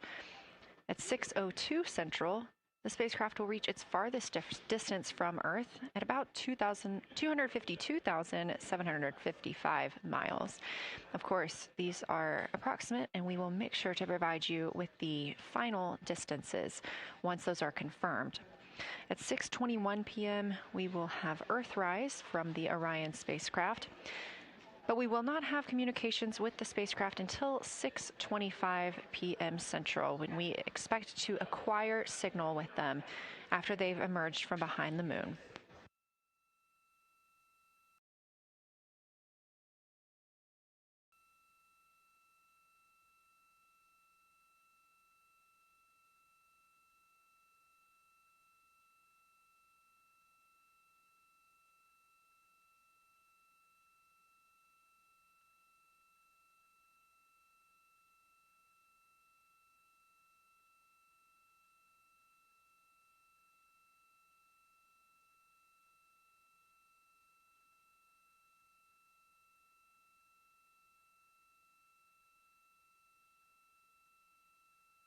Again, you're watching live coverage of NASA's lunar flyby for the Artemis 2 mission, first crew to fly beyond the moon in over 50 years. The astronauts inside the spacecraft are switching positions, 2 at the windows and 2 serving in support roles, before they start their third timelined flyby observation for today.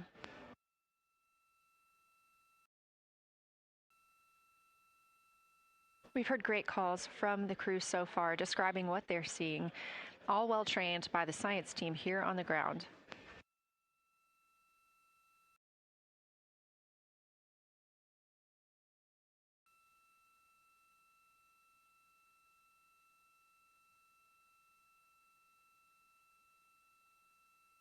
Another major milestone for the crew today will be to experience a solar eclipse from their capsule. No one on Earth will experience this solar eclipse. To the astronauts, this will look a lot like a total solar eclipse on Earth, except the moon will be huge compared to the sun. Whereas if you're standing on Earth and looking at a solar eclipse, the moon and the sun appear to be about the same size in the sky. As the moon begins to cover and then uncover the sun, the astronauts will see a partial solar eclipse, so that's before and after totality, and during that time frame they will have to wear eclipse glasses so they can safely view this phase.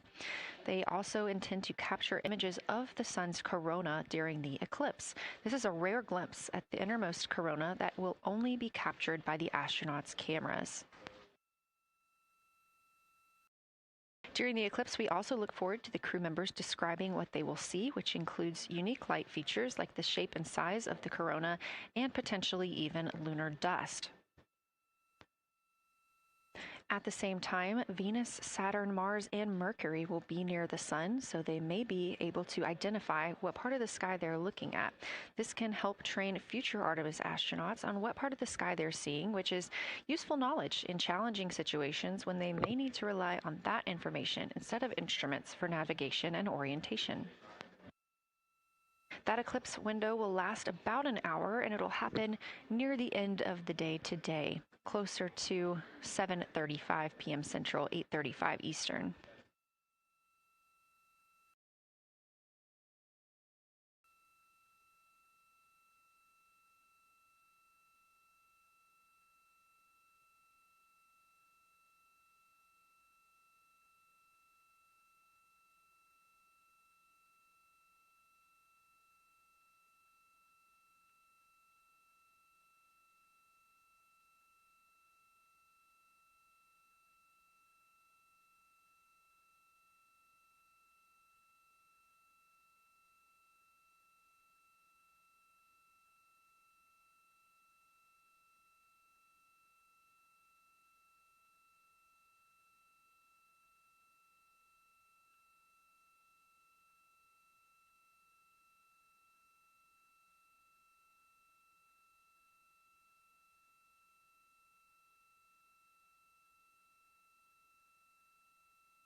As you can see in this live view from Orion, the spacecraft is maneuvering around the moon, and the views of the moon have changed since we started our broadcast. The near side is now very far to the right side of your screen. This is the side that we can see from Earth. That darkened portion are ancient lava flows.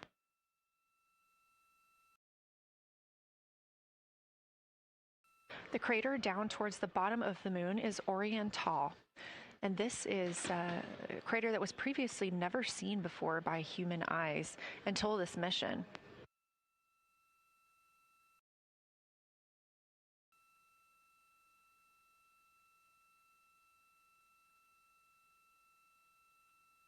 Everything to the left of Oriental is considered the far side. And this is what we typically do not see from Earth.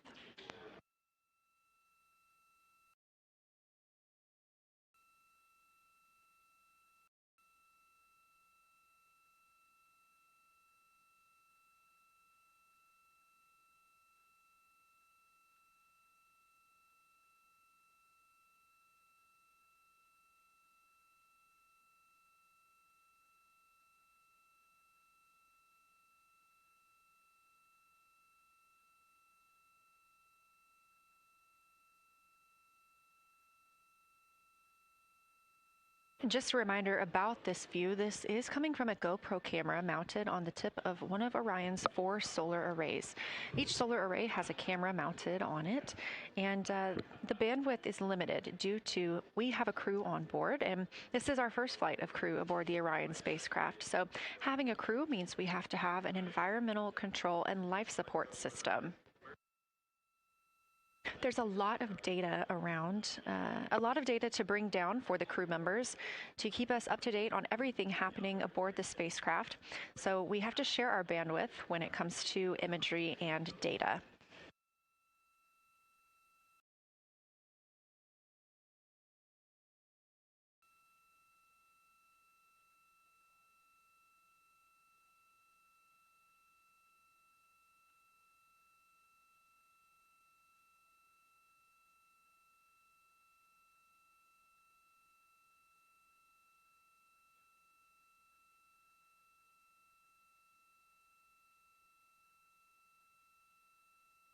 Inside the Orion spacecraft, the astronauts have completed their cabin and window team swap, meaning we have moved into the next block of lunar flyby observations. Jeremy Hansen and Reed Wiseman are now back at the windows, taking photos and making annotations. About halfway through this block, they will switch positions at the windows and will be prompted by the ground to do so.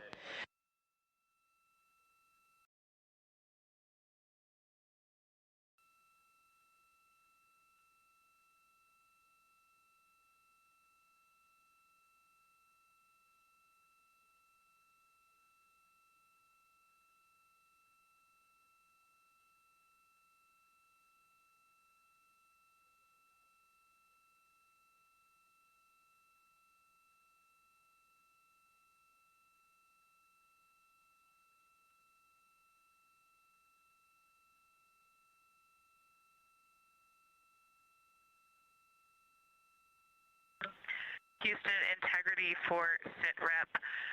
First of all, I'll just talk about the experience that I had during Victor and my observation time. It was an incredible experience. We definitely noted how much more you can see with the zoom lens.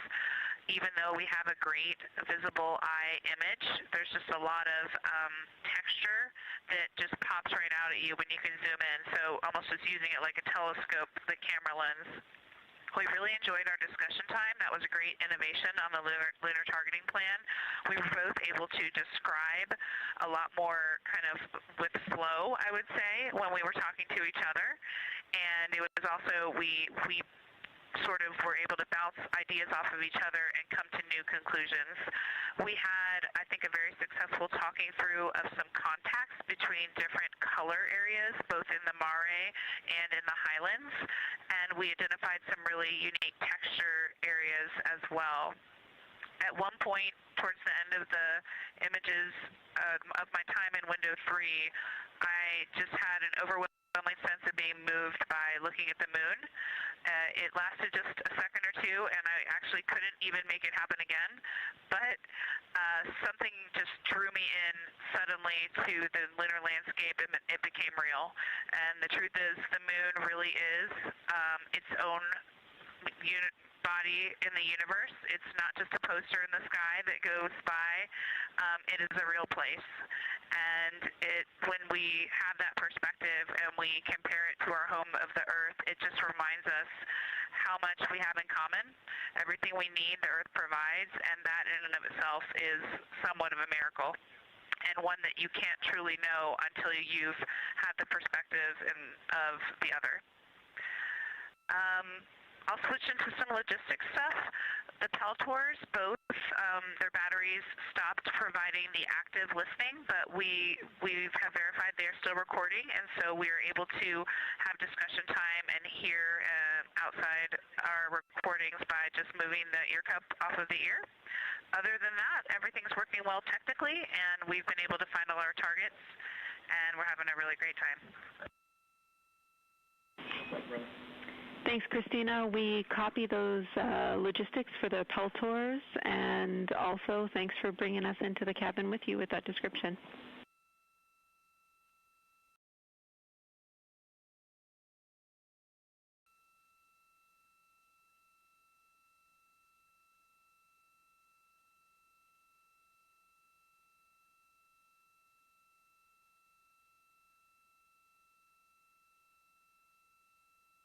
Right on time.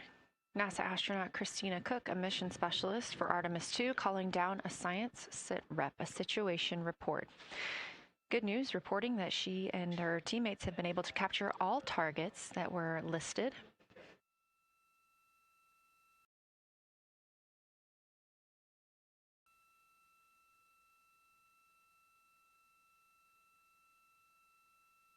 Christina also gave a vibrant description of just how it feels to be there and to see the moon up close and not just something passing in our night sky.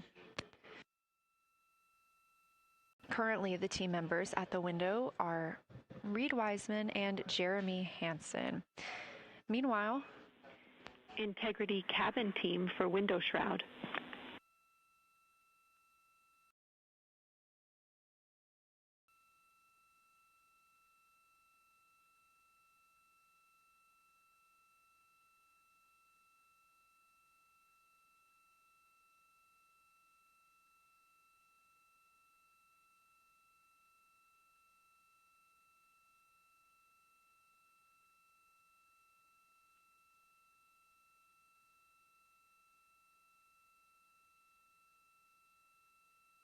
We're listening. Go ahead, Jenny.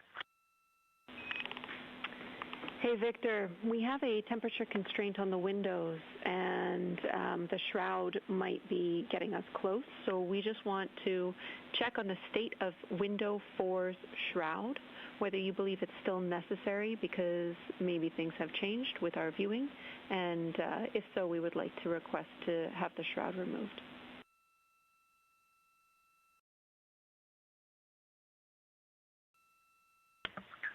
Houston, we believe it is necessary. We pulled it off just as a corner. It is very bright. It definitely would affect our night vision and maybe comfort. But is there a time? Can you tell us when we would have to take it off by?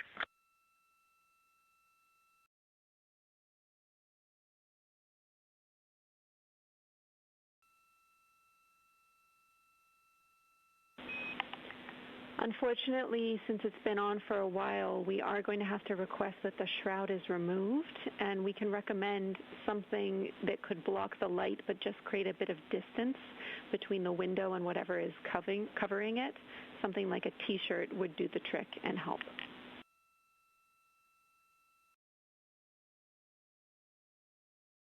Okay, we're removing the shroud, and we will we'll make it work. Thanks.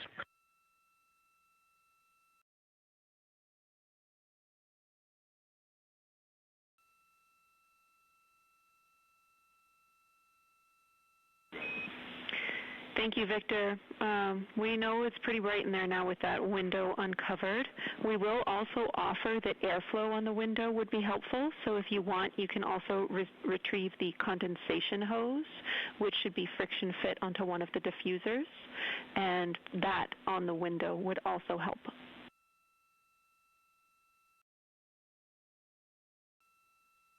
We can easily point a diffuser at the window, so we're going to start with that. And it's pointing at the window now.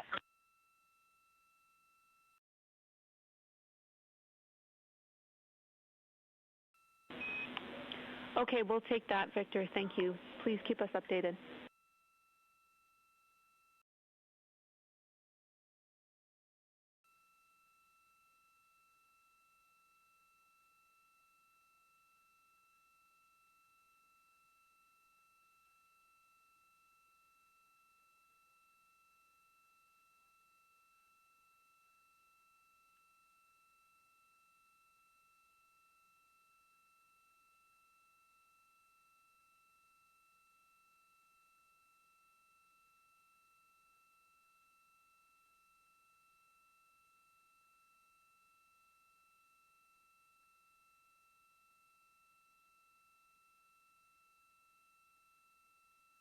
That call from Capcom, Jenny Gibbons, CSA astronaut and Artemis 2 crew backup to the crew aboard Orion, letting them know that they will need to remove the window shroud they had placed on window 4.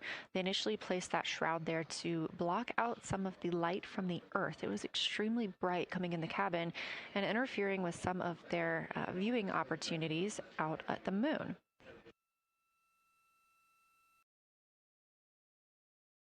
This was a request from ground teams to ensure that they are protecting other systems, and the crew has been offered the opportunity to use something else to cover the window.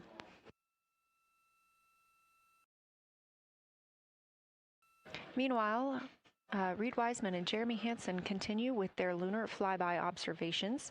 They have just looked at Glushko crater. That's about when we heard that call down from Christina Cook with that description of everything she had been seeing during her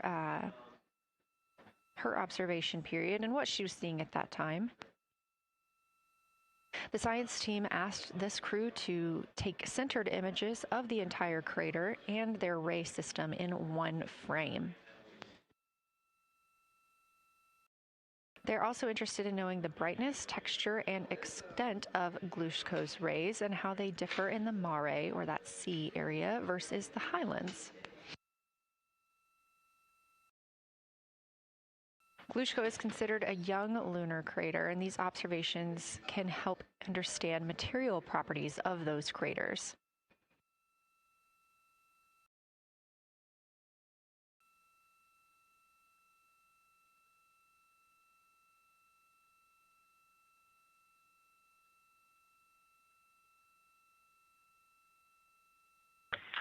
Science, integrity. First, I wanted to start off with connecting with what Christina said, that it was very moving to look out the window.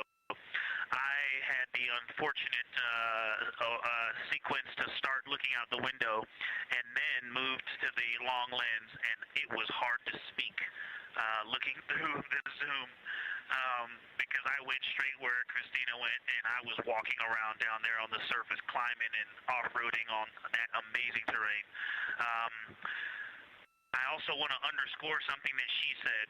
As we continue to explore, when we actually do go down there to the surface, I know for safety reasons that we would never send someone alone, but I just want to really emphasize how important the discussion time was. When we started to talk, we not only got better science discussion, we got better human connection, and so doing this as a pair, we just learn and grow together, and that's just super important, so thank you for adding that to this plan. Reed just passed me a note that the Oriental Basin annular ring has a similar albedo to the center, but a different color. It has more brownish tones in it, and he said it's very distinct now that he's been staring at it. Victor, thank you. You got a cheer from science there, and we all just went on that moonwalk with you, so highlighting how important it is to talk about these things. I also want to let you know that we have Deanna Glover with us in the viewing gallery. She's all smiles.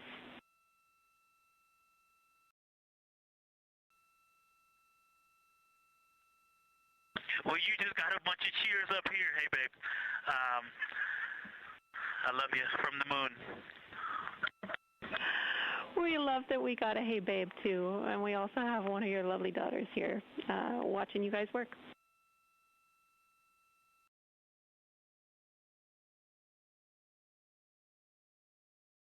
Thank you guys for doing that and for supporting them through this. And to all of you, Genesis, Maya, Joya, and Corinne, I love you. And Deanna, I love you. I'm glad you get to be there.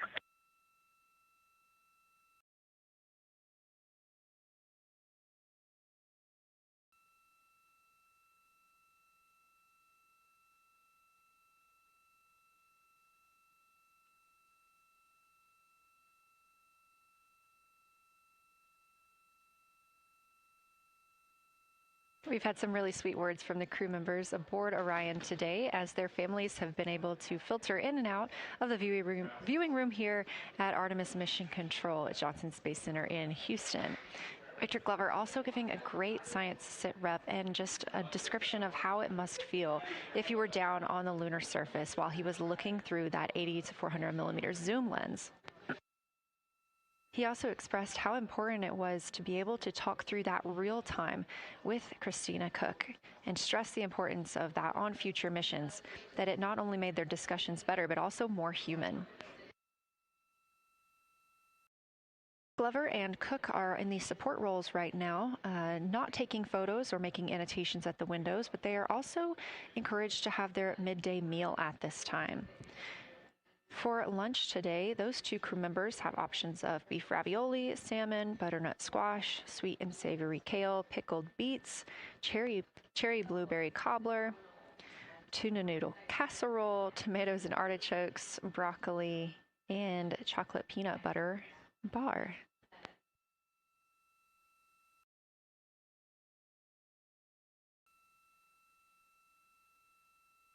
Once Glover and Cook return to the window portion of their flyby today, Reed Wiseman and Jeremy Hansen will get into their midday meal.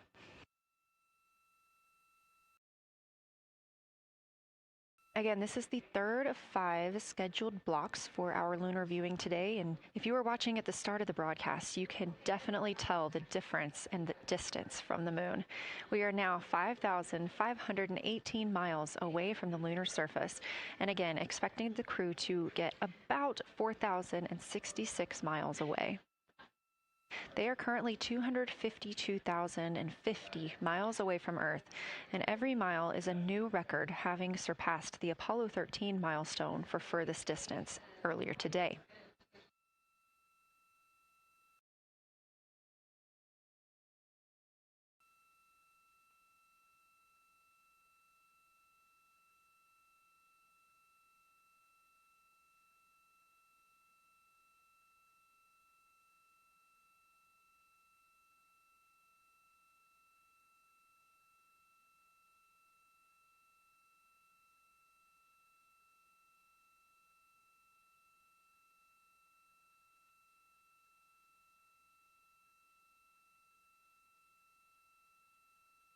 If you look down to the bottom right of the moon in that darker looking area, that is Oriental Basin. We have continued to lose views of the near side. It is just barely visible over towards the bottom right side of your screen. And then you'll also hear later about that terminator. That's the line between light and darkness while on the moon. It is really exposing some of those craters at this time.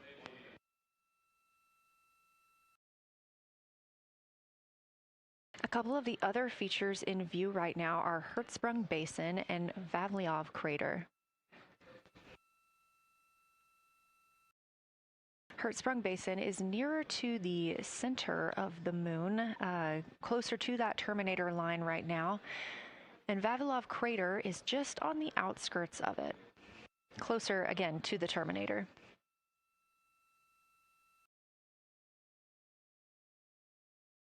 Towards the bottom of the moon and to the left of the terminator line, or currently shadowed in darkness, is Apollo Basin.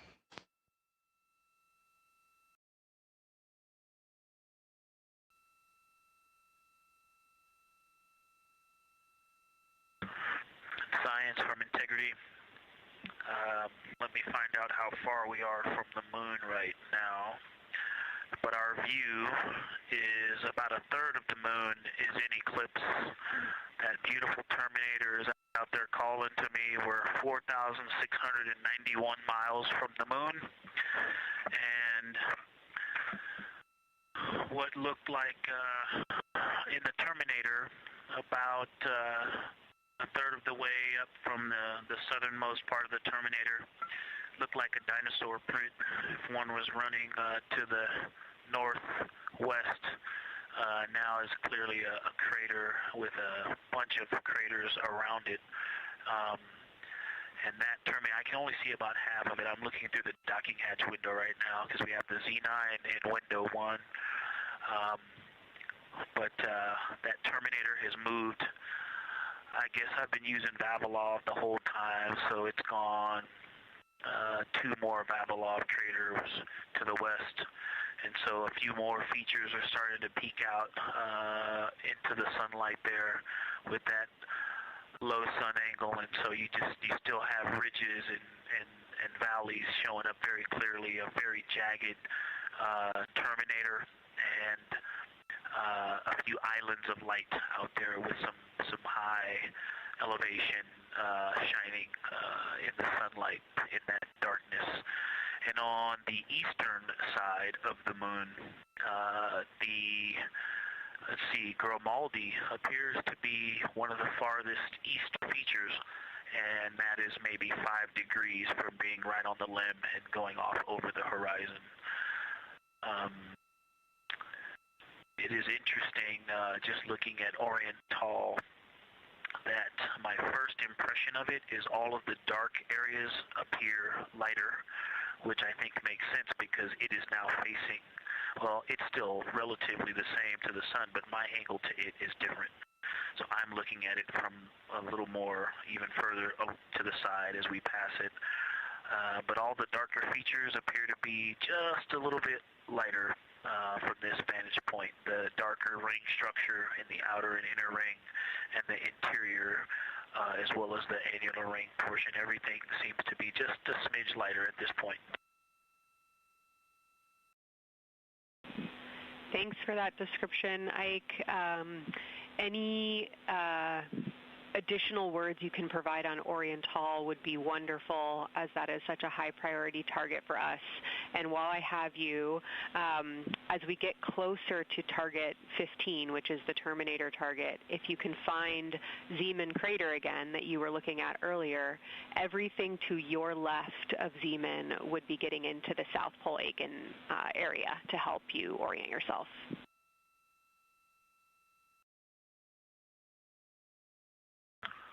Zeeman is a great waypoint out there. I definitely see it.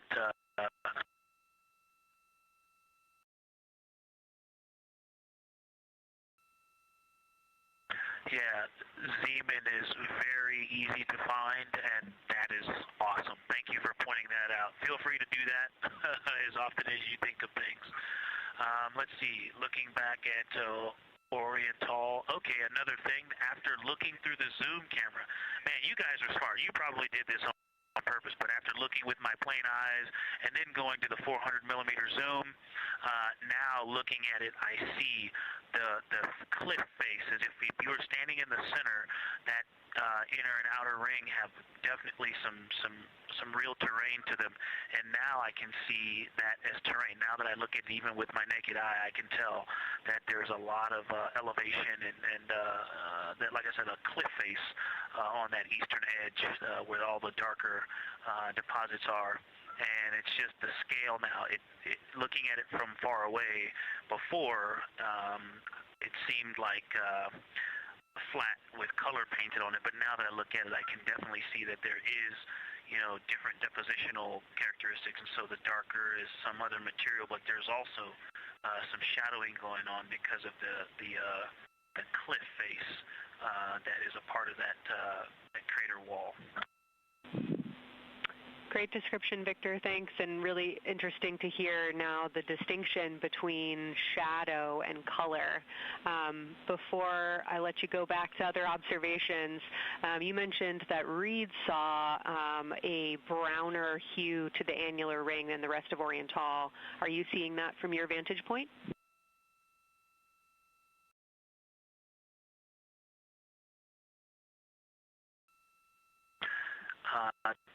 The way that I'm looking at Oriental, again, I'm still in the docking hatch window.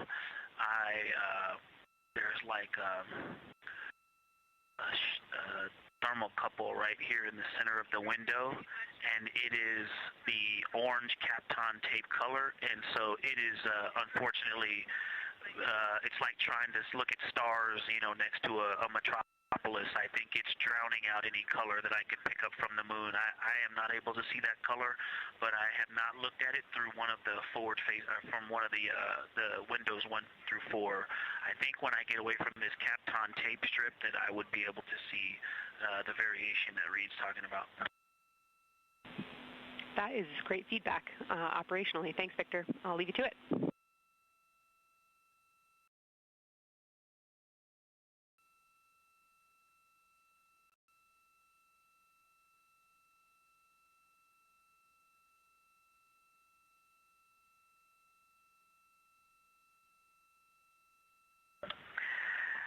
Science Integrity with a question from the window team. Integrity, this is Science, here with you.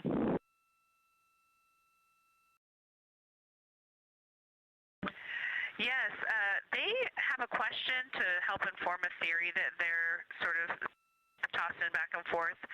What is older, the Mare seas of the near side or Oriental?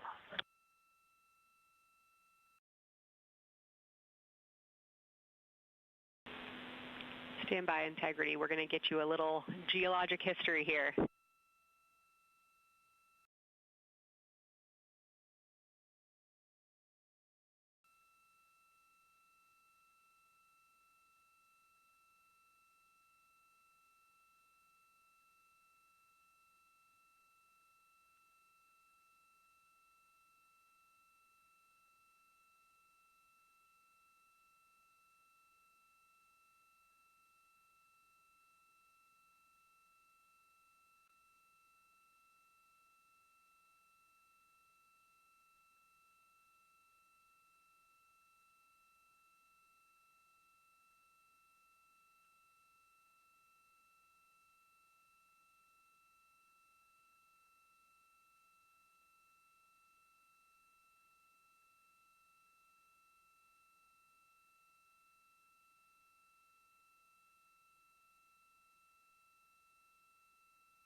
Integrity Science back with you for some lunar volcanism when you're ready.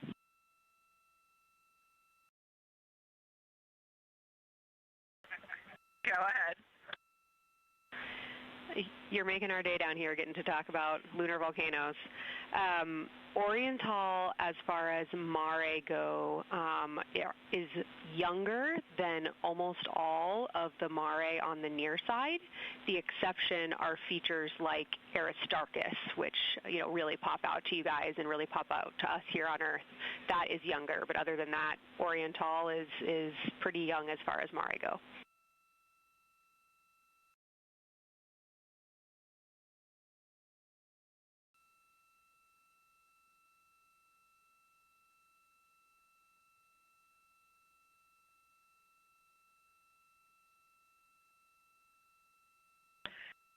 And Kelsey, thanks for that. We love lunar volcanism too. How about when the actual crater was formed?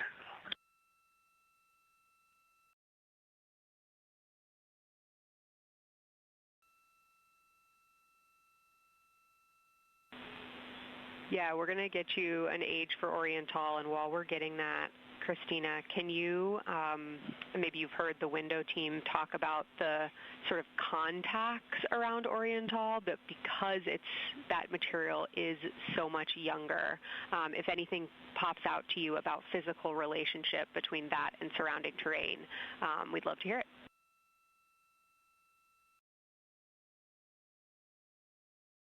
Yeah, definitely. They are discussing a contact relationship that could explain some of the color that they're seeing in certain areas. And so it was really about the ejecta of the creation of the basin and understanding the superposition of its ejecta and Mare on the near side or other features. So thank you. We'll take the insight when you have it.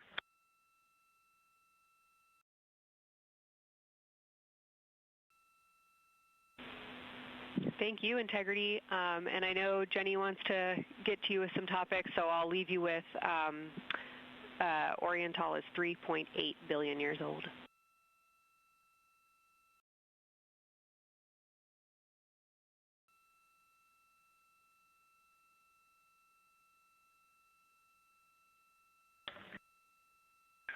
Copy that. So that's on the older side. The actual basin is very old. Correct, as is the case with a lot of mare. Typically the big basin formed and then the, volcanic eruption was able to punch through the crust where it was weakened by that basin formation.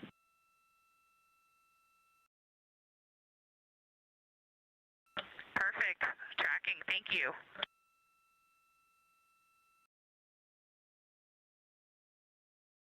NASA astronaut Christina Cook calling down some questions to the science team on console.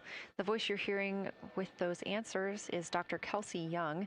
She is joined by Trevor Graff on console today. Christina asking about the age of Oriental and specifically the mare regions. Those are those dark regions that you see. They are paved or filled by volcanic deposits.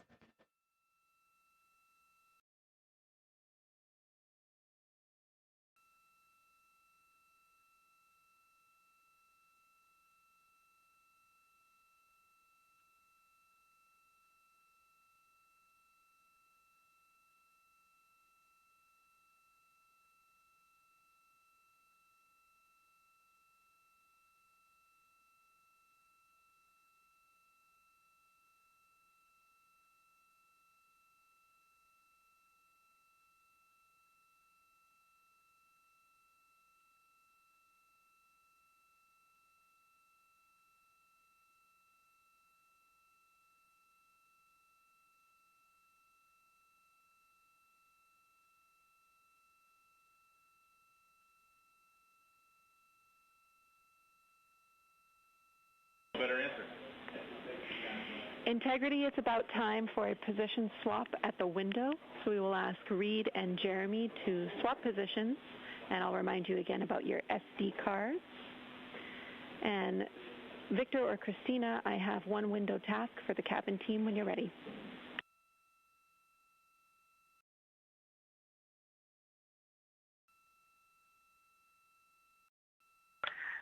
They are swapping and I'm ready. All right, Tina, we found a way that we can install the shroud on the window. We understand it's pretty darn bright compared to everything that you're looking at. So in order to reinstall it, we will ask that you retrieve the condensation hose and you install it on a friction fit on the cabin air outlet port. That's right by one of your diffusers. You're going to point that little condensation hose such that the air is flowing over the window pane. Let me know when you're ready for the stowage location.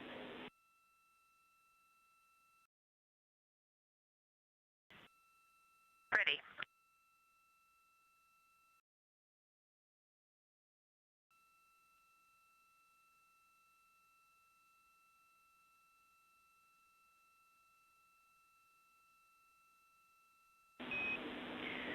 Christina, the hose is in locker A1. The crew has gotten a go to reinstall that window shroud they were using to block some of the earth shine. Copy. This view coming from inside the Orion spacecraft as the crew members are swapping windows, specifically Reed Wiseman and Jeremy Hansen. They've been our crew members at the windows taking photos, making annotations, and making recordings that'll be downlinked later to the science team for review. The science team will have a conference tomorrow morning with the crew to get any fresh perspectives or things that they learned during the flyby.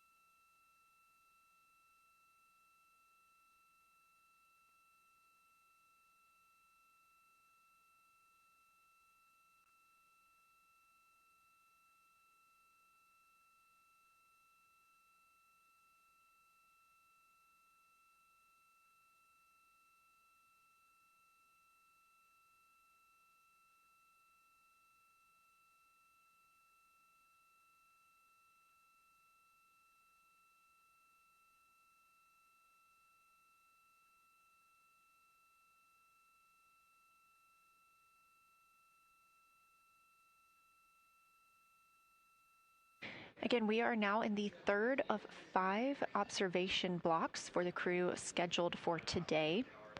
During this flyby, Orion is passing around between 4,000 and 6,000 miles from the moon and providing the crew with a full view of the lunar surface. It's a higher vantage point and much farther than Apollo's lunar orbits on average. So from this view, astronauts can observe both the North and South Pole and large-scale geologic features in one single view.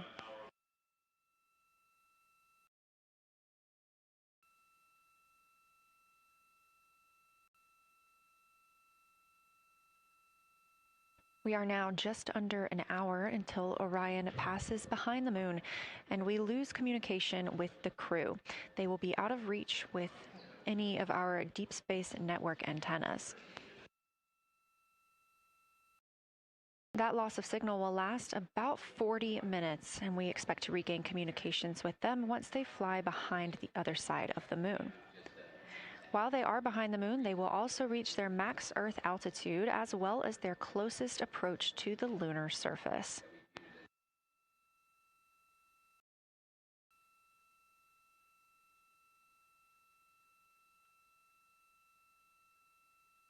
The view you have right now is a live stream from a camera on Orion's solar arrays.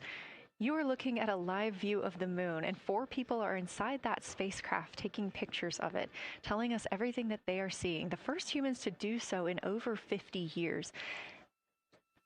They'll be sending those pictures down for all of us to enjoy, and of course, especially the science team, who are very excited for what they are learning today.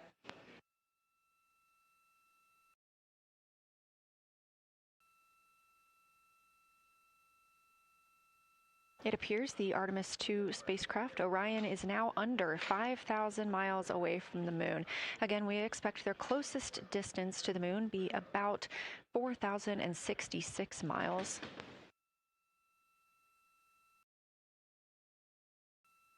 That is an estimate at this point, and we will make sure to share that closest approach distance once we receive it.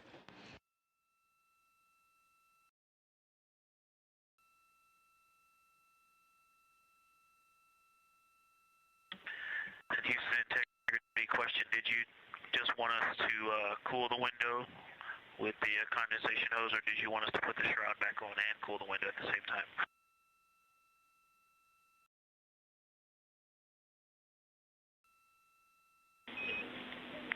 Victor, we definitely want you to cool down the window with the condensation hose. It's crew preference whether you put the shroud back on. The hose will allow you to do that if it helps with your lunar flyby.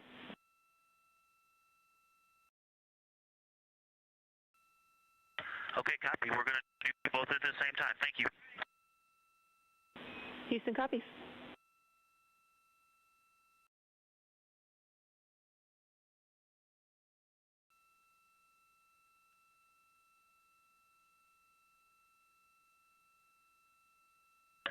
Houston, thank you for that suggestion. The cabin is darkened again, and that makes a big difference for the imagery. And for science, we are now seeing a half moon.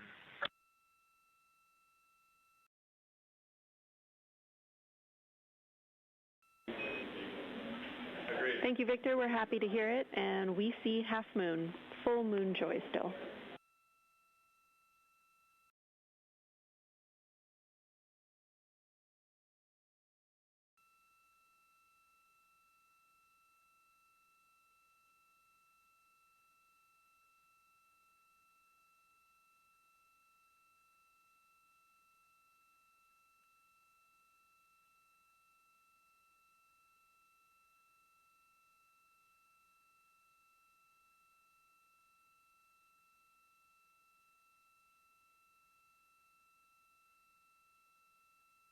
Crew reporting from Orion that they are seeing half the moon, which is about what it looks like here from this view from the spacecraft. However, what has become a little bit of a catchphrase for this mission, everyone is reporting full moon joy.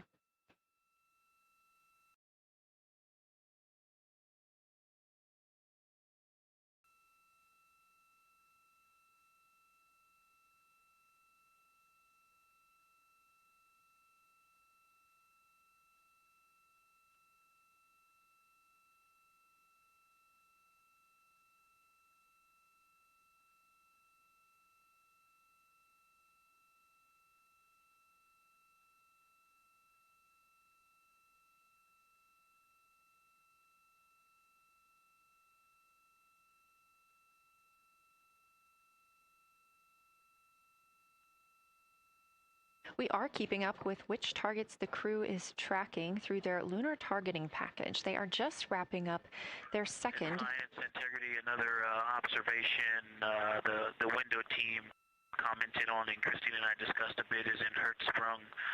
The solid and intact crater is very smooth. If it were a dirt road, it's very hard packed, and then you go outside of it, and that outer crater, that's the one that is older. It is a little rougher and more jagged, and starts to get into more loose-looking terrain, and the smooth interior also causes the craters that are inside of the larger crater, the smaller craters, to have really sharp edges, sharp, distinct edges. And just a general comment on that area, Hertzsprung, that whole area, the average albedo there is darker. That is, I would say, 3. And the average albedo around Oriental and between Oriental and Ohm, excluding the wedge, the darker wedge, is more on the 6-7. And that they also seem to be different texturally. Christina described it earlier around Hertzsprung, and then from Hertzsprung toward toward Oriental, there appears to be a frozen, a rippling pond, but frozen, or like choppy waves when it's windy out, choppy water, and then it freezes instantly. That's the texture. If you walk down there barefoot, it looks like it would be hard on your feet, like lava. After it's cooled, it would be pokey.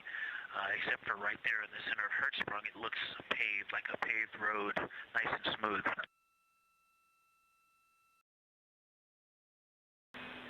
Victor, that's a wonderful description. Going from a paved road to lava reminds us of the Icelandic highlands. Thanks for that.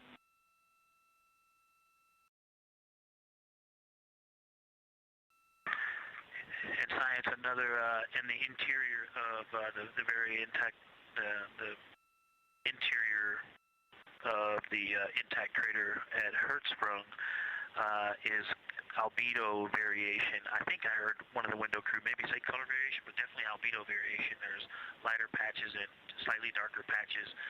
It's not swirling, it's just patchy. It just has spots that are lighter, and I would say a predominantly darker average area.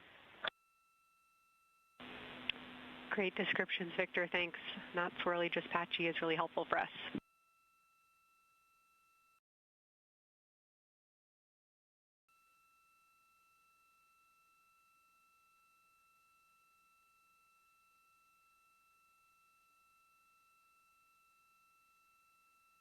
Really great descriptions coming from science.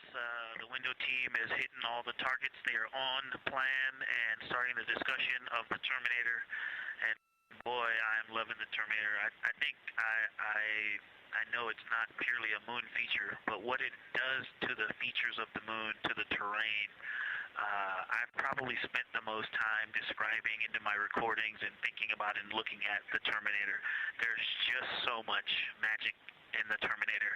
The islands of light, the valleys that would look like black holes. You'd fall straight to the center of the moon if you stepped in some of those. It's just so visually captivating that the Terminator is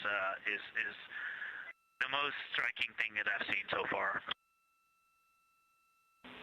We've been loving your evocative descriptions, Victor. You really are bringing us along with you, and we're following along with visualizations that pale in comparison to your descriptions. Thanks.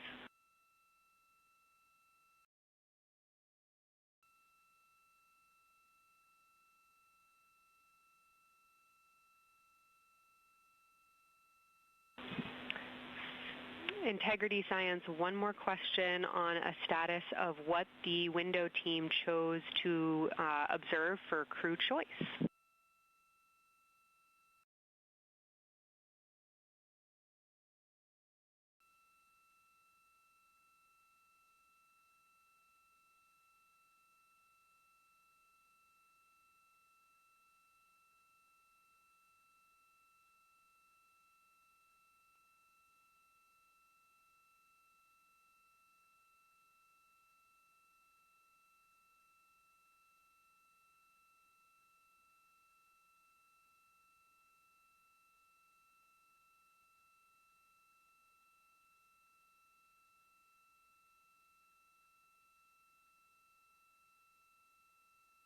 Window 2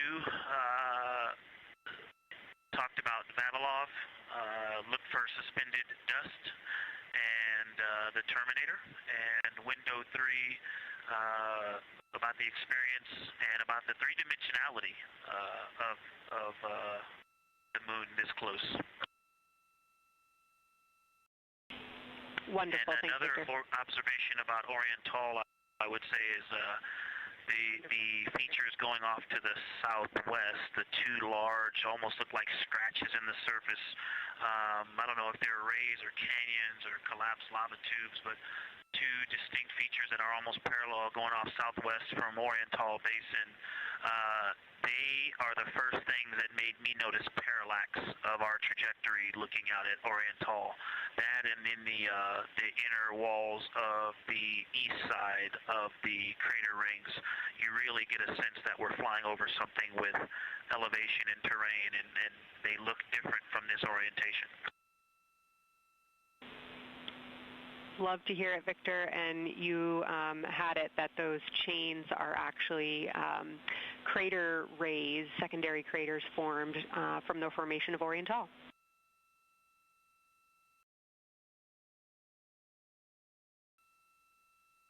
Yeah, speaking of crater rays, the crater rays that are going off to the northwest,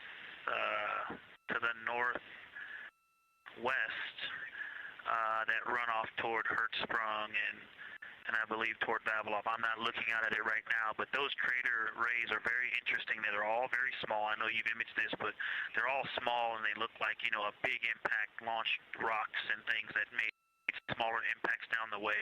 But something very interesting, and again, you can see this in imagery, but some of them are parallel, and then some of them converge toward the center of Oriental. And then I think I even saw some that maybe diverge, which not diverge, but that are convergent, which indicate multiple large impacts that created a lot of secondary impact crater rays. Fantastic, Victor. And I'll note that we can infer that you're looking down at your freshly named Integrity crater, which is near the end of one of those beautiful crater rays from Oriental. Thanks for the description.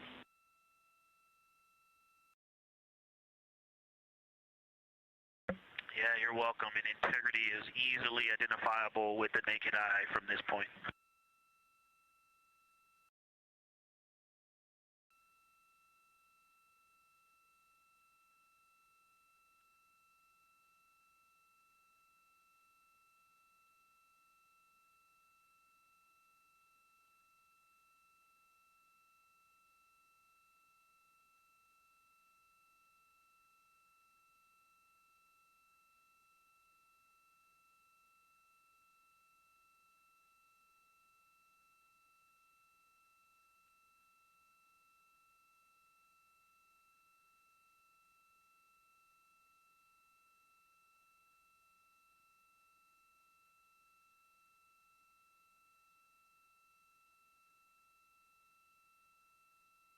We've been hearing some great situation reports from Victor Glover, the pilot of the Artemis 2 mission, calling down to the science team, letting them know what he is seeing. And one of those things is Hertzsprung Basin.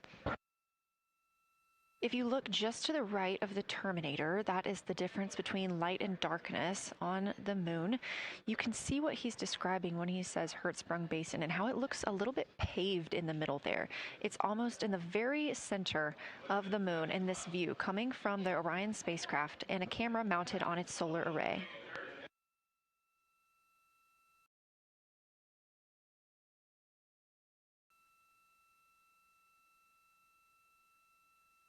We are now 4 days, 23 hours, and 23 minutes into the flight of Artemis 2, and we are standing by for their lunar loss of signal in about 43 minutes. Again, the spacecraft will fly behind the moon, and during that time, we won't have communication with them. They will be out of reach of our deep space network. However, we will regain communication with them approximately 40 minutes later when they come around the other side of the moon.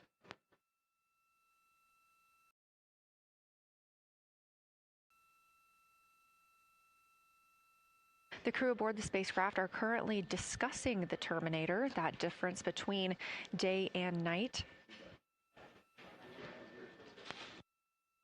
The science team is interested in learning about the topography and the color of the lunar surface, and it's already been very interesting to hear that they have seen colors like greens and browns while looking at the moon. Some of the questions that they are hoping the crew will discuss are how do the quantities and sizes of craters and mountains vary along the terminator, and they are looking for the crew to describe the topography of features along or near the terminator. They're also looking for more information on any color or tone variations, and they're hoping that the crew will take images to illustrate their findings. Glover reported earlier that the crew has missed none of their targets when they are photographing at the window. We aren't hearing the conversations that the crew is having right now, but these are being recorded to their personal computer devices, PCDs, and those will be sent down to the science team. The science team will have a conference with the crew tomorrow morning to discuss their findings and experience when looking at the moon today.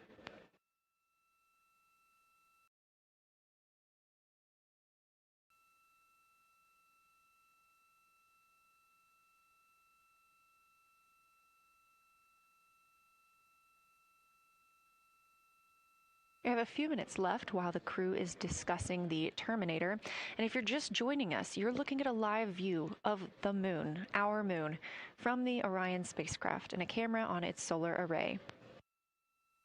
Inside that spacecraft, 4 astronauts, Reed Wiseman, Victor Glover, Christina Cook, and Jeremy Hansen, the first 4 people to fly around the moon in over 50 years.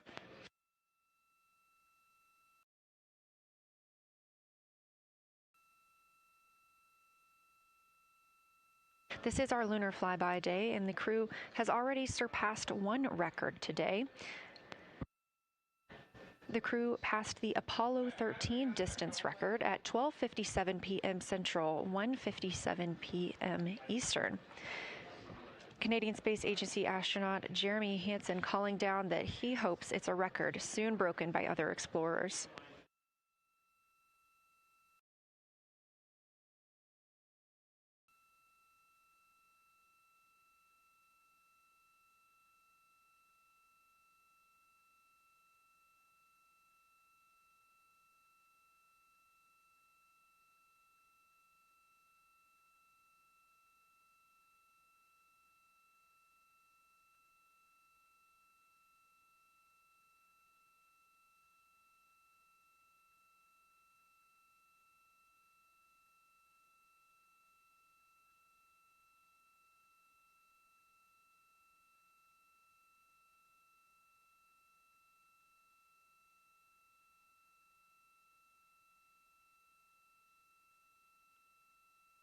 We are live in Artemis Mission Control in Houston, Texas, monitoring the flight of Artemis 2. All of the flight controllers here, each monitoring a different system aboard the Orion spacecraft. Integrity Houston, we are ready for our cabin and window teams to swap again. We have a 15-minute handover time here, and I have a couple of items I want to read up to you. They'll require you to write something down on your knee boards, so let me know when you're ready.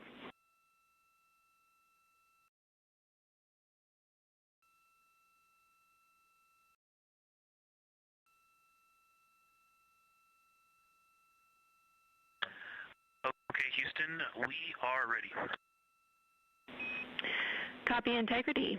First of all, once you start this next shift here, during this lunar observation shift, we will begin our lunar LOS, so you can expect a call from me a few minutes prior reminding you. And second of all, FIDO just sent us updated altitudes and METs for lunar closest approach and max Earth altitude.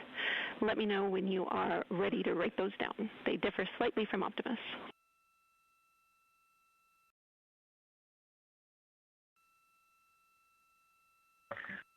Thanks, Jenny. We are ready to copy.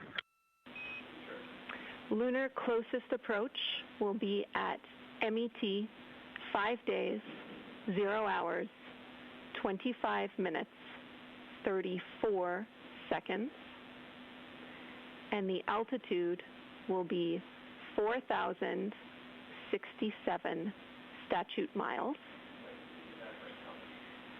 Maximum Earth altitude will be at MET 5 days, 0 hours, 27 minutes, 39 seconds, with an altitude of 252,756 statute miles.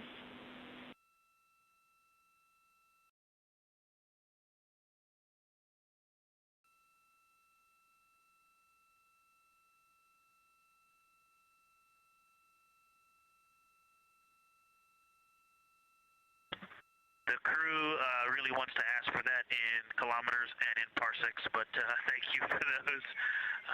That is great. Thanks for that update. I'll send Fido to work, and I appreciate the metric.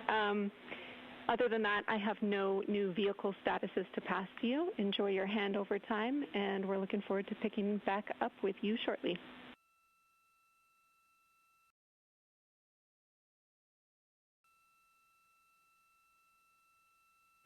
All right, we'll talk to you shortly.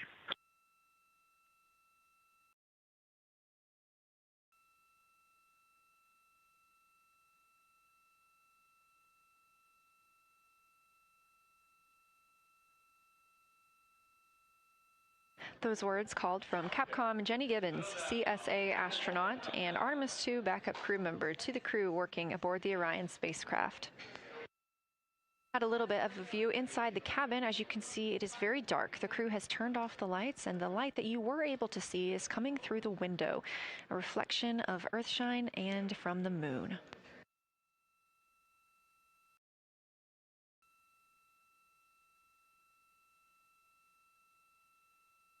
The crew is moving into their next observation block, meaning they are taking time to switch cabin and window teams. We've had Reed Wiseman and Jeremy Hansen at the windows taking pictures and making annotations and recording some audio files that will be downlinked later to the science team. Meanwhile, Victor Glover and Christina Cook were in the background serving as support. They were also timelined to enjoy a little bit of their midday meal.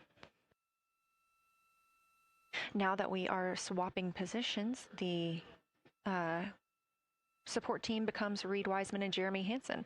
They will be in the background helping with SD card swaps, as well as providing those situational reports to the science team. Victor Glover and Christina Cook will be the astronauts at the window, photographing and speaking into those PCDs, portable computing devices, about what they're seeing on the moon. As you heard Capcom Jenny Gibbons call to the crew, this block is also when we will lose communications with the crew. That LOS, or loss of signal, scheduled to be less than 35 minutes from now. We anticipate to be out of signal with them for about 40 minutes, and will regain that communication once they've flown around the other side of the moon.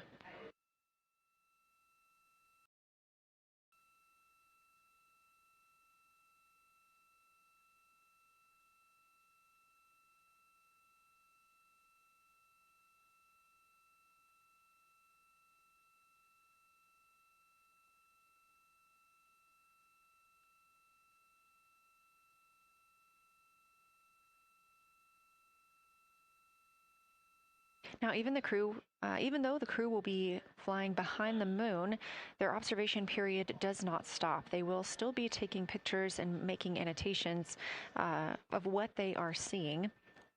They'll be looking for the limb of the moon, Earth set, and then Vavilov crater, which we have previously seen. They'll swap positions at the window before moving into a crew choice option.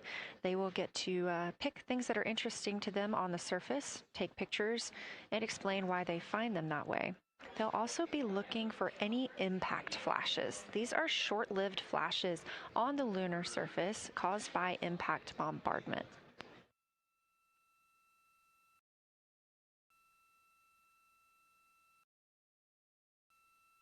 Just before Earthrise, the crew will be looking for lofted lunar dust. This may be lofted just above the lunar surface, and we could only see it just before Earthrise along the dark western limb. Any Earthshine would illuminate potential lofted dust. But once the crew is all the way around the Earth, the brightness of the Earth will wash out any of that dust they might be able to see. These were based on observations from Apollo missions and orbital spacecraft, and so we're very interested to see if the crew might be able to capture some of that lunar dust today.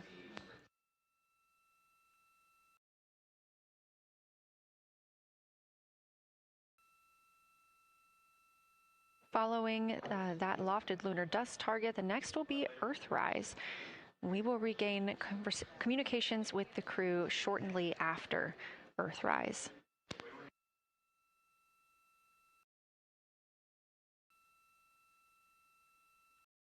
There will be a short observation break period where the moon is not in view.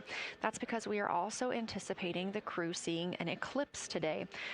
The moon won't be in view because the team here in Mission Control Houston will need to change the attitude of the spacecraft and ensure that its solar arrays are gathering light from the sun heading into that eclipse period. So we will have communication with the crew, we just won't be able to see the moon. However, we will have views during that eclipse time frame. During that time, the science team is looking to know it will only be illuminated by Earthshine at that point. So they want to know what the whole moon looks like overall, but they also want the crew to look into deep space and potentially see if they can spot any planets.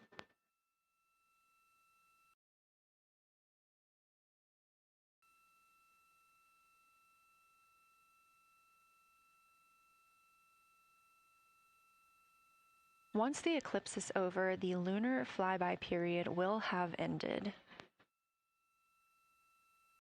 We are live through the whole thing, and even once flyby is over today, we remain live 24/7 on NASA's YouTube. Integrity, you got a moment? Go ahead.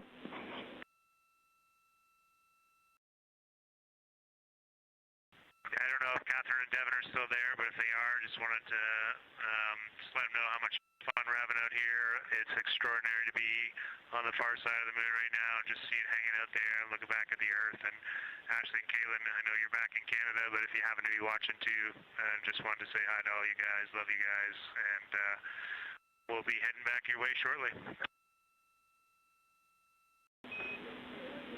Thanks, Jeremy. I hear they are watching, and your family is still here.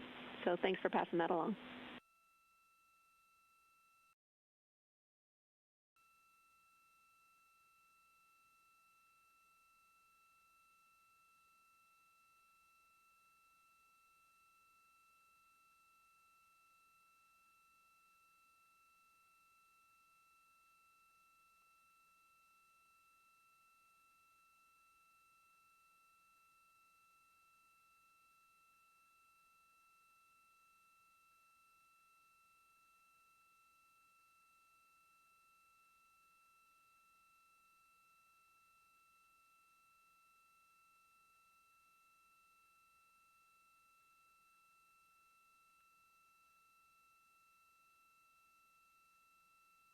This view inside the Orion spacecraft, and it's a little hard to make out, but on the left there, that is Jeremy Hansen just calling down some well wishes to his family, joining us in the viewing room and watching online.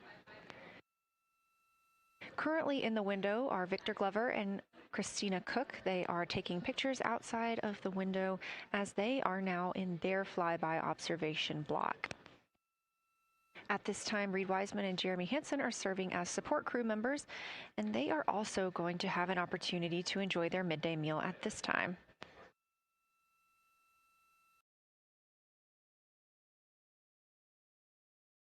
On the lunch menu today for Reed Wiseman and Jeremy Hansen, we have vegetarian chili, salmon croquettes, chicken with peanut sauce, sweet and savory kale, pickled beets, chocolate pudding, barbecued beef brisket, spaghetti and meat sauce, Italian vegetables, butternut squash, candy-coated chocolates, and maybe even a little bit of coffee.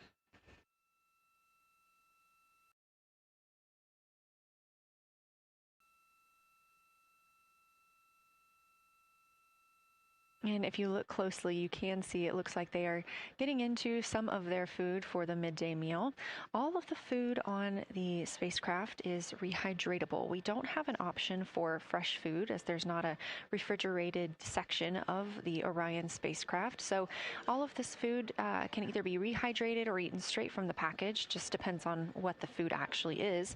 And for food that needs to be rehydrated, there is information on each package of how much water needs to fill that bag and what temperature it needs to be.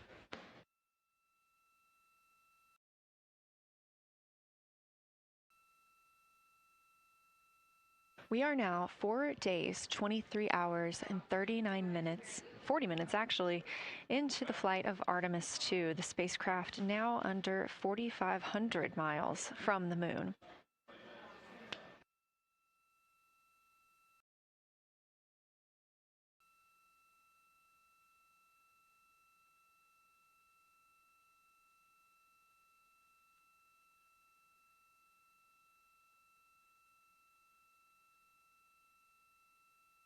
We are now also under 30 minutes away from loss of signal with the astronauts. We will regain that communication about 40 minutes later. They will still be photographing the moon and documenting what they're seeing while they're behind the moon. And we especially look forward to potential Earthset and Earthrise views.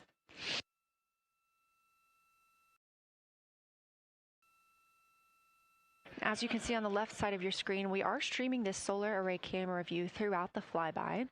And the science team also plans to capture an occasional still photo with the solar array intermittently, perhaps one every 8 to 10 minutes. Still photos represent the highest resolution imagery from those GoPro cameras.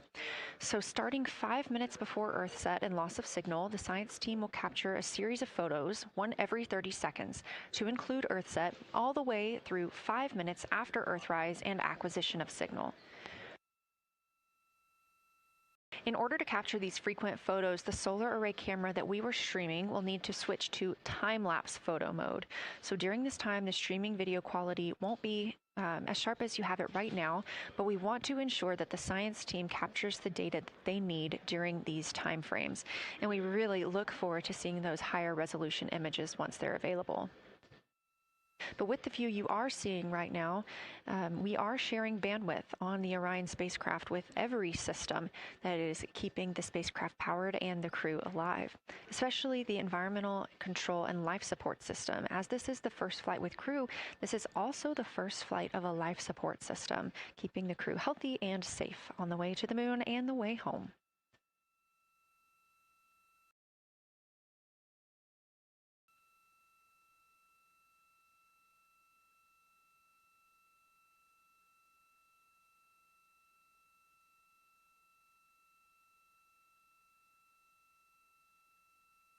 On the timeline, we're getting towards the end of the cabin and window team swap period, but it looks like our astronauts, Victor Glover and Christina Cook, are already photographing the moon outside of those windows. The next target is Ohm Crater, and this is something that they have photographed previously during the flyby. This is a small, complex crater with a prominent ray system, and as referenced earlier, it's the size of the Eye of the Sahara. That Eye of the Sahara is a feature in Mauritania. Seeing this crater more than once throughout the flyby allows the crew to photograph it at different lighting conditions.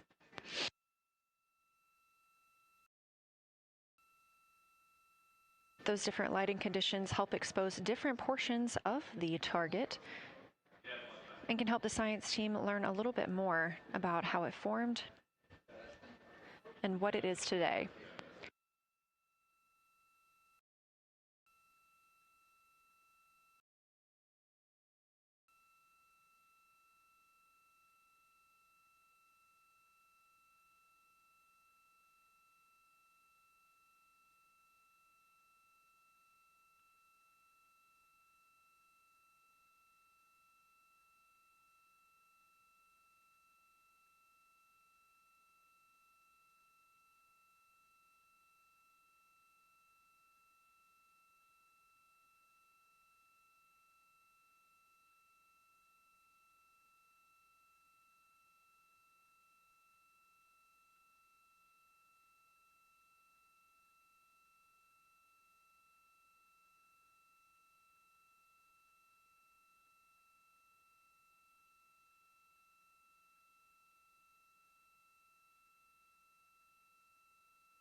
Again, this view inside the spacecraft as the crew continues photographing the moon outside their windows.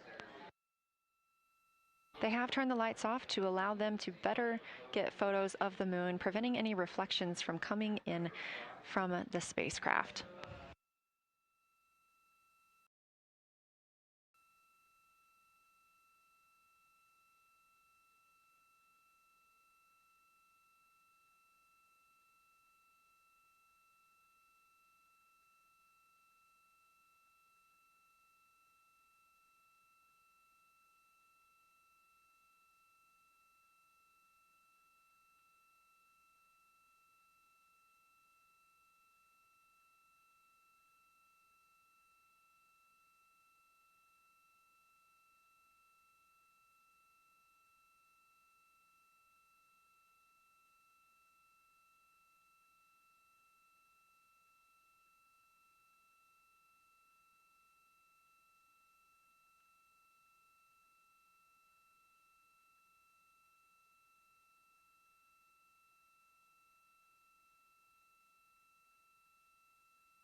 We expect the crew to be targeting Ohm Crater for another 6 minutes or so before they move into a discussion of the limb.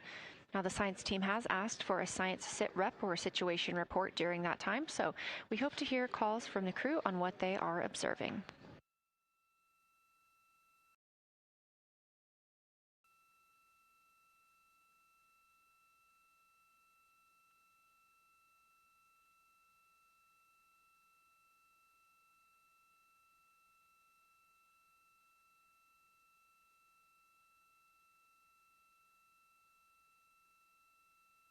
If you've been following along, at the start of the day, we did have much more of the moon visible. And even just an hour or so ago, we could see about half of the moon. We are now continuing to see more of the far side and that darkness where the moon is not reflecting light from the sun.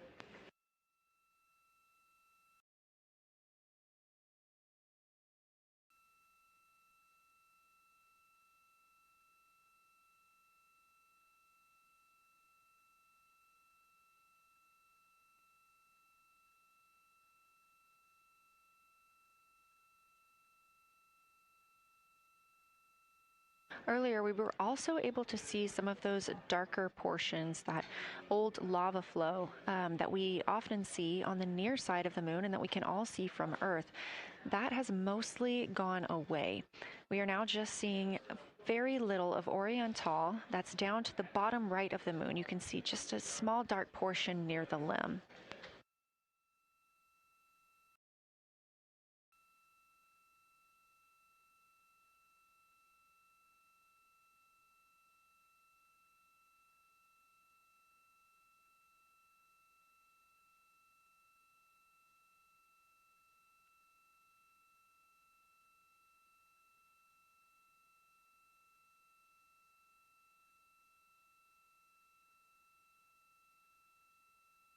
We are now about 18 minutes away from loss of signal with the Orion crew.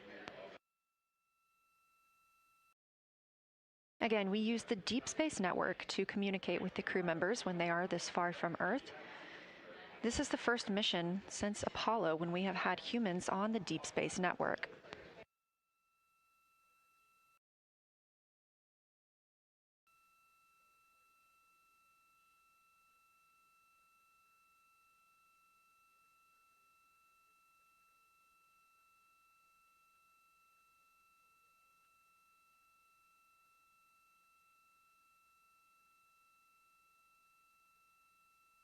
As you recently heard Capcom Jenny Gibbons call to the crew, We expect their closest approach to the moon to be at MET, or mission elapsed time, of 5 days, 25 minutes, and 34 seconds.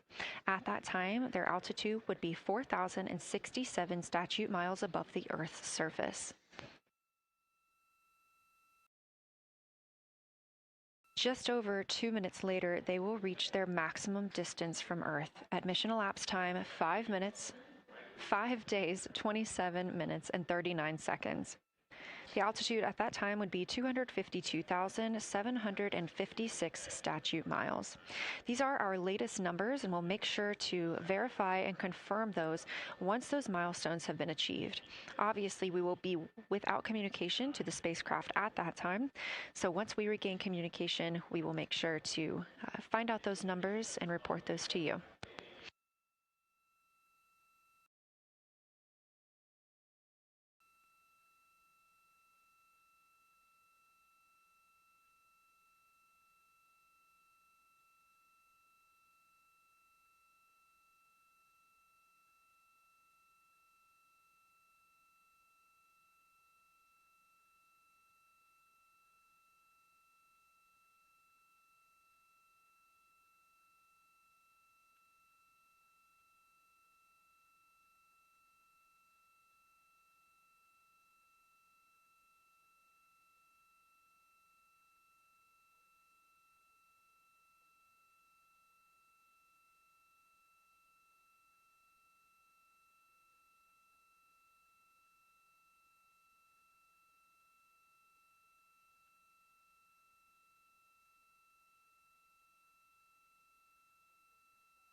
Checking in on the lunar targeting package, the crew is now in their discussion of the limb, seeing the limb of the moon, that illuminated part.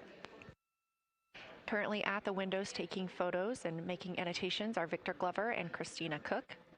And we are expecting loss of signal in about 13 minutes. We will regain that signal with the crew about 40 minutes later.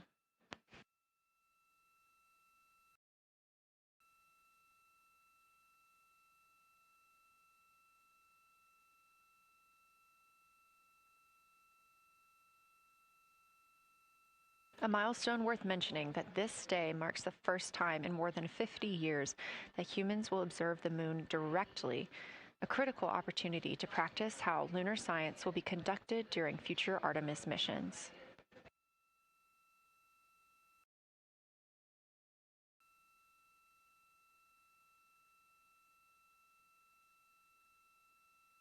I've continued to reference the lunar targeting package throughout this broadcast, which is the primary tool guiding the crew observations, and that consists of two key components. The first of those is the Lunar Geography Review, which helped the astronauts study major lunar features in advance. That also helped them learn to orient themselves during the flyby. The Lunar Targeting Plan provides a detailed timeline of observation targets, background science context, and specific instructions for the picture the crew should take, and verbal descriptions of what will be helpful to the science team reviewing those pictures later. That's what we've been tracking real time and what the crew is using right now to keep up with their next milestones.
Integrity Houston, 10 minutes till the LOS. We'll take a snappy sit rep from the cabin if you have one.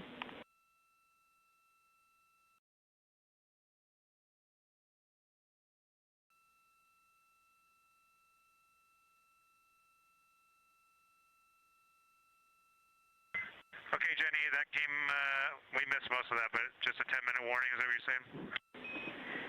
10-minute warning for the LOS, and I'll take a quick sit rep from the cabin, please.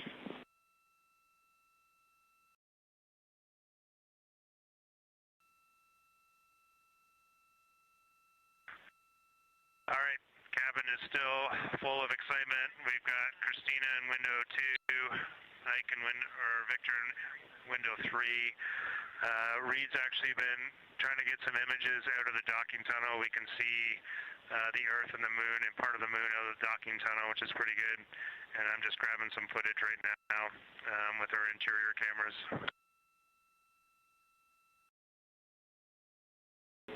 Copy, Jeremy. We'd like to know what camera Reed is using and also the status of window 1. Looks like there might be a shroud removed.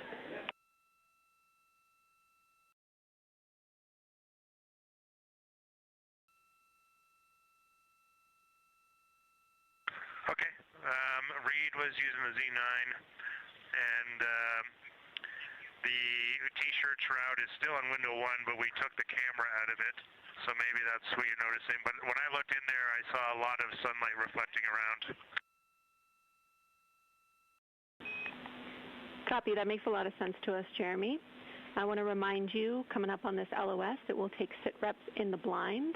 And as more and more of the moon is in darkness, we will take any report you have on impact flashes.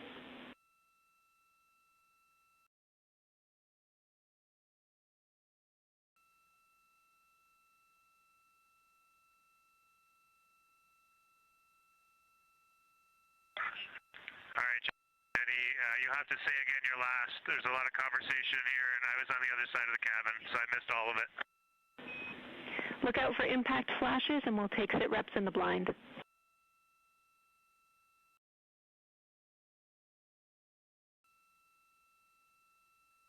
Okay, impact flashes, sit reps in the blind. We got it.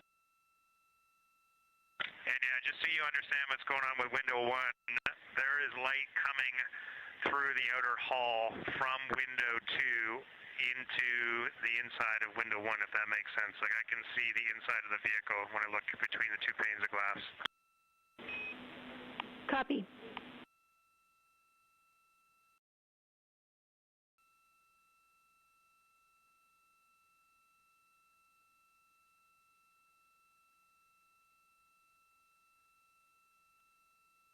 You're getting your first live look at Orion, the moon, and the Earth. Everyone in this picture.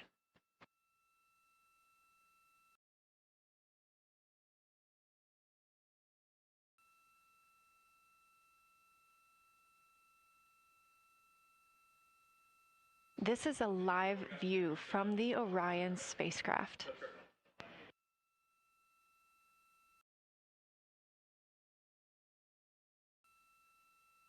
Currently aboard Orion, 4 crew members: Reed Wiseman, Victor Glover, Christina Cook, and Jeremy Hansen.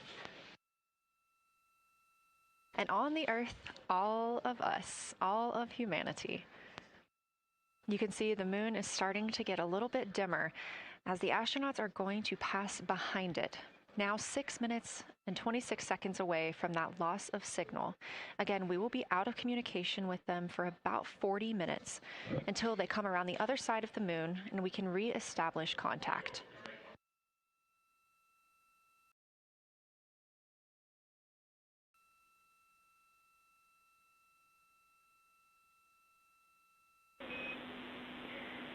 Integrity Houston, you are 6 minutes from your 40-minute lunar flyby LOS. From all of us, it's a privilege to witness you carrying the fire past our farthest reach. Thank you. Godspeed.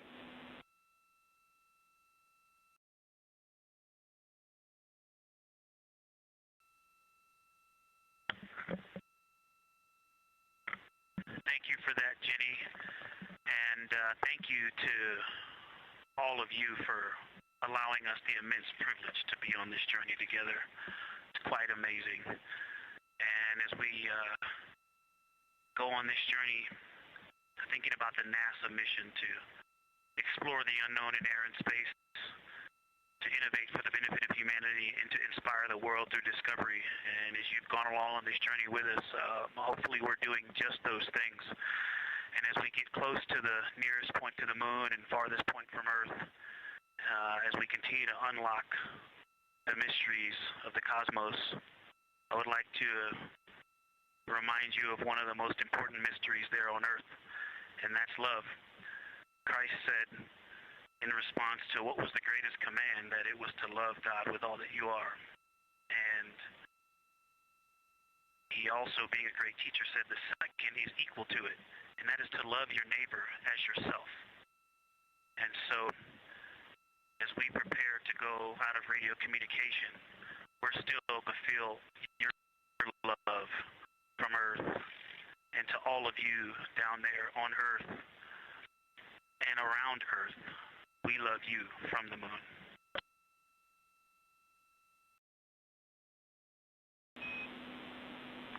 Houston copies. We'll see you on the other side.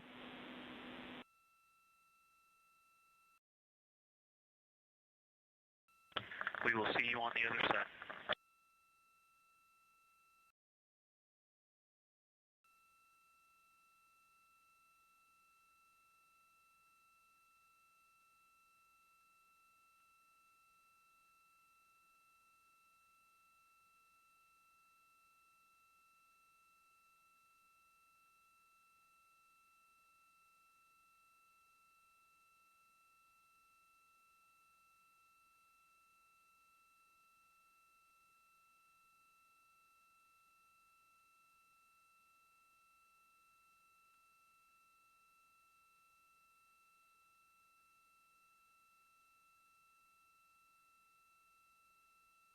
Poignant words from NASA astronaut Victor Glover, and a little bit of a love letter from the other side of the moon all the way to Earth.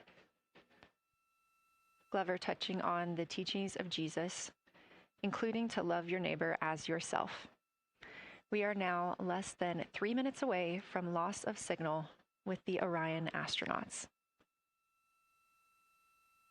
The Artemis 2 crew will be out of signal for about 40 minutes as they are on the other side of the moon, continuing their work photographing the lunar surface, and they will reemerge, and we will also get this view on the other side.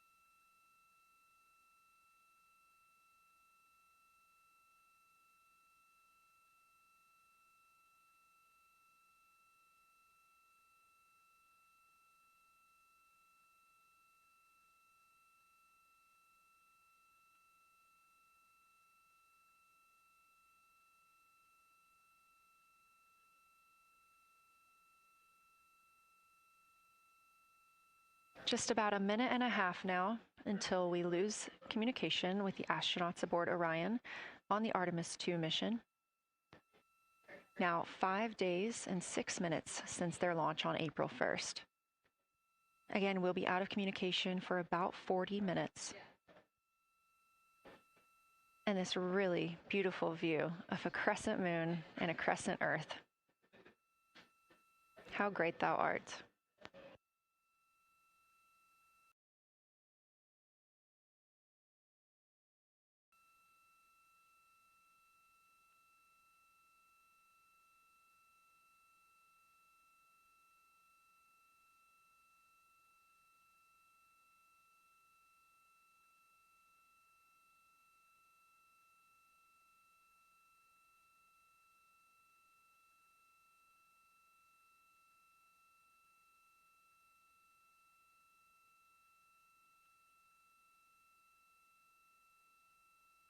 "30 seconds now until we expect loss of signal.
And we have confirmation of loss of signal of the Orion spacecraft as it flies behind the moon. We expect to regain communications with them in another approximately 40 minutes. This was expected as their spacecraft is now out of direct line of sight with Earth and behind the moon. And this is a poignant moment as it's the first time in over 50 years that we have humans completely unreachable by anyone else on Earth. No matter how distant or secluded, we could reach anyone living on Earth, but while the crew flies behind the moon, it's simply impossible to make contact with them. This is a live view inside the Science Evaluation Room here at Johnson Space Center and just down the hall from Mission Control. This team has been monitoring the flyby all day as the team has continued capturing targets on the lunar surface.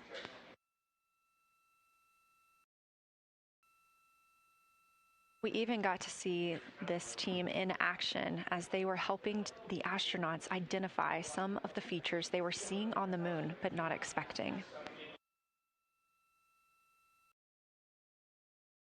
There will be a couple of milestones during this loss of signal.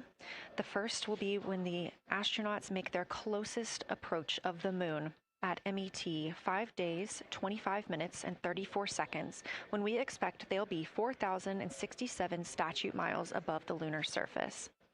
Their maximum Earth altitude will be reached just 2 minutes later, at 5 days, 27 minutes, and 39 seconds, when their altitude should be approximately 252,756 statute miles. Once those milestones are reached and we have confirmation, we will report the official numbers.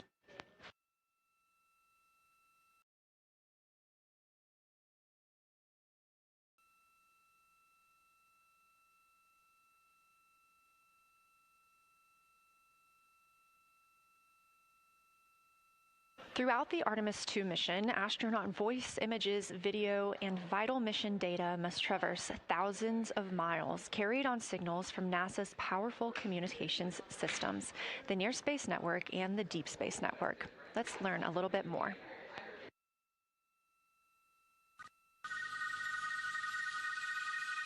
NASA's Artemis 2 will send 4 astronauts around the moon, preparing humanity for a long-term lunar presence and future journeys to Mars. Enabling communication and navigation for this test flight are NASA's Near Space Network and Deep Space Network. With antennas around the world and a fleet of relay satellites, the networks will deliver vital data to and from Earth through all phases of the mission. The networks are seamlessly integrated at NASA's Johnson Space Center in Houston, Texas, where Mission Control coordinates the network handovers. These transfers represent a delicate dance between the two networks, exchanging support as the mission shoots toward the moon. On the launch pad and during their early orbit phases, NASA's Orion spacecraft and Space Launch System rocket will rely on communications and tracking services from the Near Space Network.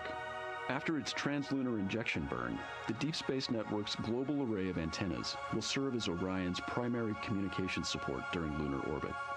As the mission journeys farther into space and away from Earth, signal strength weakens and bandwidth is conserved for crew communications.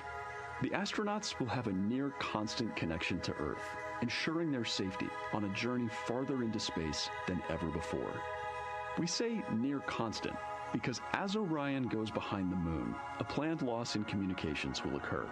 The Deep Space Network will be standing by to reacquire the signal as Orion reappears. The Artemis 2 mission also provides an opportunity to test new capabilities. Using laser links, NASA will periodically transmit Orion data to showcase the benefits laser communications could have for future human spaceflight missions. The data from Orion, sent by radio signals or laser links, is massive. The mission is gathering images, data, and video, while also generating details about mission health and crew voice files. All of that data gets processed here on Earth, where systems compress it for efficiency. In the future, we'll upgrade these systems on Earth so that image and video clarity improve with each moon mission. With the Artemis 2 test flight, we're evaluating the communications infrastructure that will help carry us into the future as we explore the moon and journey forward to Mars.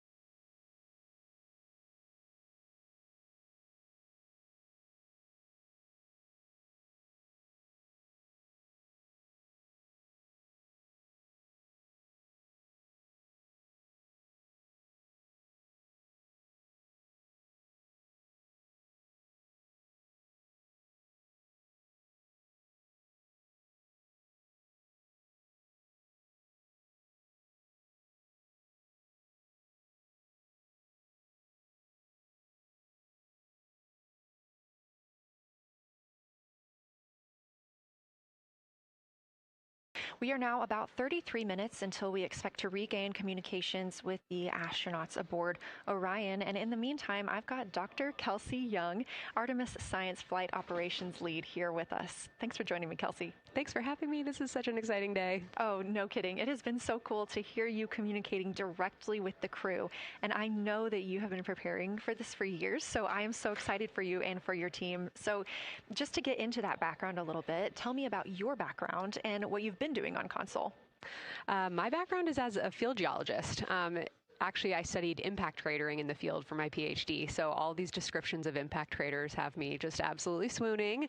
How I got into this, though, is, during my PhD, I got an internship at NASA and ultimately never left to integrate science into flight operations. So we developed the Science Officer Console, for which this is the first mission we're supporting. We developed the Science Evaluation Room that's right upstairs. And so it's so gratifying to see this operation structure come to fruition, especially on a day like today. I would have to imagine so. And we've got a great view of the Science Evaluation Room right now. Is there anything that has stood out to your team so far? Absolutely. So as you might have heard in some of the press briefings and content that, we've been putting out, color and albedo were really exciting targets for us. We've heard several amazing color descriptions so far. Just to highlight maybe one of them, we heard about greenish and brownish hues near Aristarchus, which is actually a feature that we can see here from the near side. And those greenish hues could actually tell us something about the volcanic evolution of that area. So you can bet that the science team is going to be prioritizing downlinking those images and the crew audio that we didn't hear that went into those recordings to learn a little bit more. Wow, that is fascinating. I was hearing those colors and very interested just from a personal standpoint, because looking at the moon from, 250,000 miles away, we don't see green or brown. So just hearing that, them being so close and getting to see that, fascinating. And I know very exciting for you. So what are you expecting to see in the upcoming portion of the flyby? The upcoming portion is actually going to be really exciting. So right now, as we speak, while folks in the room are kind of taking their, their stretch breaks and everything, the crew are still hard at work. They still have targets to image and describe during this LOS. But when we come out, the first thing, of course, we're going to hear about is Earthrise. We're really looking forward to hearing about the crew's experience with something that we can connect with and that, Apollo 8 brought us such amazing images from. But then we start to get into describing the Terminator, as well as looking for things like lofted dust, which tell us about the modern lunar environment.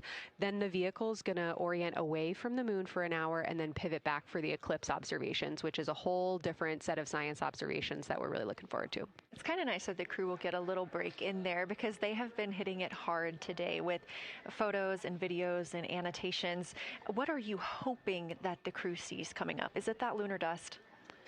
Oh my goodness, that's a hard question to answer. I mean, we've already gotten such great descriptions. I mean, the Terminator seems to just be like one of their favorite things to look at and describe. So I feel like, that was something we were looking forward to. I feel like we've really gotten some great descriptions. So absolutely, I'm looking to the human moment of Earthrise. Lofted dust is an exciting one, and lofted dust will be a target for them in the right around the time of Earthrise, but again in the eclipse period. So I'm really looking forward to seeing. I mean, they've already highlighted just in the course of their flyby so far how the moon has changed, and this is going to be even more dramatic change to go from their end of this kind of lunar illuminated piece of the flyby into the eclipse time frame. And I can tell you they're going to be experiencing a very different moon during that time, and I can't wait to hear what their observations are. Yeah, that's absolutely fascinating, and what an privilege that we get to do that on this mission, because that's not always the case. If we had launched on a different day other than April 1st or 2nd,